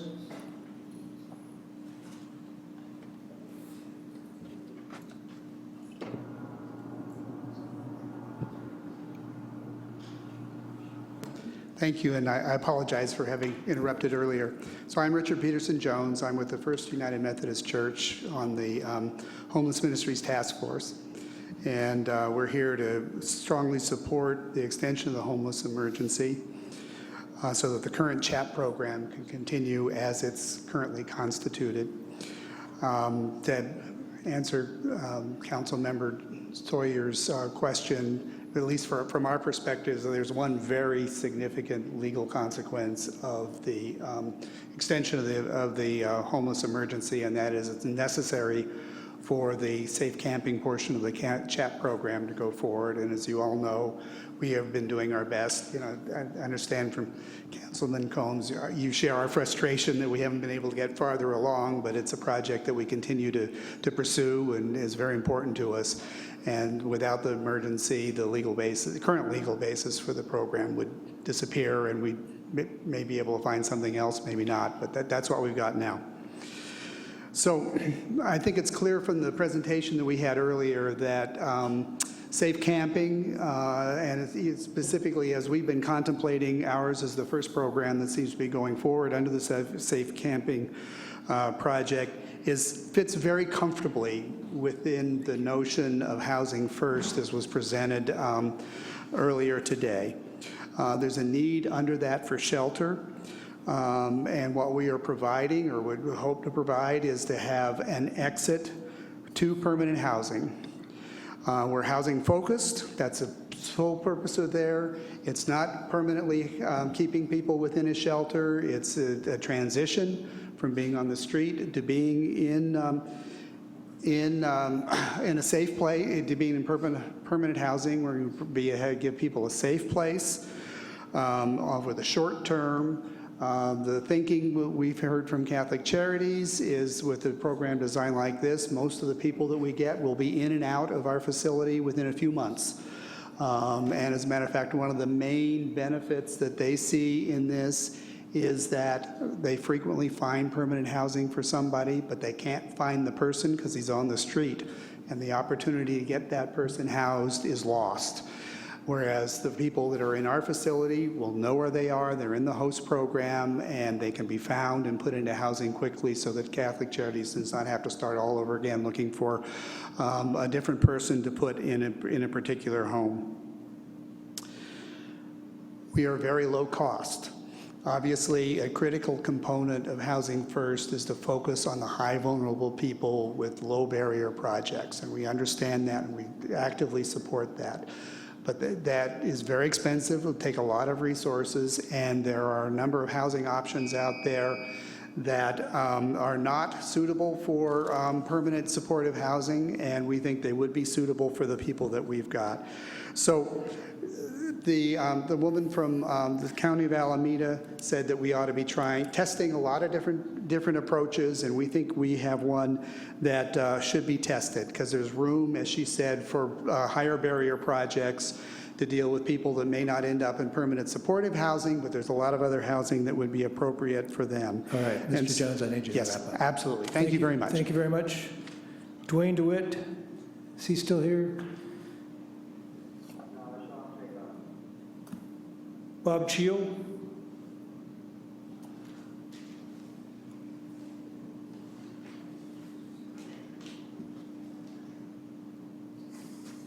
Hi, thank you. I hope I have a very simple message, and that is, I'm also with the First United Methodist Church on the Homeless Ministries Task Force. We are and have been very excited about doing this safe camping program. One of the difficulties, I ask myself, why is it not in place? Right? Why is it not already done? And in many ways, it's because of a lack of certainty of the partners moving forward. I think we felt like we were all on the same page back in January, but when Mr. DeJong came and that summit took place, I think it shook all of us a bit. And so I think at this point still, the only thing stopping us from moving forward is the knowledge that there is a certainty. And from the city council, all we really ask for is, of course, extension of the homeless emergency is crucial to the program. But not only that, it's unfortunate that, and I know we have no choice in it, that it's renewed every month. But without we can do nothing but live month by month, but because of the amount of resources that are involved and needed to make it happen, the more we can hear certainty from you folks that yes, homeless emergency is important, and yes, CHAP does fit the Housing First model, because we as a faith community, we've got a lot of resources within. We can provide support to those who are in camping. We can help them to keep focused on moving into permanent housing and actually move through to it. And so our success is not gauged by how many people come into it or how small or large our camp is. It's really based on how many successfully move into housing. And I think that we can make that happen, and I think that it does indeed fit the Housing First model. So let us know that you're in, and we can be in. That's how it happens. Thank you. Thank you, Mr. Cheel. Thomas Ells.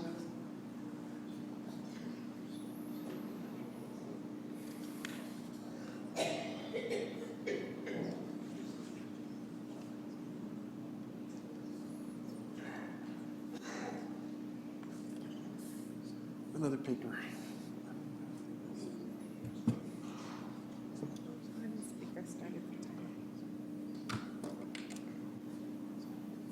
Great. Oh, started my time already. Well, thank you again to discuss these things. We're very fortunate to have the opportunity to be talking about policies. There's a gentleman, he provided us with the emergency orders, Eric Strassman. He's a Quaker. The Quakers came forward and wanted to use their property over on Guerneville Road. They've already come here a year ago, presented their information to staff, and they were told not only no, they were told never, and never come back to propose putting anything about homeless on your property. And yet Eric Strassman continued, and he worked very hard and diligently, and this is the emergency declaration that we have, and so on, and he sent it to the governor and all those things. We want to have a meeting with the governor. But he was essentially one of the main forces in that effort to create the emergency order that we're talking about right now. That's the Quakers, and they came forward and they wanted to have people on their property, and they have been precluded. So it's not that the faith-based community has not stepped up. There have been, and I hate to tell you, but the Red Gospel Mission has tried to do a lot, and not entirely of their own doing, but it was not successful. The reason I mention all this is that I want to point this out, that this is a supply and demand curve for housing, and this part right here, we're way up here on this limb up here, this leg, where prices are moving rapidly high, very high, and we're out of a general equilibrium down here, where demand and long-term supply would continue out this way. This is a short-term, or it's a long-term supply, but it's really a short-term situation. Long-term supply would continue out like this, but this is where we are. We're up here. And I have this arrow here. This is a collapsible, and I started to write collapsible there, but I didn't get it finished because of all the other conversations. The point is that this whole point right here is collapsible. We're up this leg, and this is a collapsible situation. This is the one we had in 2001. This is the one we had in 2007. This is the one we had in 1987. And what happens is the frontier of possibilities can expand this way, meaning more housing or technology or any of these things that can come in as the frontier of possibilities and make available more resources. And the other side over here, this is where we are, though. Mr. Ells, if I might just finish just finish up really quickly, Thank you please. very much. This is called the Laffer curve, or Okay. Laffer, and this is the backward bending labor curve. And in the backward bending labor curve, people cannot afford to be up here. I think we need a full hour class on this. Well, but the main point is that it's collapsible. And Okay. so in the backward bending labor curve, people can't afford to live there. We end up with this bimodal distribution, and people cannot afford, which I showed over here. That's on this part. Okay, thank you, Mr. Ells. And it's a very collapsible situation. That's what we're in. And so that's what we really need to address long term. That's why it's got Thank you, Mr. Ells. Continuing emergency. Thank you. Ms. Cheel, did you want to speak on this item? You didn't indicate on the card, so I wasn't sure. Welcome. First of all, I just want to thank you. As you know, we've formed a good relationship with the city and with Catholic Charities over the last while. I'm from First United Methodist Church, of course. And as we hopefully move forward, and hearing you forming a group of 7 to talk about things, I just want to implore you to continue to engage the community as best you can. As some of you know, we've had some interesting conversations with our neighbors, and we've heard many of them here, and I know you have over the months. We've had a very favorable group today, positive about those experiencing homelessness, but we don't always hear that. I was thrilled to hear earlier today when someone said that, wouldn't it be great if we thought that everybody deserves housing like everybody deserves to go to school. I think our community as a whole, our neighbors, don't all think that. And anything that you guys can do to help with that, I know we're going to need help with that. as soon as our neighbors think that we've woken up, we're going to have issues again.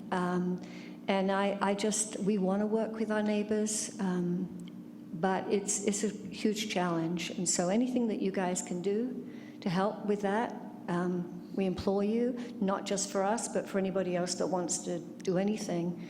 Our whole community needs to get it, that those experiencing homelessness don't just become dangerous when they lose the roof over their heads. They don't just become alcoholics or all the other things that we've heard people scream. So thank you. We're still with you. We have never been asleep, actually. We've met all the time. And I just want to thank you for all you've been doing. Thank you. Thanks. Council, any further comments or questions? Mr. Schwedhelm, you have this item?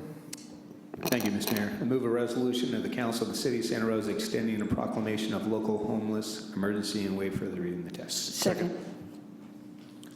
Your votes? 7 ayes. Thank you very much. We have no public hearings tonight. There is a written communication on from myself on board chairs for 2017. If there are no objections, we can just accept that. Are you raising your hand? Oh, all right. We're to item 17, public comment on items not on the agenda. Mr. Hanson?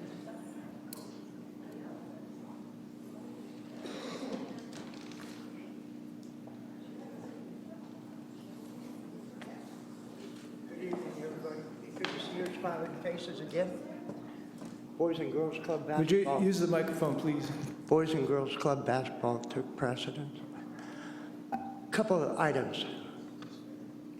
Last year, we had a presentation from our city waste project. And in that discussion, our public and our commercial waste comes in on separate lines, but they're combined before the waste treatment plant. That means we're putting all of the chemicals out of our commercial waste back into our environment.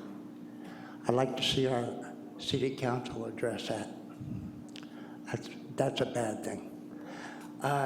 This Verizon contract that came up recently submitted to the public and to the city council. I hope it was a coincidence that contract was presented a week before the AMA report came out, okay? 8-year study by the American Medical Association.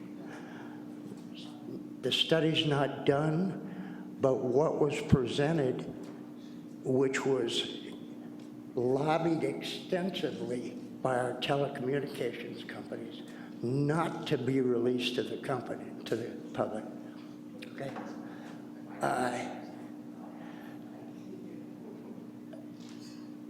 Microwave technology impacts the human body. Brain cancer, brain tumors, tinnitus, proven by the AMA.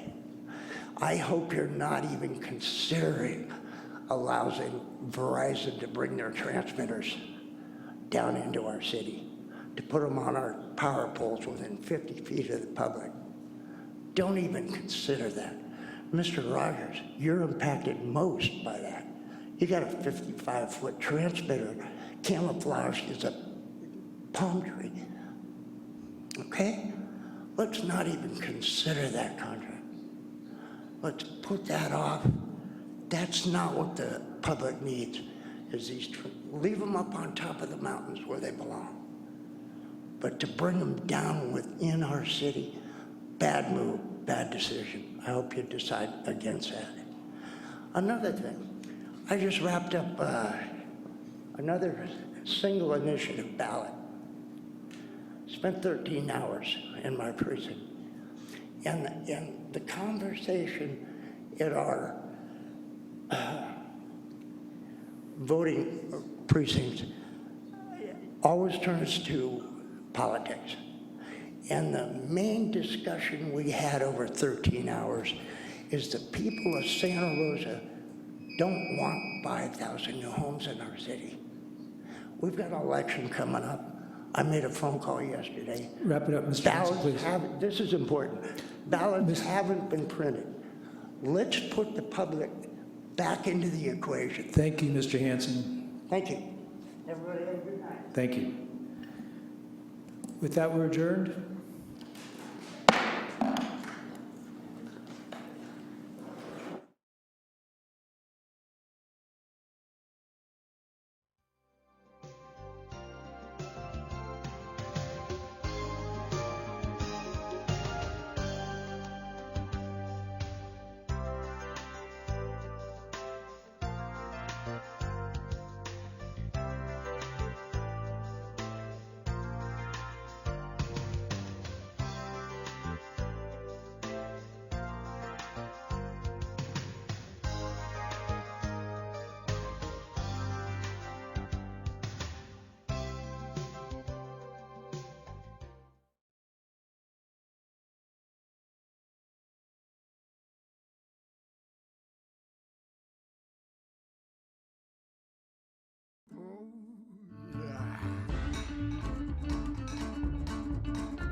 Santa Rosa, out there in the middle of everything.